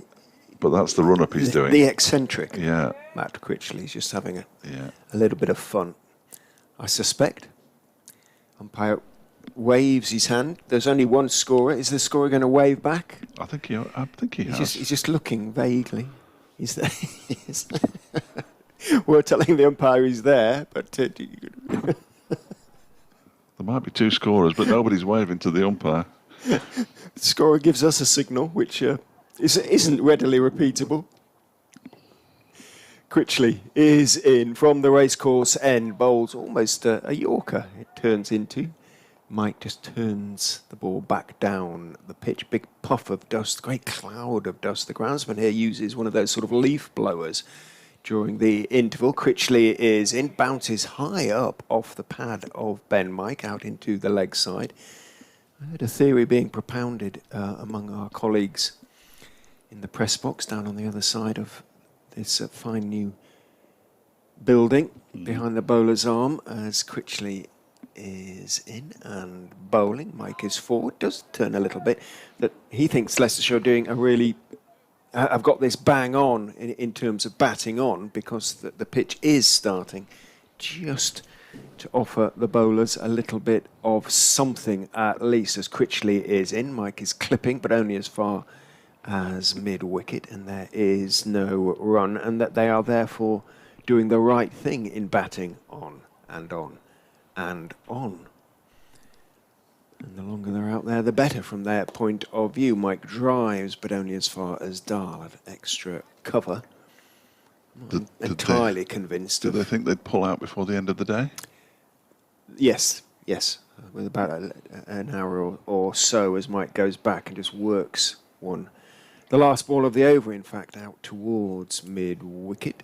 Billy Godalman runs around even and fields. Mike takes one, moves on to 28, keeps the strike 476 for 6. At the end of the over, the 161st. Third new ball available. Not taken. Not taken, bizarrely. And the spinners are going to continue. What it does, of course, is as it fails to take time out of the game, it means we'll go through to 5:30 if they get ahead. So they're not even taking time out of the game by bowling a couple of medium paces with the old ball. England 191 for 7, incidentally. Yeah, Joe Root out as well. It's all gone wrong. All gone wrong. So here's Alex Thompson. I've got nothing against the two Derbyshire spinners, incidentally. I think they're both very good cricketers, but not sure what the point is anymore. Oh dear. Now two fielders are swapping places. As Ed Moulton finds himself, I was going to say relatively close to the pitch, but he's not because he's going out to the point boundary, and Tom Wood has come into mid-wicket. Here is the start of the second over after tea, and there's a big swipe, and it's a 6 for Ben Mike. It's gone over the man at long on. Wow. Matt Critchley, it was no more than a smear, really. And he has leathered it over the boundary, over Matt Critchley's head at the far end at long on, and all the way for 6. Did it bounce over the brick work? It landed on the concrete behind that temporary stand, in which case it'll be in the road, won't it? Yes, it would. They'll need a new ball. It'll delay proceedings slightly as well, of course, while they go and look for the ball. A new, very old ball. Mike has moved, according to the scoreboard, Mike's moved on to 28. 34 now. It still says 28 there, doesn't it, on the scoreboard? You'll get there. 33, I make it. He was 27 at tea. Yeah, but he got a single off the last ball of the first over. Oh, did he? My apologies. So to keep the strike. Right, so they're actually, haven't even coped with the end of the over and the faffing about that was going on. 482 for 6, Mike go. 34, basically. There you go. Right. We're still waiting for the ball anyway. Yeah. Would they have a ball that was so 92 just overs thinking. old? Well, it is 82 overs old, doesn't it? It needs to be. So 82, sorry. Yes. Thoroughly battered, new old ball. Well, Fielders, Critchley may have come back. found it. I think has he got one? Is it in his hand? In his right hand. There can't be much left of it. So I think Alex Hughes is claiming full responsibility for finding the ball, and because he found it and he's in the, it's not a bubble, is it? He's in the team. Yeah. They will show it to the umpire, obviously, because it took quite a clout off the bat and then quite a clout off the concrete, and potentially off the brickwork as well. Probably got run over a few times as well, but otherwise it's not the main road, though. Of course, it's only the service road, really. So it shouldn't be too busy out there at this time of the day. Umpire Ramage is plucking bits of gravel out of it. Yeah, he's having a look. I think he's going to put it through the caliper, is he? Of his own volition. He said, "Oh, that'll do. You're only bowling because you're bowling, and let's crack on."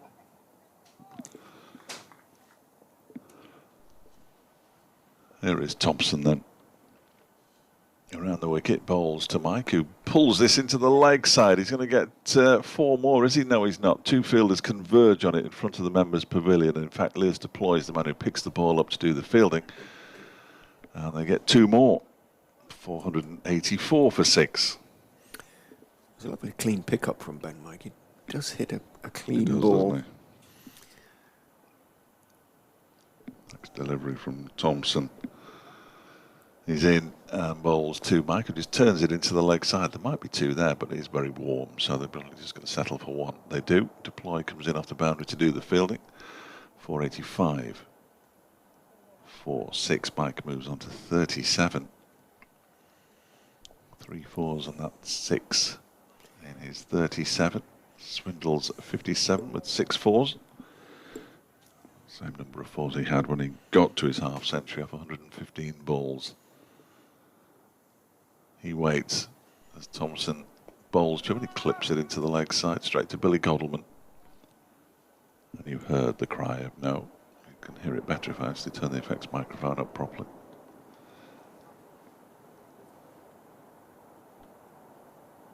Thompson in his 24th over around the wicket bowls. That is a sweep, and it's an aerial sweep, and it's going to go down to the long leg boundary. Dahl is chasing after it and keeps it in brilliantly away to our left hand side, and they have to settle for 3 runs as the ball is thrown, as you would expect, to the wicket keeper, who whips off his glove, Brooke Guest, and hurls it to the bowler's end, but still get through for 3.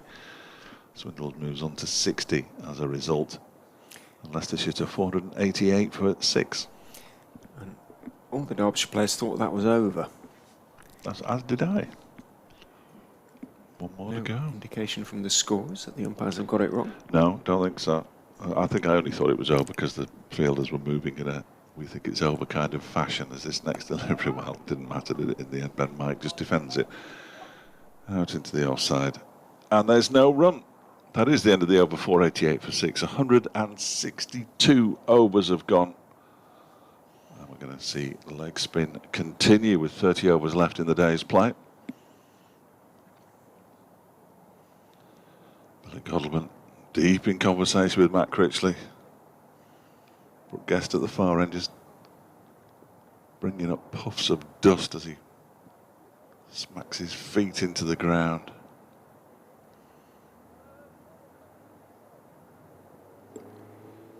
Game stopped. The game has completely stopped. Yeah, there isn't, as you imply, much of a sense of urgency out there at the moment. There's not much to describe, is there really? It's the same field as before. He's pushed the long off back. That's Sam Connors. No, neither batsman's particularly close to a milestone, although Mike's only 13 away from a half century. In he goes, Critchley that is, and looking to chop it away on the offside, hits it down into the ground, Harry Swindles. And there's no run. Seeing what the previous highest score this season was, Leicestershire in the county championship. Critchley is in and clipped away towards mid-wicket. Requires Wood to scamper towards the ball, which he does, and gets his throw away. So just a single on that occasion. Even sure they've gone past 400. Okay. Yes, of course they did in the game at Somerset. 475 for 7 Critchley is in. Catch! Caught and bowled. Lovely catch from Matt Critchley, who throws the ball into the air in delight. Tossed it up to Ben Mike, came down the wicket and drove in the air. Critchley flung himself to his right and this time managed to hang on one-handed to his right. Mike goes, caught and bowled, Matt Critchley for 37, Leicestershire 489 for 7. He deserves that, Matt Critchley, just purely for the amount of work that he's done throughout the course of the day. 2 for 116, his figures at the moment. He's a fine fielder. He did put down a really tough chance this morning, Chris Wright, when he was on 37. Diving to his left, couldn't cling on, but that time he did cling on. And we go on, because the new batsman is marching out. That looks like Should be Callum. Well, it looks like Ed Barnes. It Could be now to me. these days. It looks more like Ed Barnes than Callum Parkinson. Definitely Ed. Not Ed Wynn. No. Barnes. Former Derbyshire man. Well, briefly on loan from Yorkshire, of course, but tops the batting averages in the absence of Marcus Harris, now back in Australia, averaging 43, and that is because he's batted 9 times and he's had 4 not outs, but 2 of those have been scores of 83 not out, and was it, I'd have to look back, I think it was 70 something not out. Looks back at his notes. Exactly 70 not out. Also a 22 not out in that last match against Kent. Derbyshire's high score of the season, incidentally, 390. The game against Worcestershire that they should have won but didn't, because they failed to declare early enough. Worcestershire 8 down in their second innings, still behind. 6 overs with the new ball. Critchley is in. Barnes bowls an absolutely shocking long hop, pitches in his own half, bounces up towards Barnes, who pulls it around the corner. Godalman saves Critchley's blushes to a certain extent by flinging himself to his left and half stopping the ball.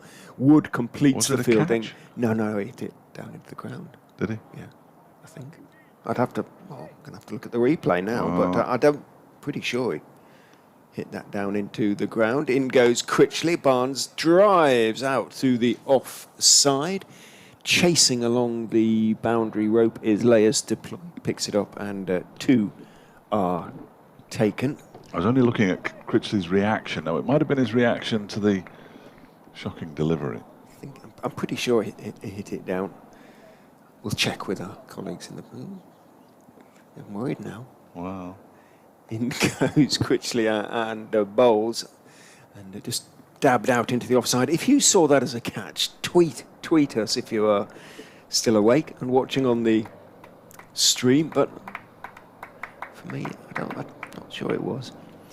For 95 for 7, Barnes has come out and thrown the bat with abandon. Yeah. The coat hanger, hammering it to all parts. He's 6 not out. Coat hanger. That's brilliant. Brilliant. We found all. Yeah, he's been a guest on the cricket show a couple of times now. Did you call him the coat hanger then? I don't know if we mentioned it, but what we did do is set him up slightly in that he's a huge soap opera fan. Is he? He watches them all. And when he went out to bat at Taunton, sorry about this, Leicestershire fans who have heard this story many times now. As Alex Thompson begins a new over and bowls to Harry Swindles, who plays it back to him. But with a previous first-class best, I think it was 17 not out, Paul Nixon said, if you get a 50, I will pay for you to go on a tour of the studios.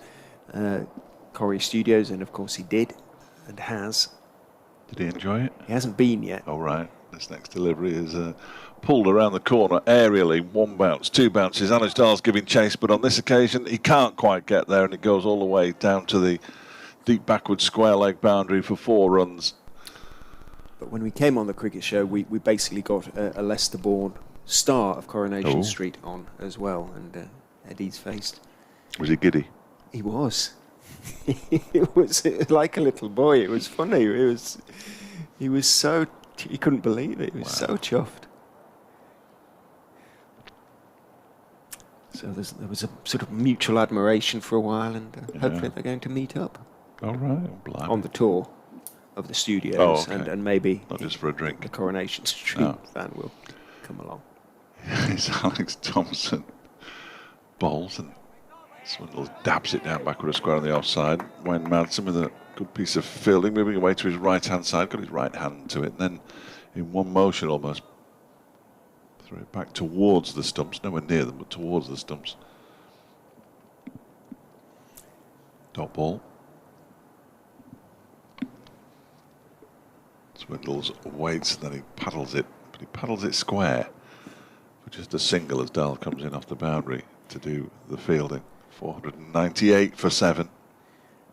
Suggestion from Springsteen that both matches he's watching at the moment, one of which is the test match, involves sides playing for the draw, but yes, yeah.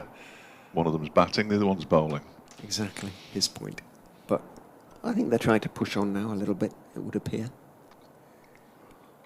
I think Derbyshire are trying to bowl for the draw. As Thompson bowls and it's pushed out into the offside. Didn't take the new ball, don't want the hardness on the ball, presumably flying to all parts. Trying to take time out of the game using the spinners. 28 overs to go after this one in the day's players a minimum. Well, Barnes has gone back from 6 to 4 on the scoreboard. This next one, why? Yes, he has on my laptop as well, but he shouldn't have done because he's got a 4 and a 2. He hasn't been given the boundary on. Oh dear. Has he got a 4? I've no idea. You've got that one down here. Swindles, wasn't it? That was his 7-4. So yeah, perhaps he hasn't. Perhaps they've given some. They thought it had crossed the rope, I suspect. Down the Dahl one. Yeah. Dahl fine stopped down it. there because the scorers, like ourselves, struggle to see down there reaching. What I do is just watch the umpires then, and if he signals 4, I'd give them 4. If he doesn't, just give them the amount of runs that they run. Surely.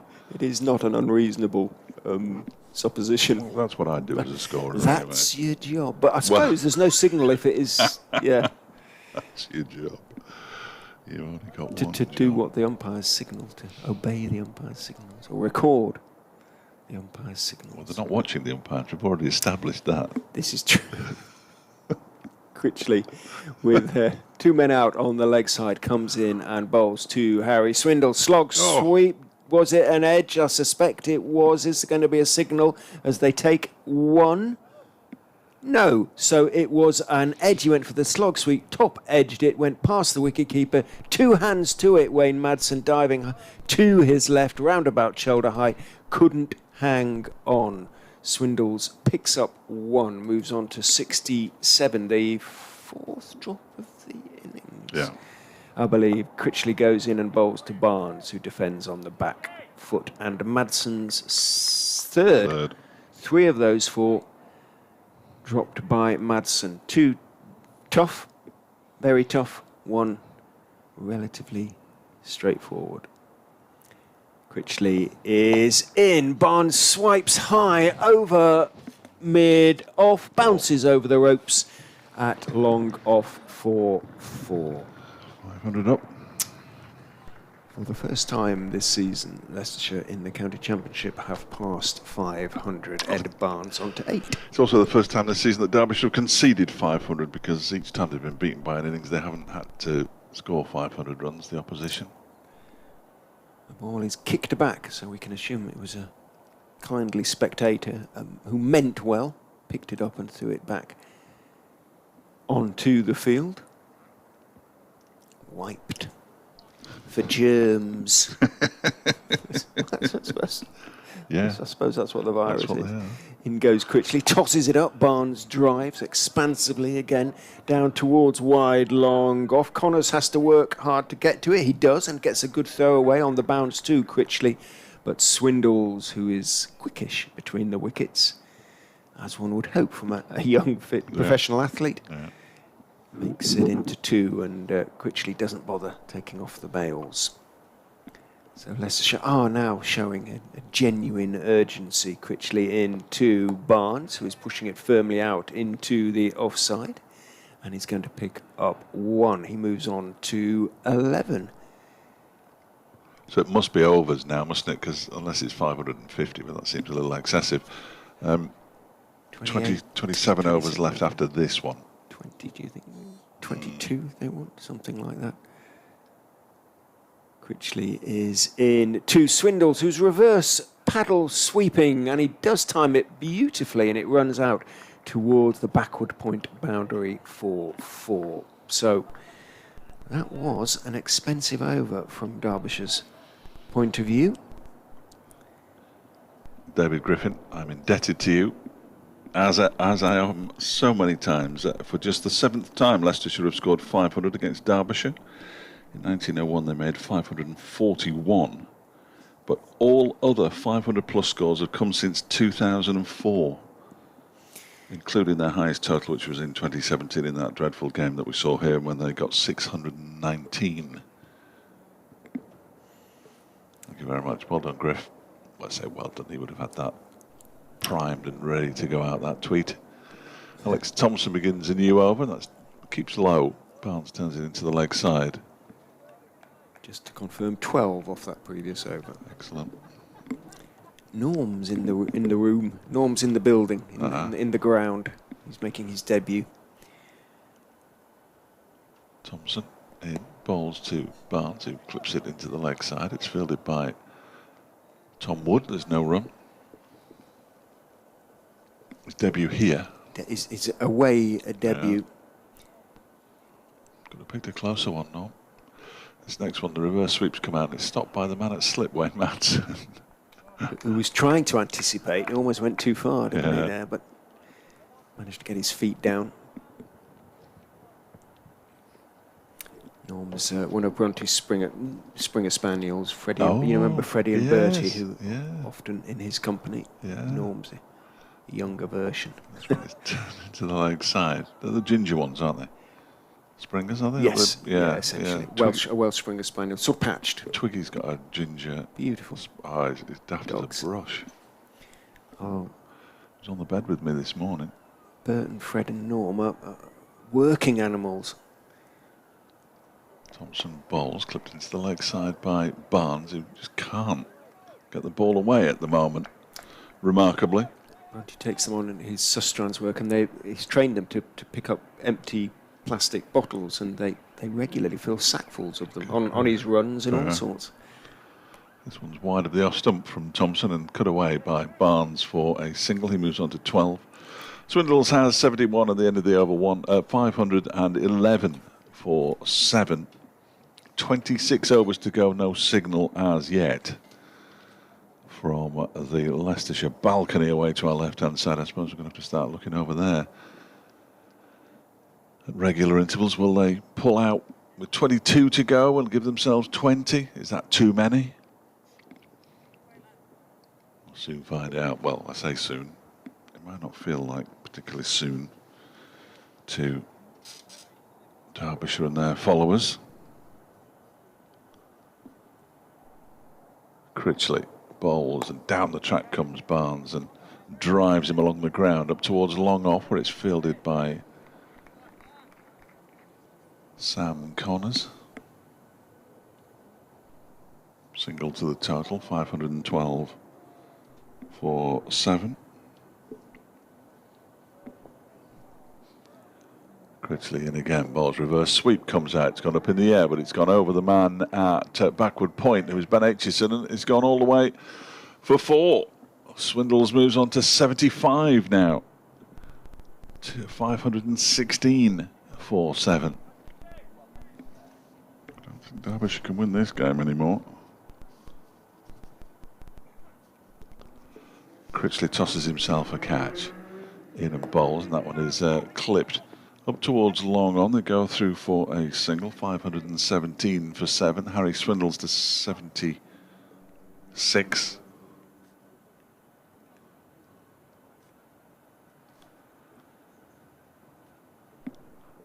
Critchley in again. Barnes pushes out into the offside. On this occasion, there's no run. Barnes has 13.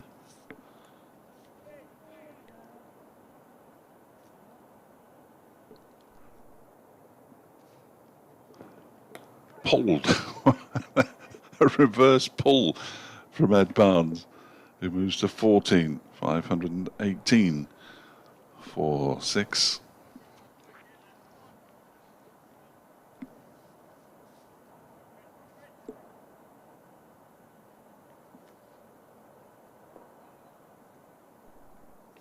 Critchley's in again, bowled to Swindles, who pulls this ball, but straight to Billy Godwin. That's the end of the Critchley over. 44 overs, 5 maidens, 2 for 138. His figures. Alex Thompson, 26 overs, 4 maidens, 1 for 79. No declaration yet. Good interview this from Jimmy Floyd Hasselbank. Really good interview with Jimmy Floyd Hasselbank on the Kit Out the Nation. Can't tell you who did it.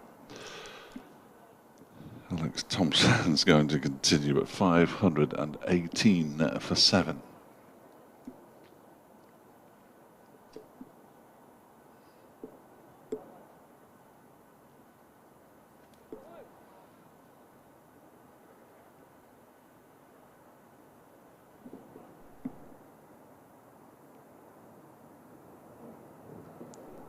Thompson waits. He's around the wicket. He's in and he bowls to Swindles, who goes for an extravagant cut and misses it. Ball goes through to the keeper.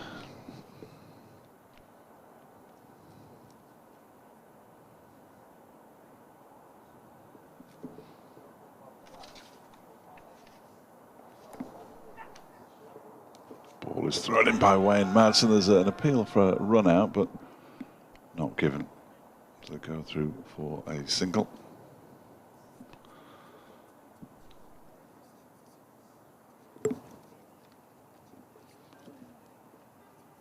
For the second day in a row, 519 for 7 they are now, and just batting on and on. There's 25 overs left in the day. We assume that they'll declare at some point. Harry Swindles is on to 76. Ed Barnes, who had a brief spell on loan here at Derbyshire last season, is on 50. And it's only the 7th time in history that Leicestershire have gone past 500 against Derbyshire, and they've been playing each other since way back. They've actually faced each other 216 times in first-class cricket, so that's how big a deal it is. They didn't take the new ball after tea. They're bowling with Alex Thompson and Matt Critchley at the moment, as the ball is smacked up in the air by Swindles, and he has been caught out at long on by Matt Critchley, and his innings has come to an end. He's dismissed for 76. It's precious little respite for Derbyshire, though, because Leicestershire are now 519 for 8. Everybody looked to the pavilion then, in case there was going to be a declaration, but Ed Barnes, I can tell you, is not following. Oh, is he? No, he's not. He's just going to get a drink from Rishi Patel, Leicestershire 12th man. It was a goodish catch by Matt Critchley out in the deep. It was in the air a long time, wasn't it? Yeah, they're never easy. No. Good innings by Swindles, 9 fours, 76 off 146 balls.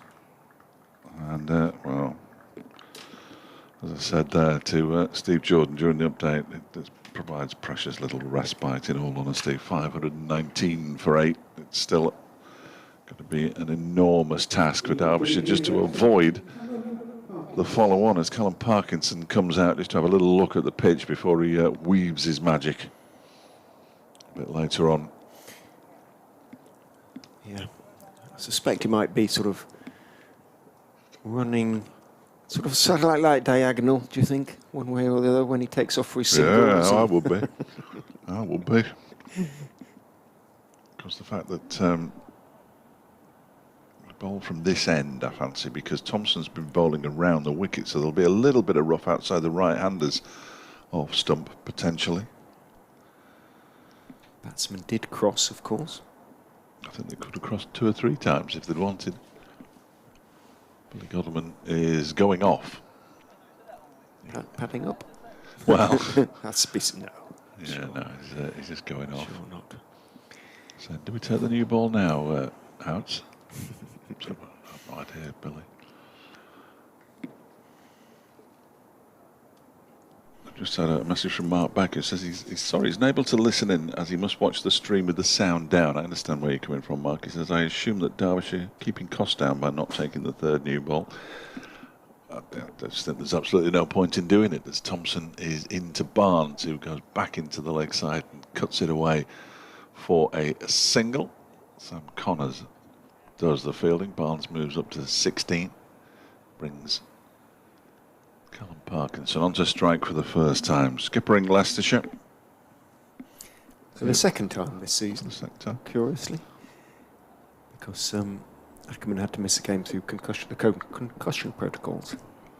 The first ball he faces is clipped into the leg side. Just for a single, I think, as Anuj Dahl's coming in off the boundary to do the fielding, and he's pretty sharp.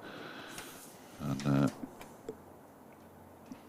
he manages to get the ball in and keep them down to a single. 521 for 8. That was the game against Gloucestershire at Bristol. How did that go? Big victory. Barnes drives along the ground.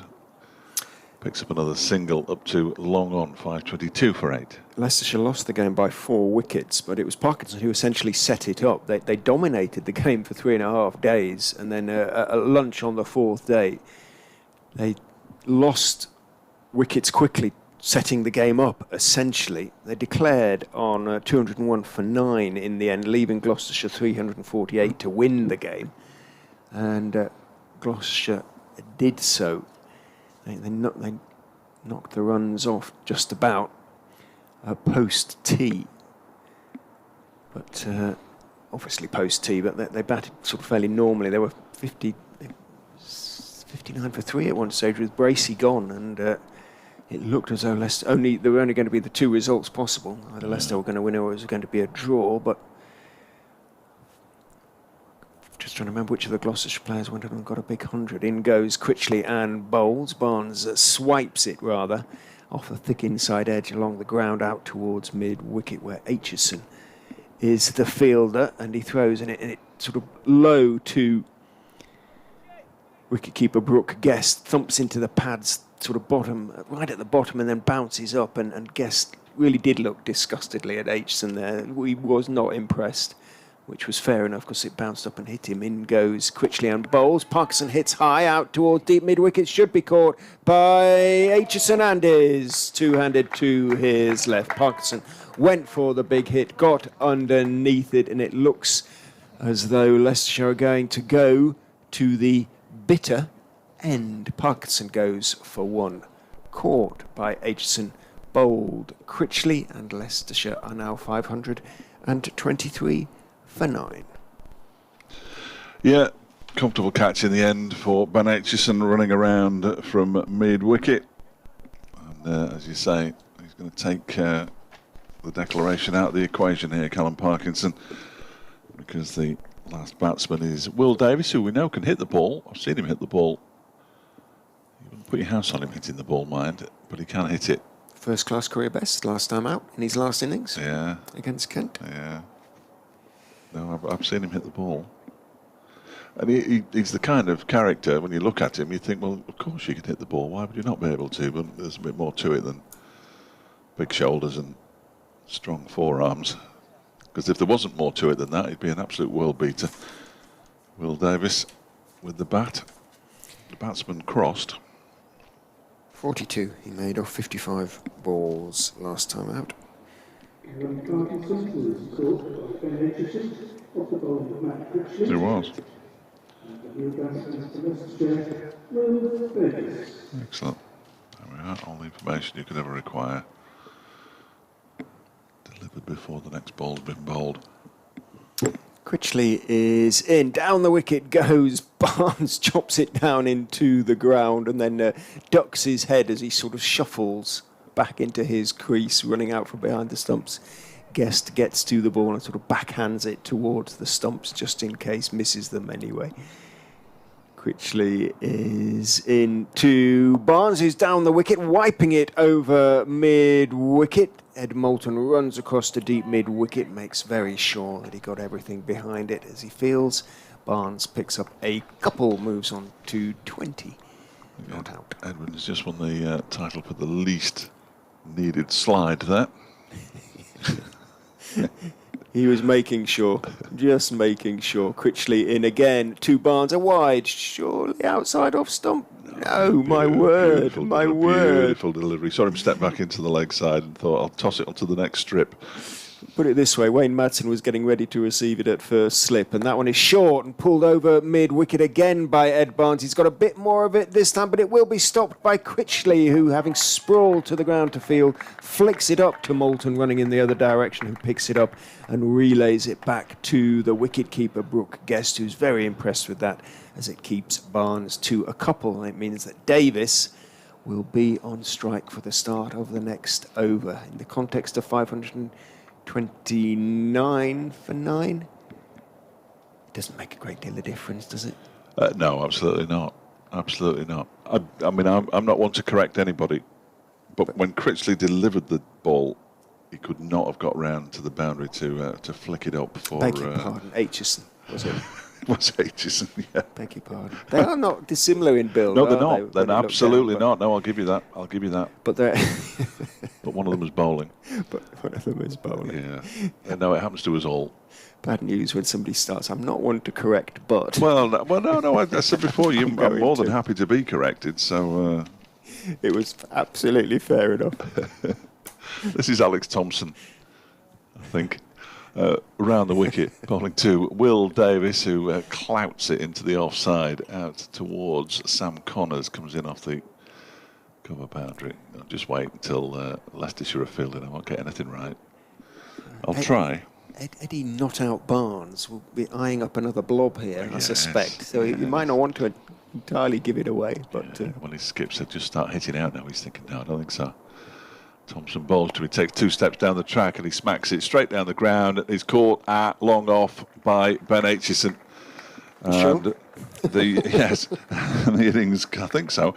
The innings comes to an end. Leicestershire all out for 528. Poor old Ed Barnes doesn't get the not out that he was hoping for. But there's another wicket for Alex Thompson, who finishes with 3 for 84. Matt Critchley 3 for 144. I'm not suggesting that that's because it's a turning pitch either, incidentally. It's just because they seem to have bowled more overs than anybody else. But Barnes goes for 22 off 28. I'm not even sure they're valuable runs, in all honesty. He only hit 1-4. The not-out batsman was Will Davis on 1. Derbyshire don't seem to realise that they can now leave the pitch. They don't want to, because they've got a bat. They've got a bat. Can we go off? We can. Didn't realise they were all out. The umpires too leave the pitch. They'll go for a little respite in the changing rooms that they're occupying at the moment. The bottom of the heavy rollers coming out. Then he's called for the heavy. Yeah, I'm not surprised. Wants to flatten it out for the remaining. What has he got? 20 overs it'll be, won't it? Well, I think it'll be 19, because we'll lose some of that one as well, won't we? We'll lose that one and 2 more. Was that the first ball of that over? Second ball. Second ball of the 170th over. We'll be back to you on that one, because I'm going to take these headphones off because my ears are sweating now. Derbyshire will be back out fairly shortly. Callum Parkinson's so keen, he's already practicing his bowling. Maybe That's a worry. Open the bowling. Well, you wouldn't be surprised, would you, necessarily? So there we are. Leicestershire all out for 528. We'll just be back in around about 5 or 6 minutes' time.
Players wandering round the boundary. Who is that gentleman in the Derbyshire vest with a cyclist tan on his arms? John T, the health and strength and conditioning. Is it? Okay. I believe so. Bearded. And it's Mikey Cohen who's with him, the okay. South African left armer, who's currently injured and out for the season. Well, Leicestershire look like they're going to have 4 slips, and it will, as ever, be Chris Wright. Not quite the leading wicket taker, that's Callum Parkinson, but Wright has bowled really nicely so far this season. He's certainly top of the averages in terms of number of runs conceded per wicket. He's taken 35 wickets at 23 and a half. He's got 4 slips, and at the moment they're loud and enthusiastic, and he's going to be bowling from the city end. Tom Wood. Right is in. Bowls to Wood, who is beaten outside his off stump with a ball that's a little bit short, but looks as though it curved a fraction away from him, and he twitched at it unquestionably. Didn't get anything on it. That would have been a It's an absolute minefield out there. bitter blow for Derbyshire to absorb. He checks his guard as though he clearly took the wrong guard. That's the only reason. That's the only reason. But having done so, he's told it's the perfectly correct guard. He waits as Wright bounds in and bowls to him, much straighter this time and fuller, and he's carefully behind it on middle and leg, pushing it out towards mid-on, who is Ben Mike. Ed Barnes is at mid-wicket. The slips are Hassan Azad at first. Normally, of course, would be Colin Ackerman at second. It's now Louis Kimber. At third, it's George Rhodes. At fourth, standing very close, albeit in an echelon, is Will Davis. Sam Evans is at backward point. Captain Callum Parkinson is at wide mid-off as Wright is in and bowls, and on the back foot, twitched a little bit again there. Tom Wood, as he defended it off the back foot along the ground, he was in control, played it out towards Evans, who's sporting his sunglasses on the back of his cap at backward point, because he's got his back to the sun, of course. Well, Is that to stop the back of his head from getting dazzled? Some just wear them on the back of their caps all throughout the They do, entire day, actually, yeah. but Sam will put his on when he feels on the other side of the wicket. In goes Wright and bowls. Oh, it's dug out a little bit by Wood, who's staying on the back foot. Might just have stayed a little bit low. There's a roar from Rhodes at third slip, but Wood, everything behind it, pushing it out towards mid-wicket. It's now in the hands of Ben Mike, polishing it firmly on the back of his leg. Would it be Barnes or Davis? Do you think from Good question. It could be either. Parkinson's choice. He might go with Barnes. Be one of the former Derbyshire men, certainly. He absolutely will. In goes Wright and bowls, and is he going to be off the mark? He is, because that one has squeezed through Ed Barnes, and there could be 2, in fact. Barnes, having given a run away, manages to make sure it doesn't become 2, but he'll be very disappointed with that. He got across to the ball at mid-wicket. Somehow it squeezed underneath him, so Wood and Derbyshire are underway. 379 is the follow-on target. Is that right? I'm going to take that as gospel. I think it is. I'm going to add 150 to that. 1 without loss. So it brings the left-handed William Godalman down on strike. Made a good 100 against Leicestershire earlier this season in the Royal London Cup. Not sure Wright was playing in that game. He is in and bowls to Godalman, who, as is his way, jumps slightly as he defends that one on the back foot down the pitch on the onside, picked up by Wright in his follow-through. End of the over, and it is going to be Davis. I was going to say, which of the it doesn't narrow it down too much, does it, in terms of former Derbyshire No, it could have bowlers? been Could have been Parkinson Parkinson, himself. Davis, could have been Barnes. any of them. It's going to be Davis. Well, one that they definitely wanted, one that they didn't. Well, 2 that they didn't because they allowed Will Davies to leave, and they never made an offer for Ed Barnes as far as I'm aware, but they definitely wanted Callum Parkinson. Is yours in the sports news at 1:30 or? Yeah, mine might be slightly later than 1:30, isn't it? 4:30 and 5:30. Here's Will Davies then bowling to Tom Wood. These two will know each other.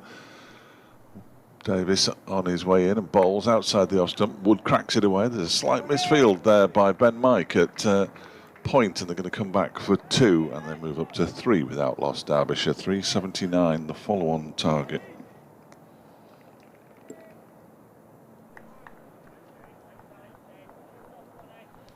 .528. 20 overs tonight.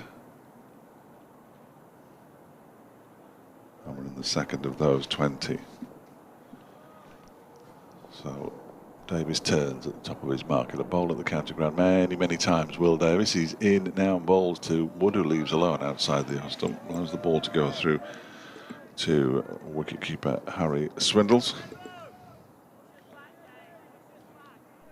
I'm sure that Callum Parkinson, captain of the Leicestershire side for the second time this season, will be more than happy with the way things have gone for his side here at the Incora County Ground on days 1 and 2 of this championship match, the penultimate home match for Derbyshire. As Wood waits, Davies is in and bowls to him wide of the off stump, and it's cracked away for 4 runs. Nice shot from Tom Wood. He's got all 7 of the runs scored by Derbyshire so far, 7 without loss in the second over. Follow-on target 379, as I say. I think Tom Wood would be more than happy to face Will Davies and Ed Barnes to a degree, having a certain familiarity with the pair of them.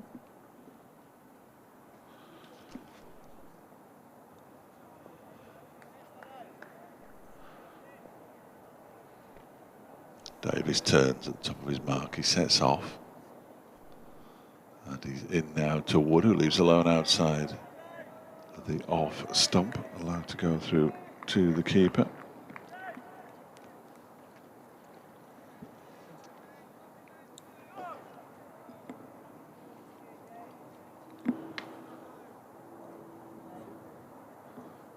Seven without loss. Wood with all 7 runs so far. 4 slips in place. Man down at long leg, mid-wicket, mid-on, mid-off, and a backward point. As Davies is in, and that one takes a leading edge of Wood's bat and just dribbles up towards a very straight mid-on. Not the shot he was looking to play, clearly.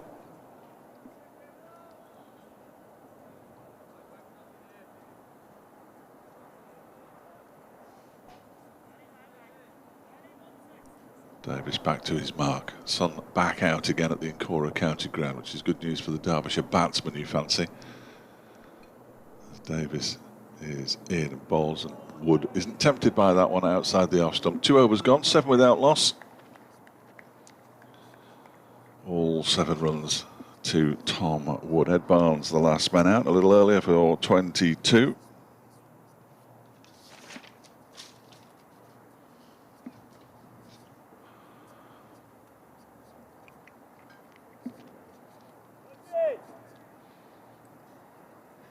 Be Wright to bowl over number 3 from the city end. Godleman keeps him waiting, and now he's ready, and Wright's on his way in. Bowls, and Godleman pushes this out very late onto the ball, pushes it up to mid-off. There is no run.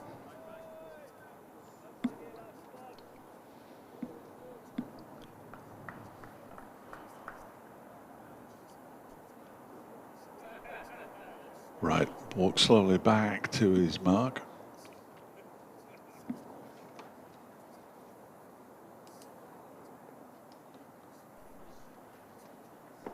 In he comes, and that's turned into the leg side by Godleman for his first run of the innings. 8 for 1. 8 for none, rather. 8 for 1. Blimey.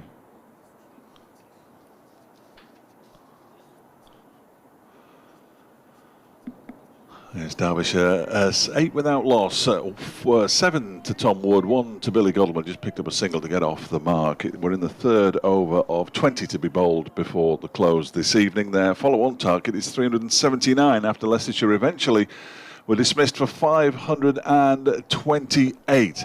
A century for Lewis Hill, he made 113. Night watchman Chris Wright made 87, and Harry Swindle's a very good 76. The wickets fell quite quickly after tea, which is probably what Leicestershire wanted, in all honesty, because they want to get out here.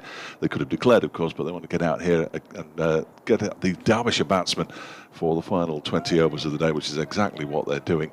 Woods just picked up another single. I think he's moved on to 8. Godleman has 1, and they're 9 without loss.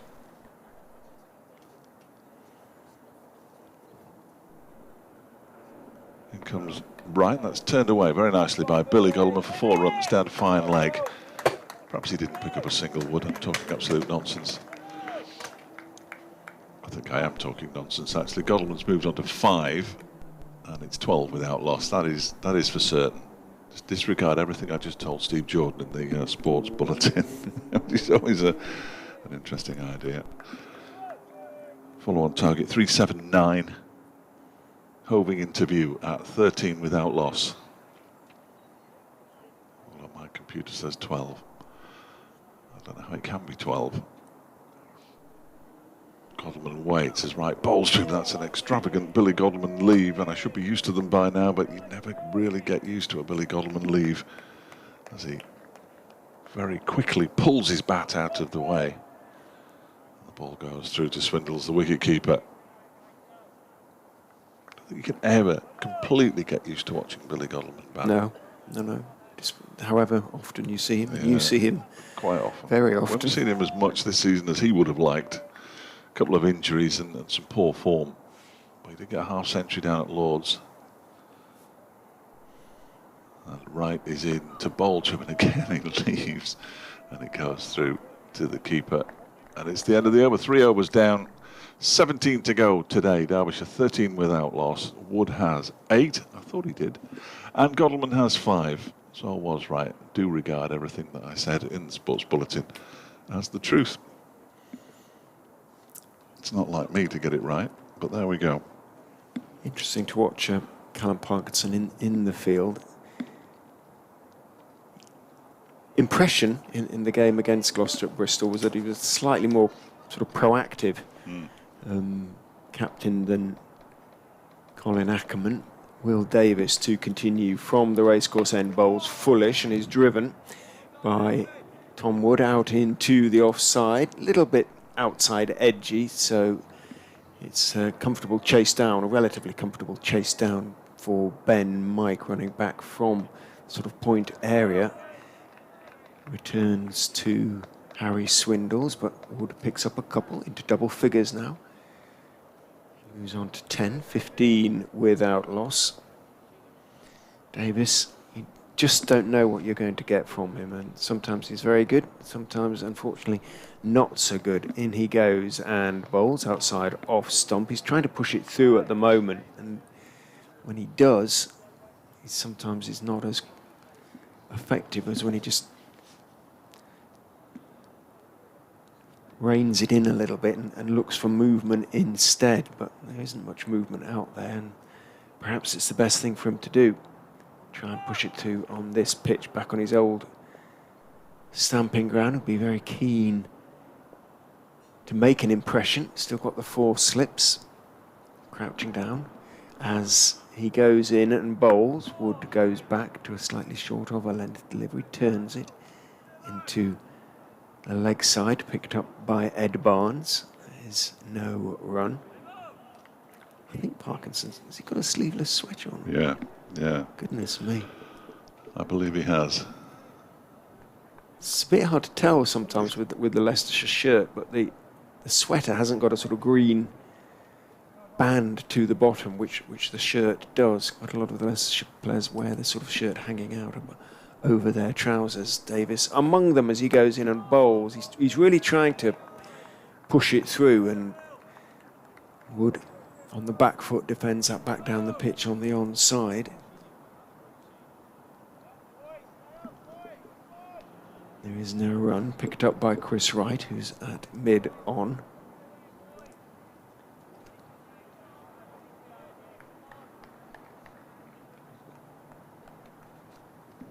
Davis turns.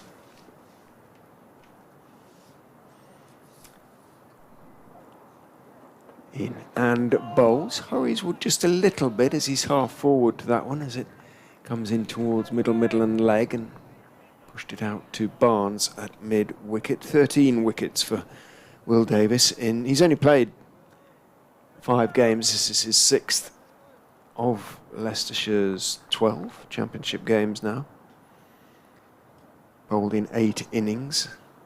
13 wickets at 26. Which is pretty decent, but he had his best match figures.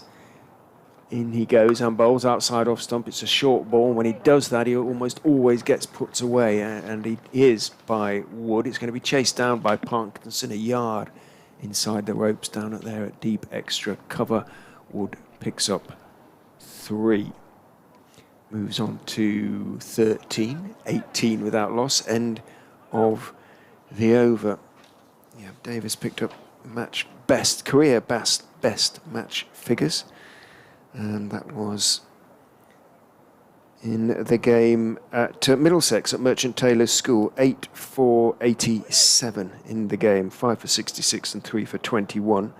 But then last time out, no wickets in either innings in 15 overs. And it tends to be either, as I say, very good or pretty innocuous. It's a big opportunity this for Tom Wood, because there is no onus on him to be over-attacking. His high score is 31 in first-class cricket. Hasn't played an awful lot of first-class cricket for Derbyshire. This only his 10th game. And Wright is into him, and he leaves alone outside the off-stump, allows it to go through to the keeper. He got that this season, and I'm desperately trying to dredge my mind to think when he got it, and I can't. So I'm going to have to look it up, but it must have been relatively recently, because it certainly wasn't at Lord's, I don't think. Perhaps it was at Lord's. Perhaps it was at Lord's. Played in the game against Nottinghamshire. Didn't play many games before that, so wait and see. I'll keep looking as this next delivery beats the edge of his bat, takes the edge of his bat, and it's all immaterial because Tom Wood has gone. Derbyshire lose their first wicket with a score on 18. Wood caught behind of the bowling of Wright for 13. They're a long way from the follow-on target here. And that was very, very like that ball in the first over, at which he sort of twitched, wasn't it? Just slightly short of a good length. He was on the back foot, which had to be right, but could have let it go through, couldn't resist just twitching at it, took the faint edge that time, went through. But it was a good delivery from Wright. And as you say, Leicestershire have their first breakthrough. Wright's 36th wicket of the championship season. 18 for 1. Well, who's this coming out? It looks like Leah's deploy coming out at 3. Interesting. And that is a real landmark, actually, because it's 500 first-class wickets for Chris Wright. So not only has he got his first-class career best this season with the bat, in fact, throughout his career today, he's picked up his 500th first-class wicket. So I think Chris Wright will have to be spoken to at the end of the day. I think you might be right. I'm fairly sure that's Leah's deploy, but I'll wait and see until he turns his back on us, because clearly the scorers don't know either. It is Leah's deploy. Thought it was. He's come out at 3, ahead of Wayne Madsen. Wayne Madsen relinquishing the number 3 position at the start of the season. Alice Dahl and Brooke Guest have both had a go there. But it's going to be Leah's deploy. Thank you. Batting. And quite often at the start of an innings, he struggles to get his feet moving. Got a nice 90 at Lord's in the last round of matches. Would it be legitimate for me to let the PA announcer know about it being 500? Yeah, I think so. Yeah, absolutely. You can say it at the end of the over, can't he? Here is Chris Wright. You have to be quick though. And that one is left alone by the left-handed deploy. Two left-handers out there now, of course, the South African and Billy Godleman. Chris Wright, 1 for 7 from his 2 overs and 3 balls. Chris Wright, career best, 87. And now his 500th first class wicket. Tom Wood, caught by Harry Swindles for 13. In comes Wright again, charging in from the city end, bowls, and deploy gets right behind that one, defends it back to the bowler. And there's no run. They received it gratefully, I'm sure. It'd be interesting to see whether there's an announcement. Hopefully. You never know, do you? You never know. You might strike it lucky.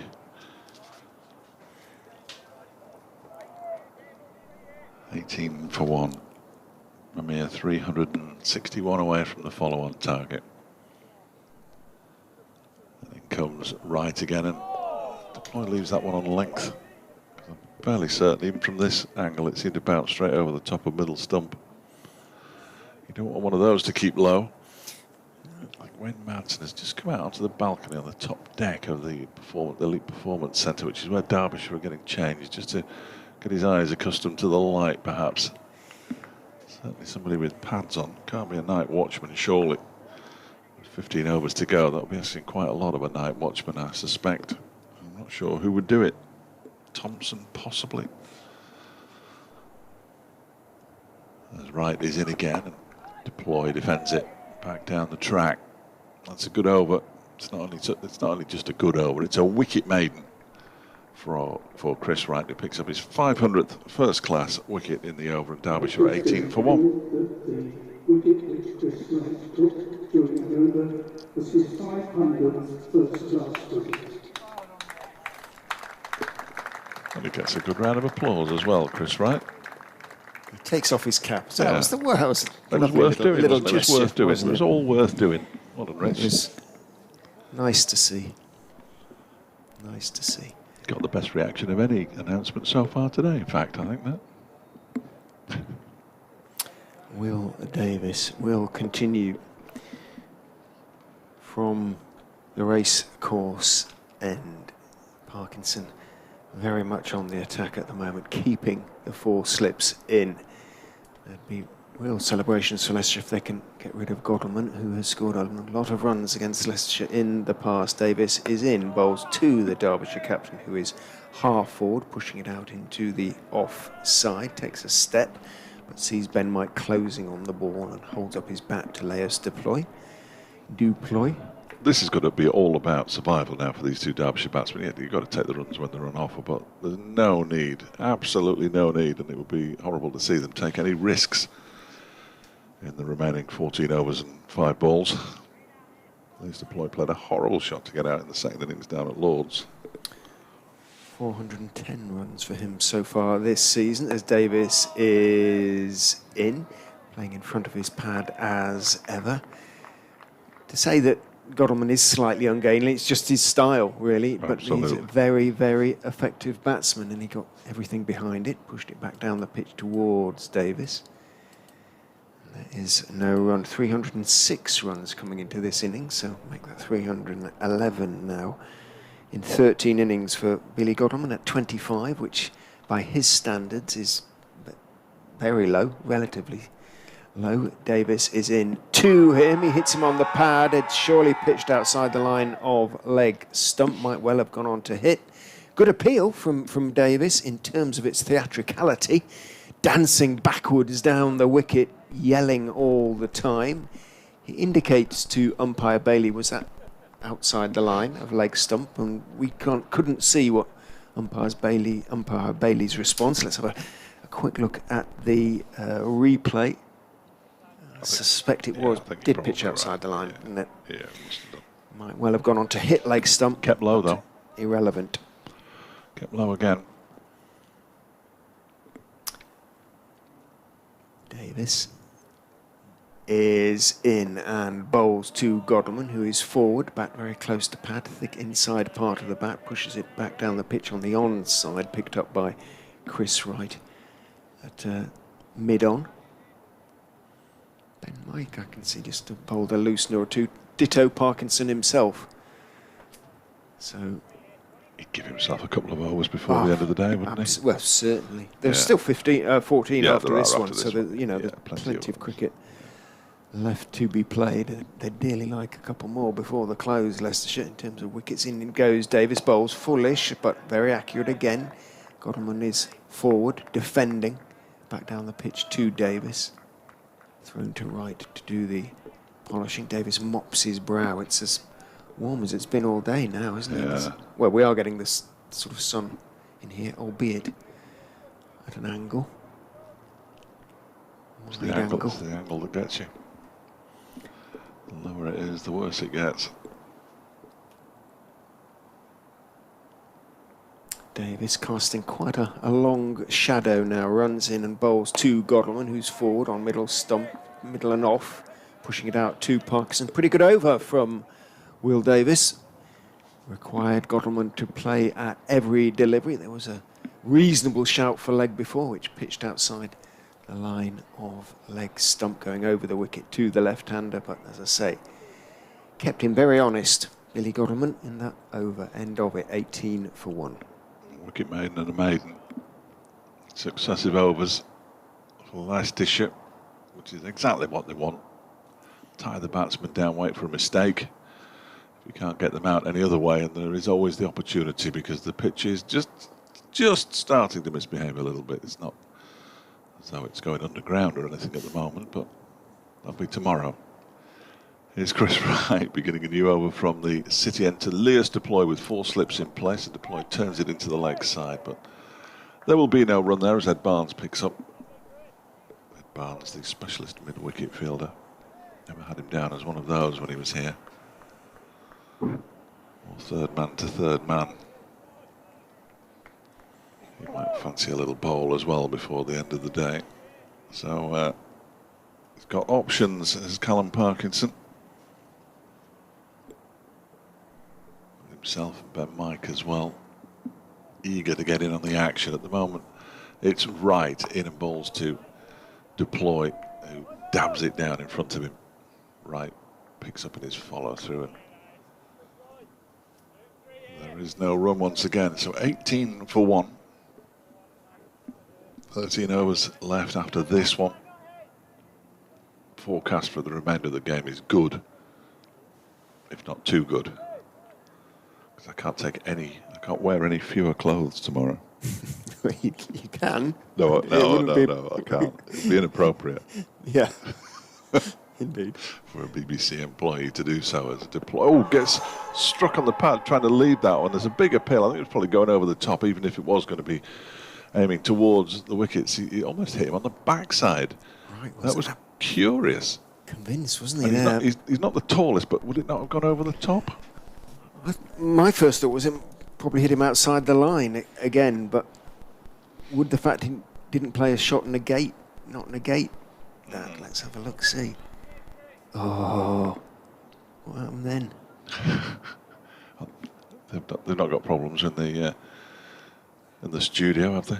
Oh dear. I think it did pitch outside the line, but I think it was just swinging on down. It didn't quite do enough. Right, bowls and deploy leaves alone, because the ones he's left on length certainly have comfortably cleared the top of the stumps, including one that I think went straight over the top. He's getting a little bit of swing. See, and it wasn't sort of going straight on to hit the stumps. It was sort of swinging a little bit. And I think there was enough doubt for sure for Ramage to caught deploy out, didn't it? Yeah, curious. It was an odd leave. It was a very odd leave. Put it that way. Left it and it crashed into his thigh guard. It's as well for him that it did swing a little bit. Right, he's in again and deploy drives 4 runs.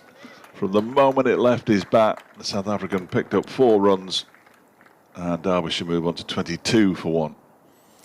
Yeah, good shot. Shot of the innings so far.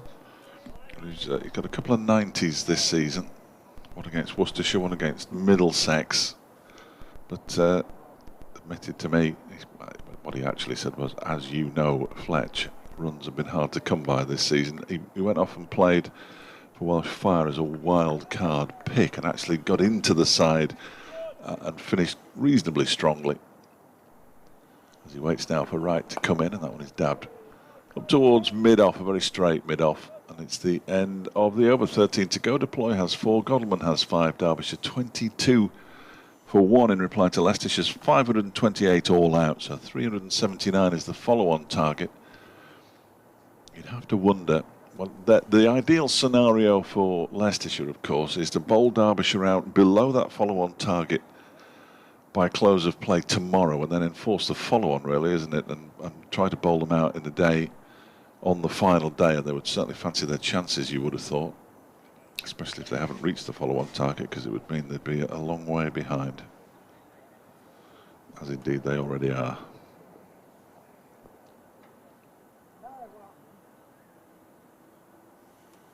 Davis is in and bowling to Godalming, who is behind it on the back foot.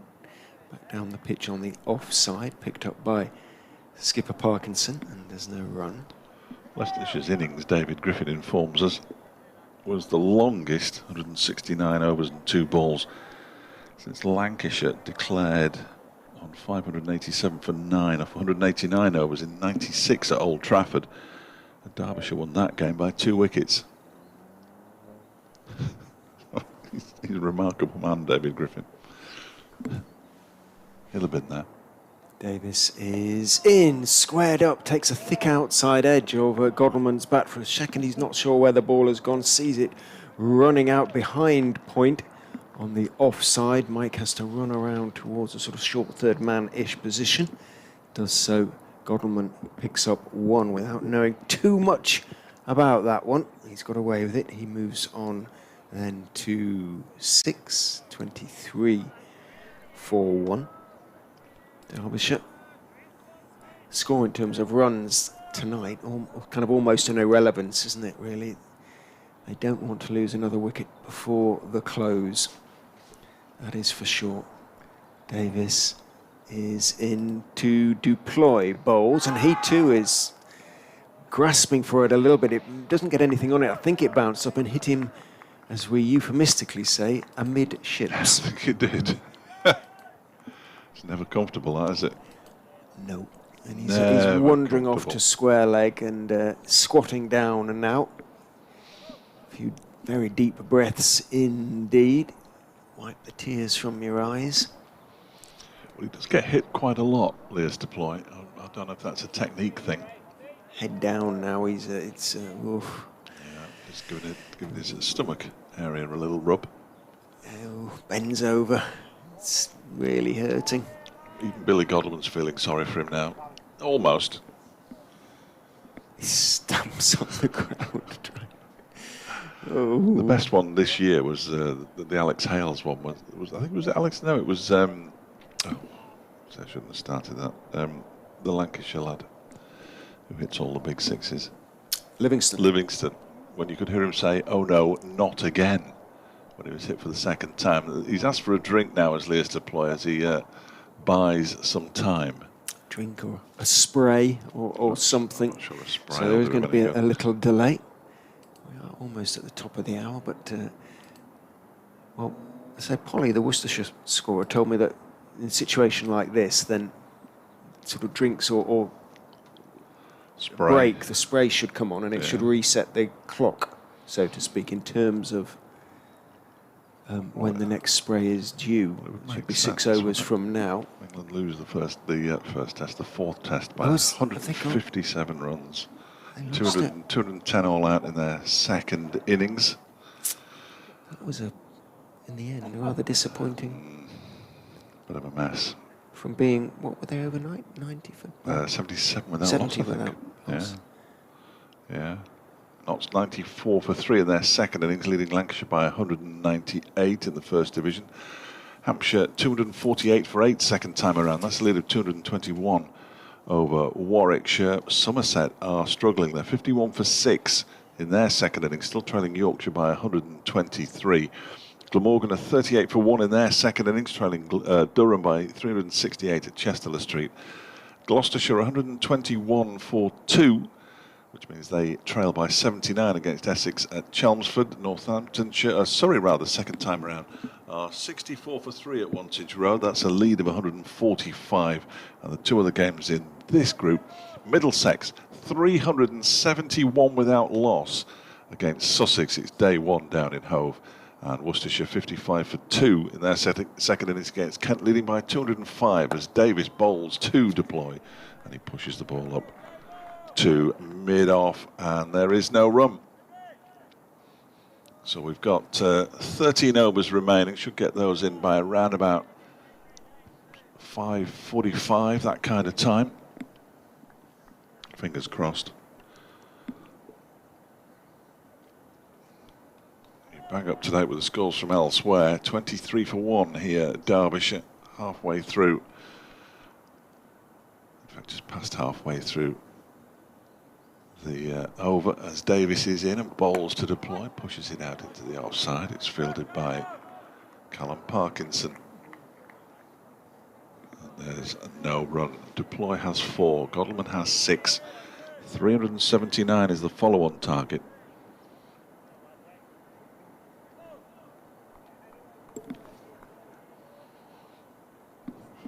528 not all out. Leicestershire in their first innings.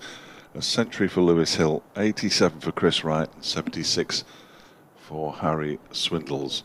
He's taken the catch to dismiss Tom Wood as in comes Will Davis. There's a half-hearted appeal for leg before wicket. Would certainly have pitched outside the leg stump. As a result, umpire Bailey has absolutely nothing to do with it, and it's the end of the over. 8 gone, 23 for 1. Godalming 6, deploy 4. Just 5 runs have been scored since the fall of the Tom Wood wicket, with the score on 18. He's dismissed. He was dismissed for 13. Hit 1-4 in that innings. Billy Godwin's hit a 4. Leas Deploy has hit a 4.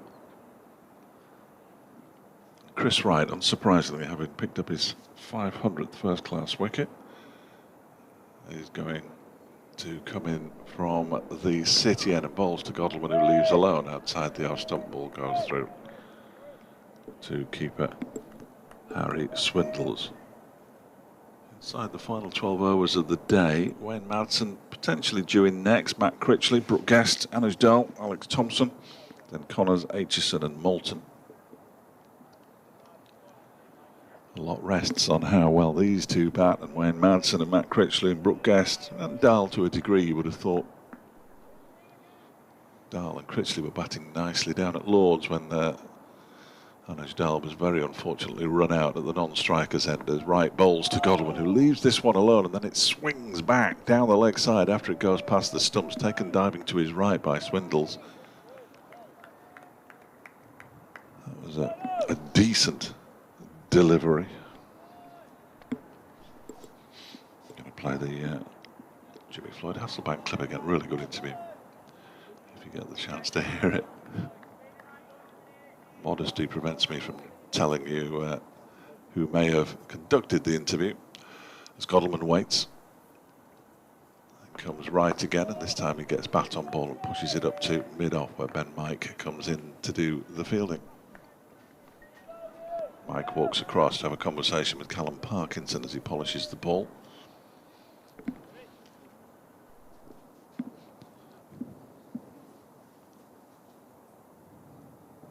Godalming on 6, Deploy has 4. Update coming up.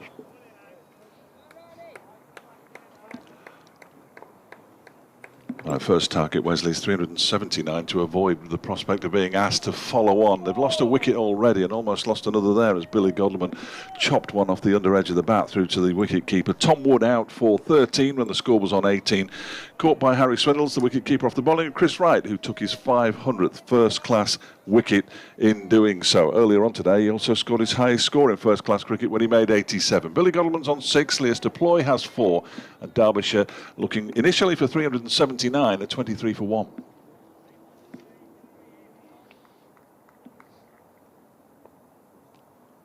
There's Wright again. That bottom edge from Godleman didn't miss the stumps by too much either, and this time he steps across his stumps and allows it to go through to Swindles.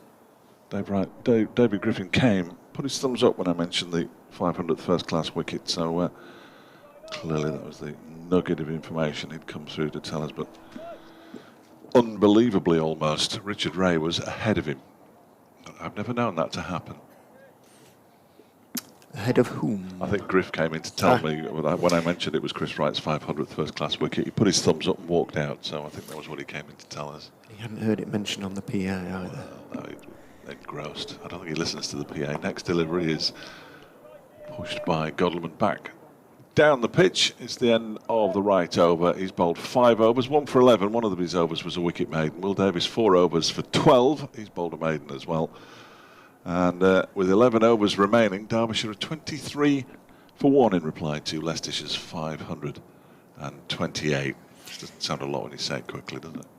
He lived a bit dangerously in that over, didn't he? A couple of times. The chop can't have missed the stumps by much, can it? It didn't, and he left one that he actually looked almost to be beaten for pace on, that absolutely thundered through just outside off stump, and it was very close to swinging onto off stump. Wasn't taken cleanly by Harry Swindles. He wore it, Swindles, as he dived away to his right behind the stumps, and he'll have a heck of a bruise there on his thigh or wherever it hit him.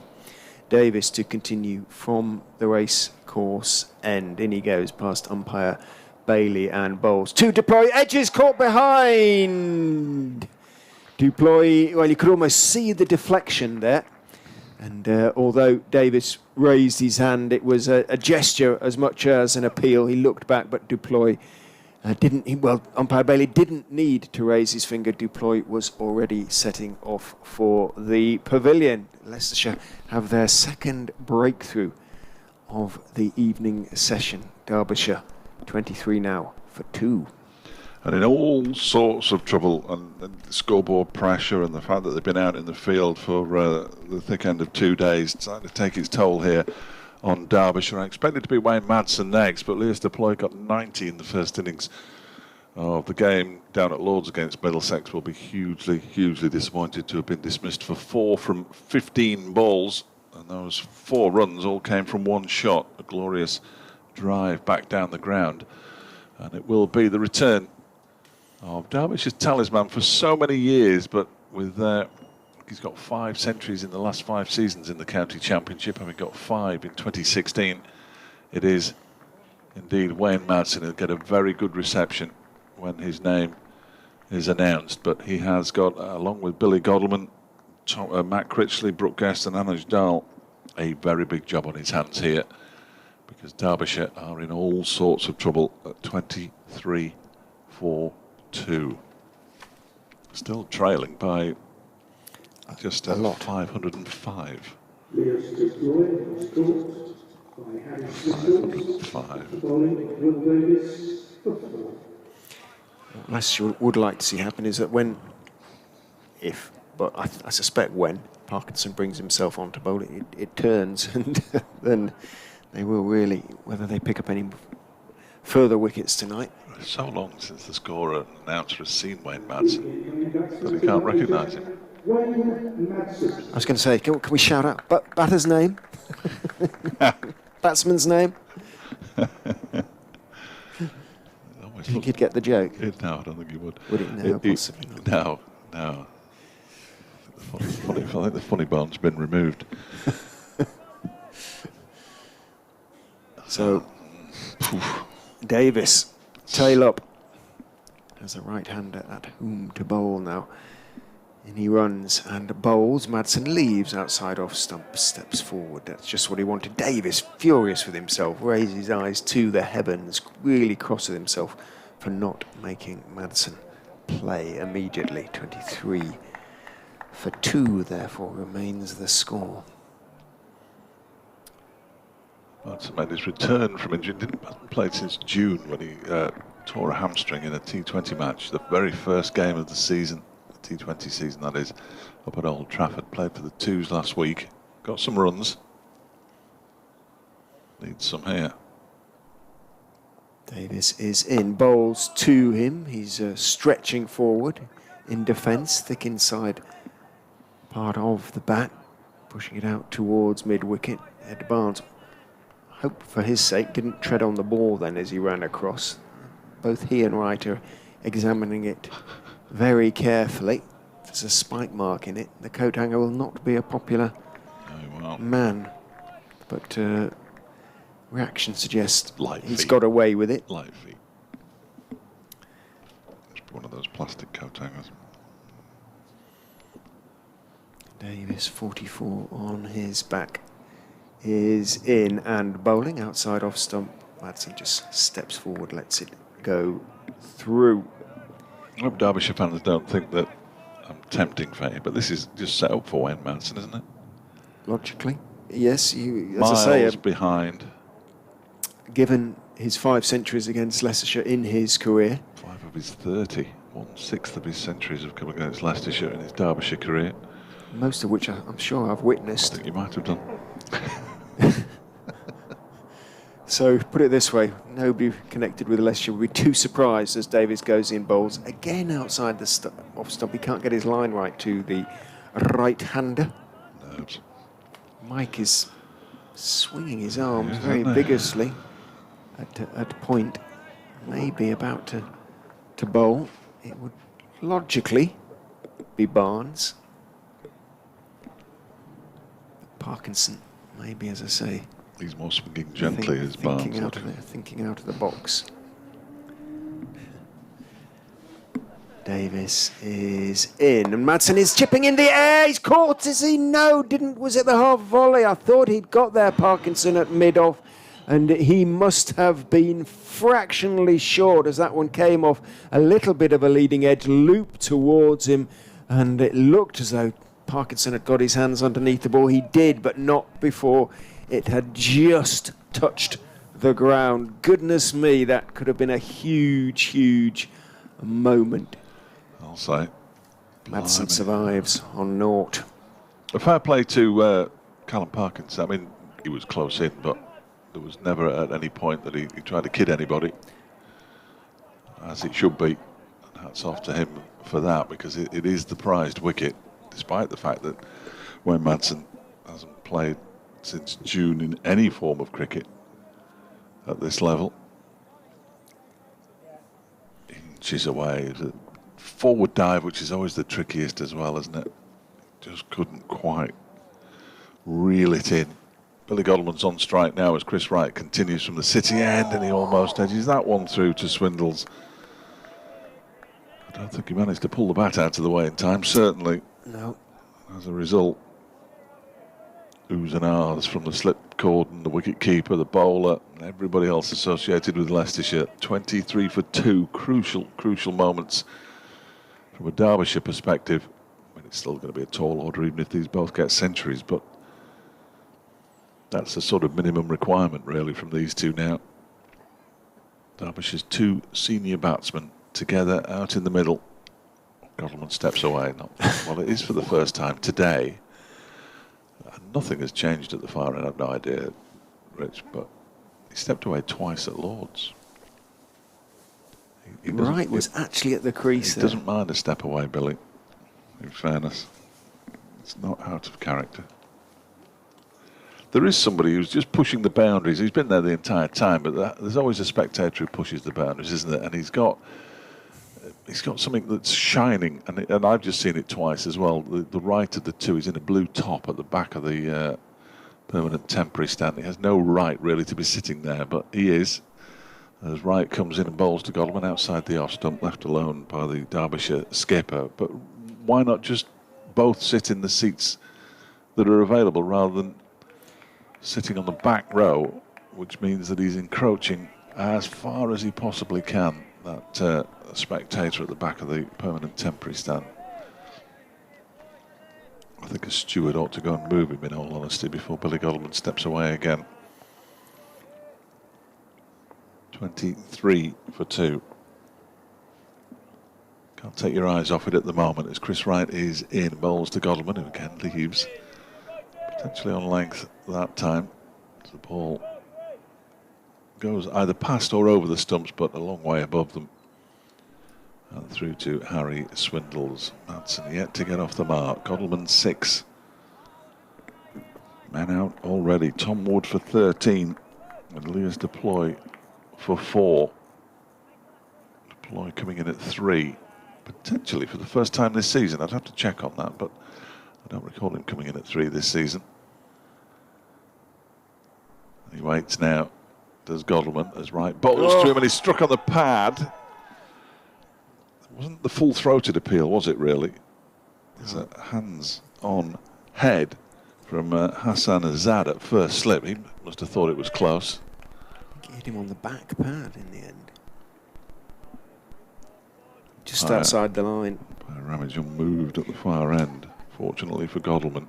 Just outside the line of off stump. I think I could see both leg and middle when it hit him then, which suggests he was already outside the line, shuffling right across Billy Godalming.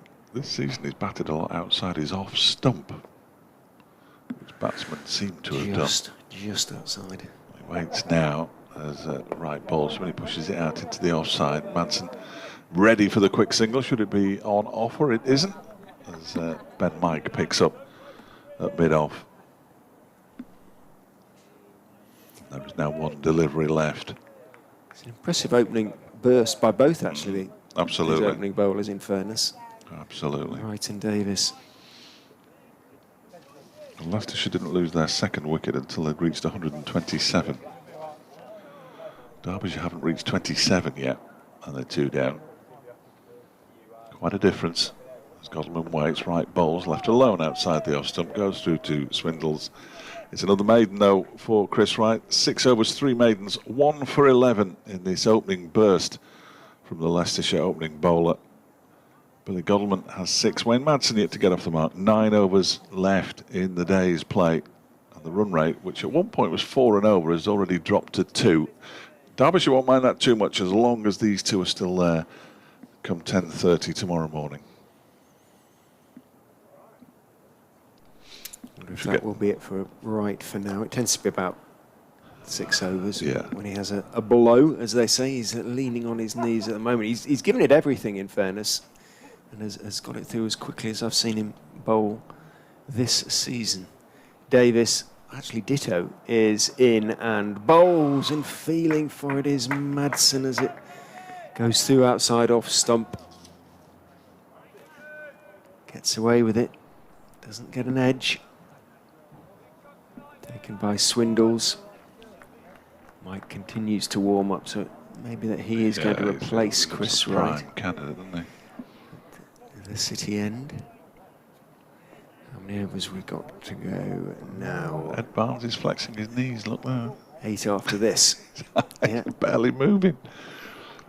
Davis is in to Madsen, who's driving pleasantly for 4. It was foolish, and is it going to go? No. Parkinson's giving it a big pursuit. Madsen took the first pretty slowly, and Parkinson manages to drag. Davis got something on that. Must have slowed it down slightly, because otherwise it would have pulled up about 10 yards inside the boundary rope, and it looked nice off the bat, didn't it? He got his left hand to it, just slowed it down. Parkinson, good sprint from him. He's been practicing hard. He's running. Picked it up inside the ropes. A couple to Madsen. Still be tempted if I was Parkinson to give myself an over before, at least an over before the close. Tempted to take that sweater off. Davis is in. Madsen is back. Puff of dust from the feet. Good foot movement though. Got it nicely in line. Played it out into the offside. No run. No idea how he's fielding in a long-sleeved sweater. Leicestershire's ability not to bowl many overs per hour. The fact that there are 8 after this and it's now 5:20 is just tells you. It's good effort, that, isn't it? So we're going to be late tomorrow night, is what you're telling me. Yes. Derbyshire bowling like the wind. Unless didn't do them any Parkinson good. bowls sort of 30 overs or something like that. Something silly. Davis is in and looking to whip it away on the leg side. Not getting anything on it. Madsen thumps into the pad, trickles out Picked up by Swindles, running back and across, and a leg by is duly taken. 26 for 2. Madsen remains on 2. Godalming battling away out there, has 6. He has taken most of the strike from Chris Wright, who has really given it everything in his opening burst. Pitch isn't, as we've said a couple of times, and I said it when Derbyshire were rolling, it's not a slow pitch, it's not a pudding of a pitch. As Davis is in to Godalming, who's going to pick up another single there as he gets behind it. Thick inside edge, goes behind square on the leg side. Barnes runs around from mid-wicket. The single is taken. End of the over. 6 apiece then for Wright and Davis. Derbyshire. Damage has been inflicted. Are 27 for 2.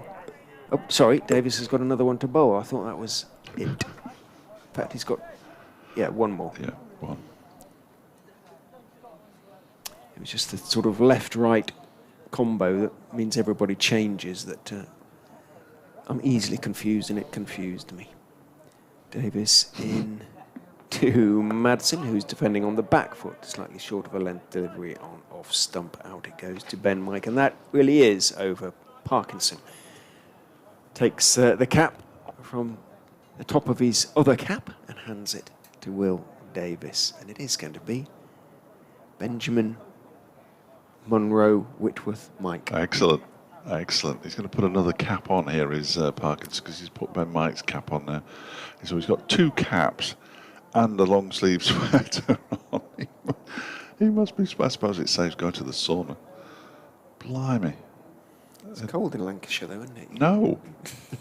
No. It's freezing. Bolton is one of the warmest places in the country. It's in the world. Yeah, well, it's when the heating's on in our house. Ed Barnes has just had a word with his skipper.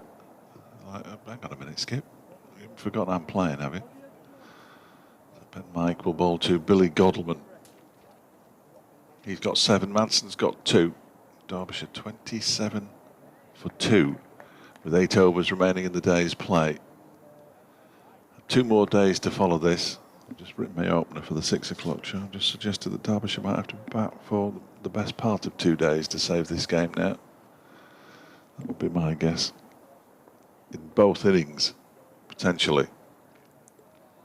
Here's Ben Mike then from the city end in and bowls to Godalming, who turns it into the leg side. He was a little bit hurried by that one. Well, I say that. He looked like he was a little bit hurried by that one. He probably wasn't. And it's picked up by Ed Barnes, who's at mid-wicket. He's a real crease scraper, Ben Mike.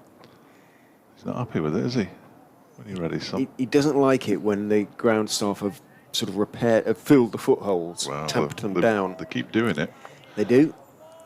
And the other Leicestershire bowlers, I think, prefer it. Chris Wright's going to show the ball to umpire Ramage. It's only off the surface because it's hardly been hit.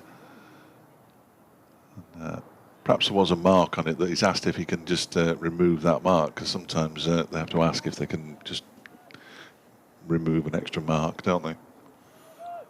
The fielding side, everything above board. 27 for 2. Mike in, bowls to Godalming, who cuts. That'll be 4 runs down to a wide third man short. Quite close to Godalming, but he's got pretty much all of that. There are 3 slips and a gully, and he managed to get it away in between them, down to the boundary, away to our left-hand side. For his second boundary, he moves on to 11, 31 for 2. Yeah, Ben Mike is not a particularly economical bowler. His economy rate, in fact, is pretty much 4 runs and over. He's taken 15 wickets at 47 this season. He's bowled in 15 innings. He's bowled 179 overs. And consistent is not his middle name. Well, you told me what his middle names were, yeah. Can you remember them? I don't know. No. Mike is in now, bowls. I was listening. It strikes Billy Godalming somewhere. Whitworth Munro. Whitworth Munro. I was unlikely to remember them. I think that you think they're memorable, but they are memorable. They are splendid, absolutely. I've got nothing against them. I think they're family names as well. Son of Greg. Played for Nottinghamshire.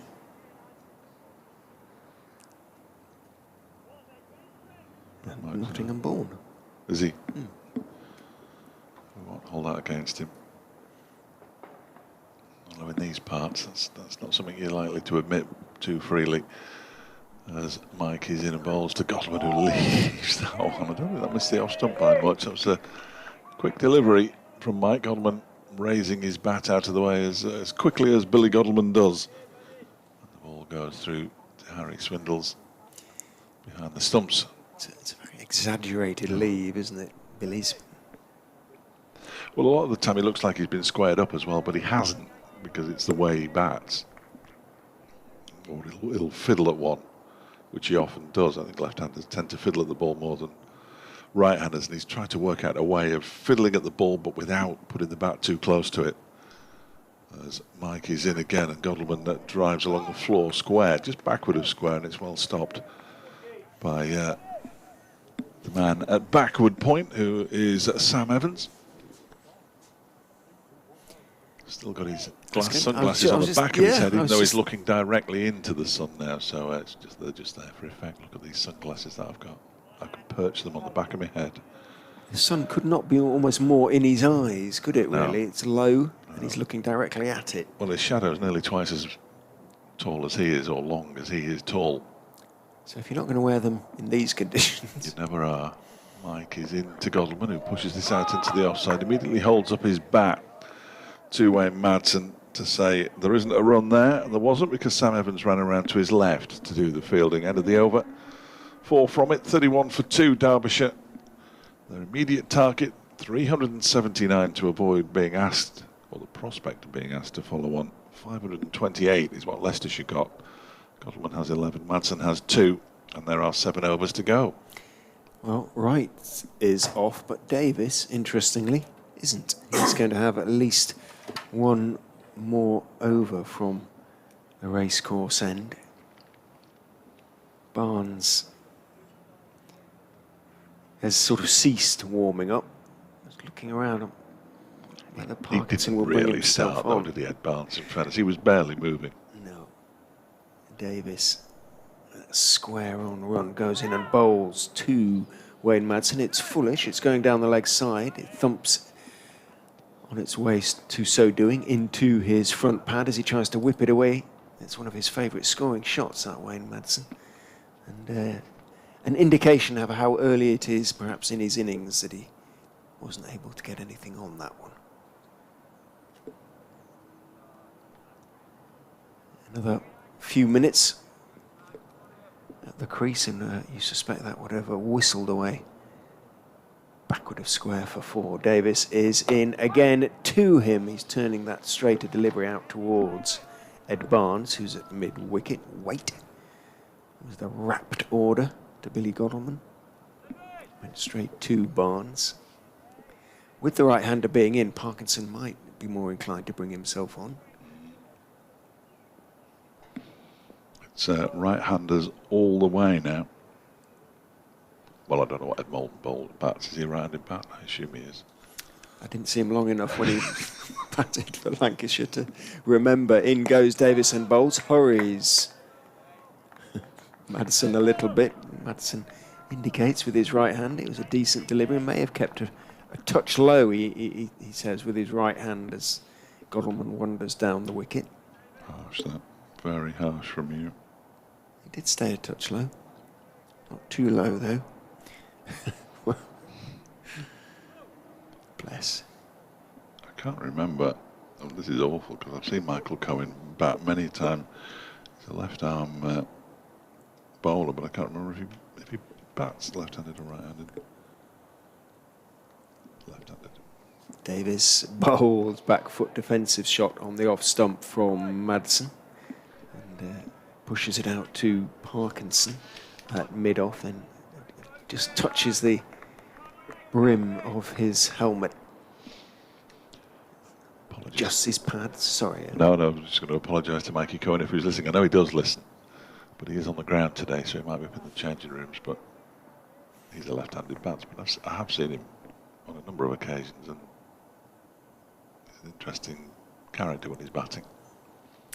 Davis is in. Oh, and it bounces, takes the edge, and he's caught behind it. Jumped up, spat at Wayne Madsen. You could hear the sound of ball on bat from here. Nothing at all that Wayne Madsen could do about it. Took the edge and looped through to Swindles behind the stumps. And in fact, it was a good catch by Harry Swindles. It might not have carried to first slip, in front of whom he dived to take it. So they do have their third wicket. They have parted these two. The pitch, which looked so benign throughout Leicestershire's innings, is not looking quite so benign now. 31 for 3. Yeah, big wicket for Leicestershire, that one. Big wicket for Leicestershire. Derbyshire, if they were in trouble before, they're in a whole heap more trouble now. Not the kind of news I want to be telling the update at 5:30, but hey-ho, I'll probably have to. They are currently a staggering 497 runs behind. And they're already 3 down. And the 3 batsmen out are Tom Wood, Lewis Deploy and Wayne Madsen. And there's still 6 overs to go today, as Matt Critchley comes out to bat with his skipper. Tall figure, short-sleeved shirt. Comes out to join Wayne Madsen, who's just had a drink brought out to him by Alex Hughes. That was a good delivery, though, from Will Davis. I don't think I saw him bowl one of those here. The former Derbyshire man, 2 for 15 from his 6 overs and 5 balls. I wonder if he'll get an 8th over. His chest is puffed out. 3 catches for Harry Swindles as well. Chris Wright just having a chat with Will Davis, offering a few extra words of encouragement. Ed Barnes tosses him the ball, offers him no words of encouragement because it doesn't look like Ed Barnes is going to get a bowl today. I wouldn't have thought. Ben Mike from one end has replaced Chris Wright. Will Davis coming towards the end of his 7th over.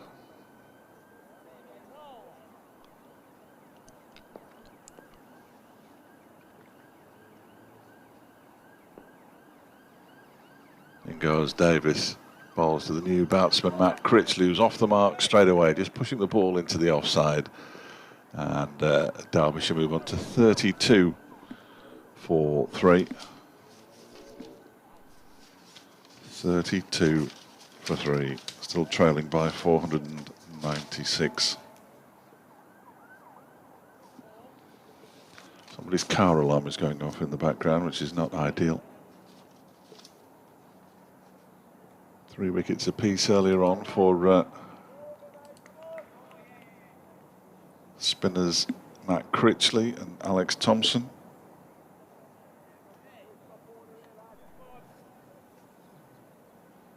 Critchley finishing with 3 for 144 from 45 overs. Thompson with 3 for 84 from 27 overs and 2 balls, and with 3 wickets as well for Ben Aitchison. Here's Ben Mike beginning a new over from the City end in and bowls to Critchley, pushes this one out into the offside, and there is no run. Derbyshire 496 behind.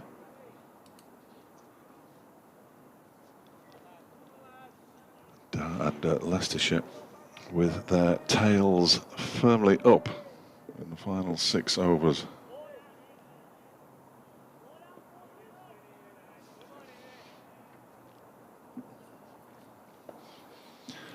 Here comes Ben Mike again, in and bowls, and Critchley again pushes it out into the offside, where it's fielded by Sam Evans at point.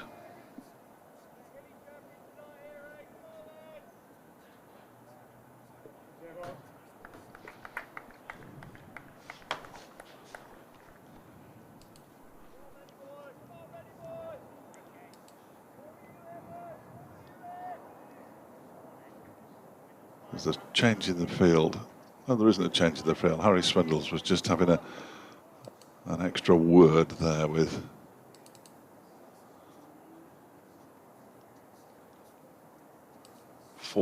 fourth slip now. Wyatt Moulton, as this one is pushed away into the offside by Matt Critchley.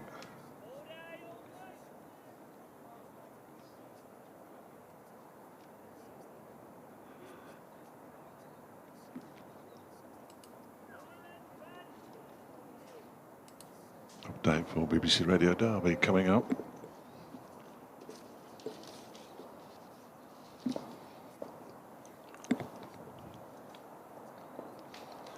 And at the moment, Steve, they're falling in a big heap, I'm afraid, because Matt Critchley's already out there. They're 3 down. There's 32 on the board. They still trail by 497. Earlier on today, 3 wickets apiece for Matt Critchley, for Alex Thompson and for Ben Aitchison, as Leicestershire were eventually bowled out for 528. A century for Lewis Hill.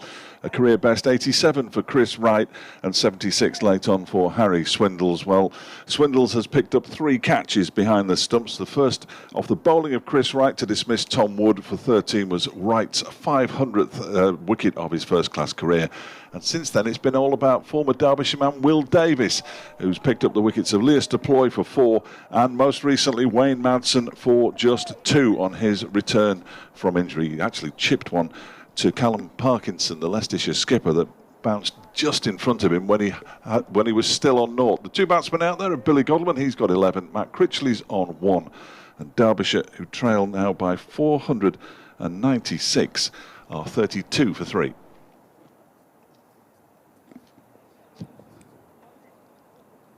You haven't missed a run, because Matt Critchley has pushed pretty much every delivery of this over out into the offside, which is fair enough.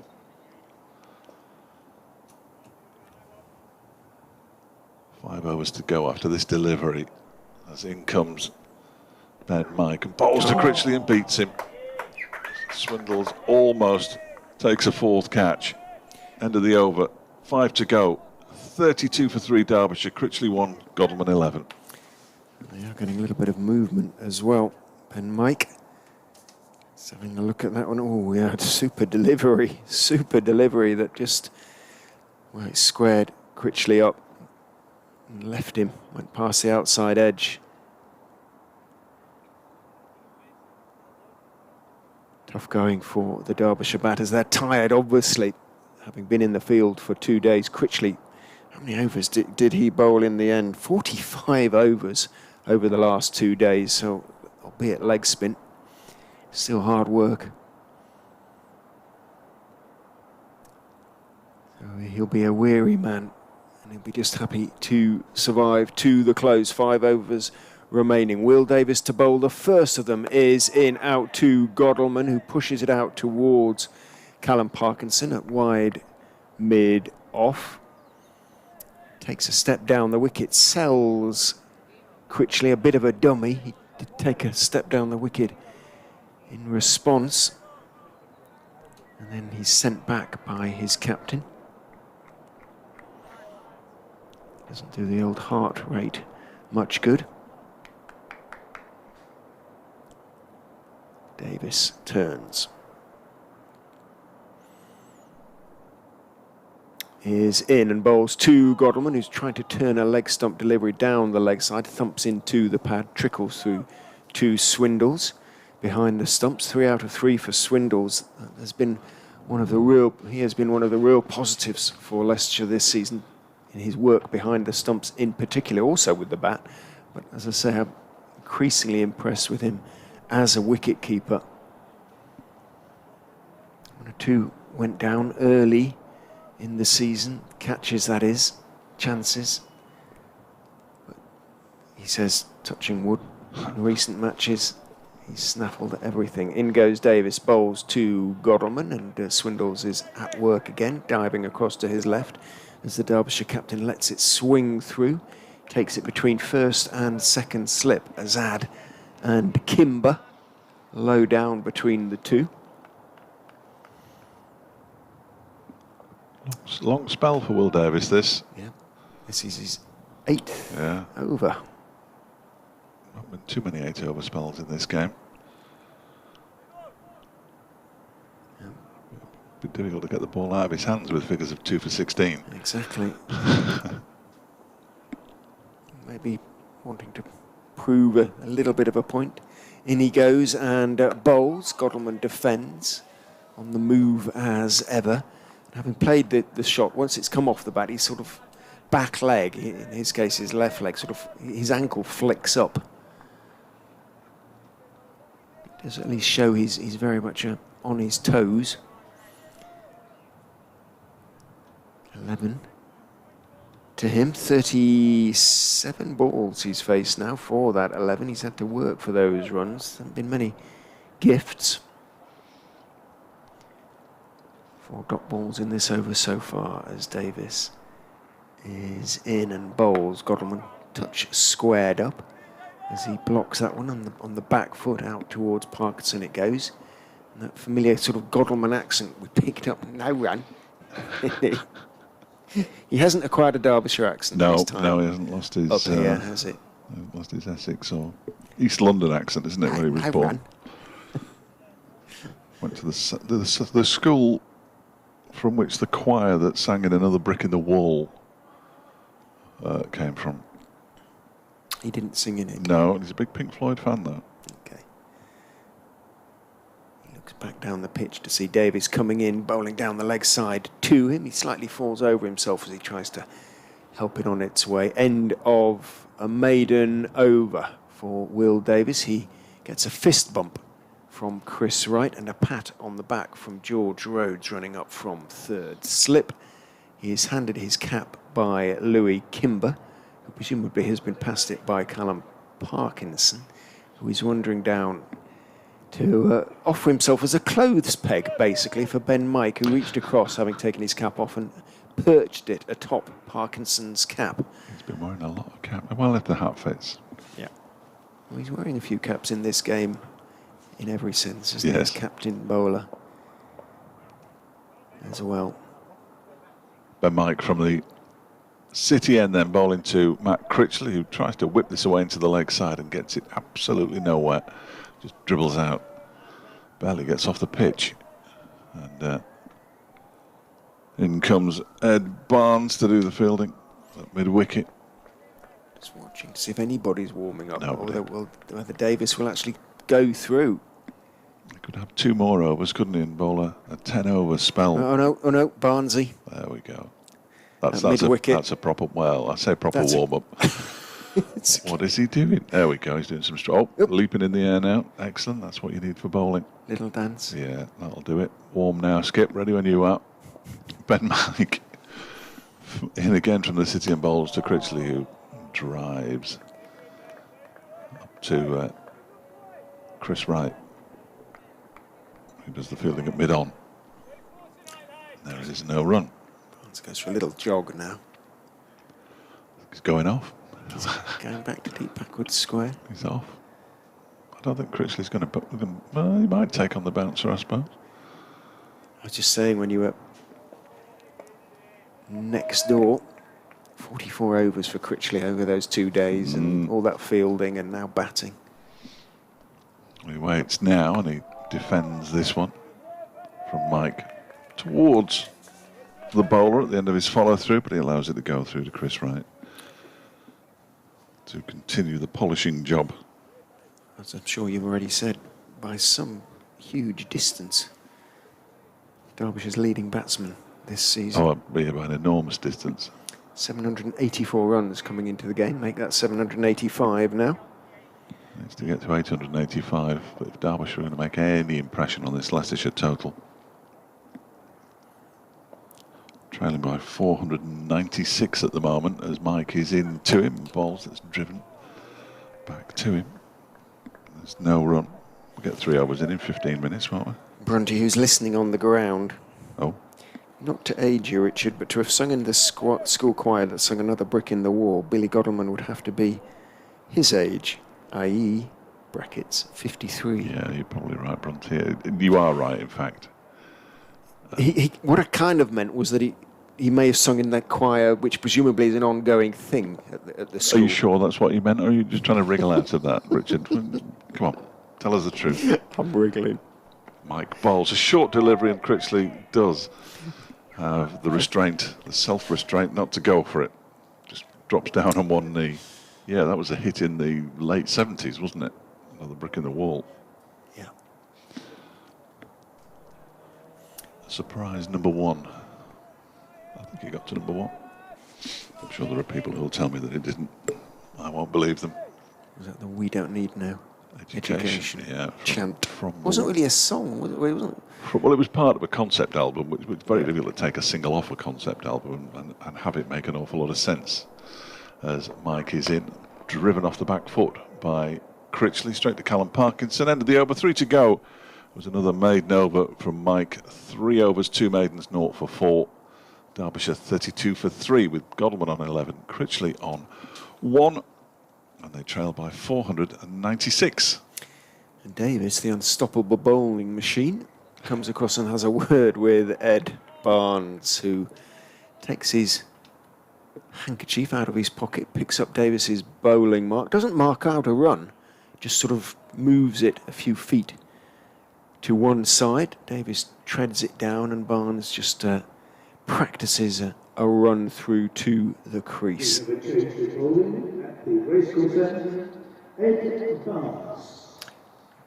Be greeted with a cheer. Well, Callum Parkinson's rolling his arm, so perhaps he's going to bowl the One very over at the last. far end. The second, yeah, the penultimate over of the day. That's the one.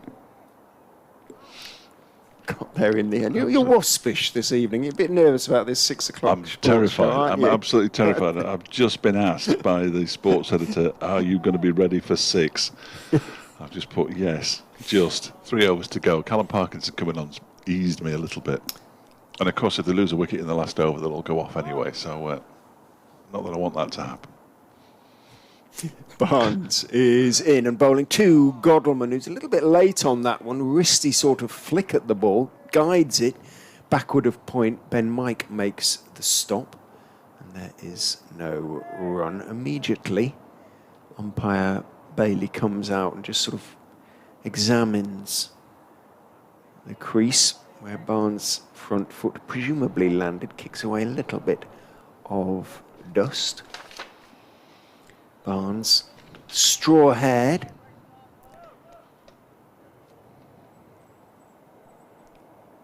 sloping shoulders slightly, bounds in and bowls to Godalming, who leaves outside off stump. Parkinson continues to windmill his arms at extra cover. Again, umpire Bailey comes out and just examines the crease. Goes through almost the same sort of little routine. He uses his feet to scrape away a little bit of the dust. I think it's not Fred Titmus who said that another brick in the wall was the last number 1 of the 70s and the first of the 80s. All seems like yesterday to some of us. Barnes in to Godalming, who's on the back foot defending out into the offside. Immediately calls Critchley through for a single because Parkinson has a lot of ground to make up to his right to get to the ball. So Godalming moves on to 12. 33 for 3 runs have been in short supply in recent overs. Yes. Well, it was 23 for 2 when Deploy was at 18 for 1 when Wood was out, and they were flying. 31 for 3 when Madson's only two runs since Madson's dismissal. 1 to Critchley, 1 to Godalming. Fair to say, Derbyshire at the moment under the pump as Barnes is in and bowling to Critchley, who's driving pleasantly. And did it go through Parkinson? It did go straight through the captain. I was waiting to see if he came up with the ball there, but he didn't. It literally went underneath him, and he raises a hand in apology. It wasn't the greatest piece of work by the skipper, but I was going to say there was a certain amount of excuse because of the worn pitch in front of him, but looking at the replay, he wasn't really on a worn pitch, so there wasn't any excuse at all in the end. Critchley, first boundary of his innings, moves on to 5, 37 for 3. It was a nice shot. Parkinson should have got something behind it. Barnes in again, bowls down the leg side and not taken cleanly by Swindles, but it only rolls a foot or two beyond his reaching gloves. So no buys to be taken. Barnes now comes out and scrapes at the crease. It hasn't been the greatest of starts for the former Derbyshire low knee.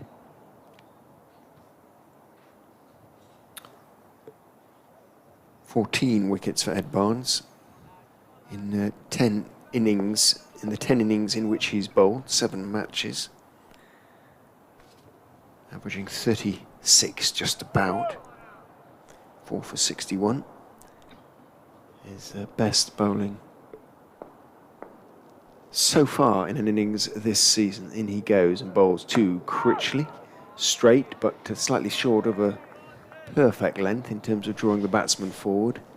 He's still leaning forward, Critchley, as he defends that one off middle and leg out towards Chris Wright, the two-capped Chris Wright, end of the over. Is Barnes not a batting all-rounder these days? Well, that's what I've taken to referring to him in as interviews as an all-rounder. Yeah. He's got 2 overs early tonight, the announcer. Hope to see you again tomorrow. I'm going home now, he said. Yeah, that's it. The scoreboard won't be updated. I've had enough, he says. 2 overs to go. 10 to 6. First of the 2 overs will be bowled, I'm delighted to say, by the left arm spin of Callum Parkinson, the Leicestershire skipper for this match. Second game, he's captain Leicestershire this season, and his side is in a very, very good place as we approach the close here on day 2, with Derbyshire on 37 for 3, trailing by 491 runs. That'll be 491, everybody. It's a lot of runs. Now, one more before the close. I think Parkinson would settle for just to see one or two of these 6 deliveries turn. Yes, no, he'd be looking for a mind bit of if turn. he You keep your eye on the turn, and I'm not very good at that kind of thing. We aren't at an ideal angle in that respect, No, so indeed. I'll get the feed up big on me screen. Right. Here comes Parkinson then over the wicket to the left-handed Billy Godman, who just dabs it into the offside. Gottleman's body language is such that whenever he's facing a spinner, you always think, wait, it's turning miles, it's hopping around, you know. Then you look at it on the replay and realise it's just Billy's footwork. Then again, is Parkinson. That one is pushed out into the offside. Gottleman's desperate to get up the other end. He set off for what would have been a ludicrous single. I'd hate to bat with him. Oh, I would. So tentative, wouldn't you? Be so much on your toes. Yeah. Well, to be fair, Matt Critchley looks like he's leaning on his bat, but Parkinson's in again, and that one is, he tries a drive. It comes off a thick inside edge, dribbles out into the leg side, or it's picked up by Will Davis. That might just have Yes. nibbled back in, shaped back in. Nervous times for Derbyshire here. Perhaps unsurprisingly, given that Leicestershire made 528 and they're already 3 down in reply. Parkinson in, Godleman. That was a leading edge, I think. He was trying to turn that into leg side, it looked like to me. Perhaps not. No damage done though as it went out to Ed Barnes, who will bowl the final over in a few deliveries time. Well, bags of time to get ready. In comes Parkinson bowls, and that one is pushed into the offside by Godleman. You're right. There was nothing. A perfectly good defensive shot by Godleman into the offside. He's now playing for the close, of course. He deliberately wraps his hands around his bat handle. He's got plenty of company. There's a leg slip, short leg, and a slip, and he goes forward and pushes it out into the offside. And it wasn't the explosive over we were perhaps fearing. From a Derbyshire perspective from Callum Parkinson, he gets a little punch of what they call the old fist punch. Fist bump. That's what the thing that kids do these days. It's all elbows and forearms, isn't it? End of the over, 37 for 3. 6 deliveries left in the day's play. Can Derbyshire survive? That's a rhetorical question, by the way. half an hour over time. But Fletch isn't worried at all. Prospect of an hour's live broadcast. No, well, I'm not worried about the live broadcasting. It's being there at the start of it that's sort of crucial, and that's going to happen now. So the rest of it will just sort of fall into place. Unless something happens in this over to slow things down. Well, if it does, I'll just pull that out of there, put it in there, and you're on your own. Right, you are. Barnes leans forward, then he gets into his run-up and bowls to Matt Critchley, who is bat in front of pad slightly there as he pushes firmly at the ball. It runs out towards mid-wicket. Lots of oohs and ahs from the chorus, the Greek chorus behind Matt Critchley. Swindle's wicket-keeper. Azad first. Kimber second. I don't think Kimber will add too much to the volume, but Rhodes and Davis will add plenty at third and fourth slip, respectively. Barnes sort of leaps as he goes into his run down the leg side, clips the pad, runs very fine, can't get there. Swindles will be, oh no, he got a little inside edge on it as well. Chance. It bounced short of Swindles down the leg side, inside edge onto the pad, I suspect. Let's have a look, see. And it was a couple of feet short of Swindles as he dived away down the leg side. So Critchley picks up another boundary, moves on to 9:41 for 3. Godalming wanders down, has a word with him. Clock ticks on inexorably towards 6. Nothing happens out there. Don't worry. 4 deliveries to go, we're fine. Enjoying this, could be ages.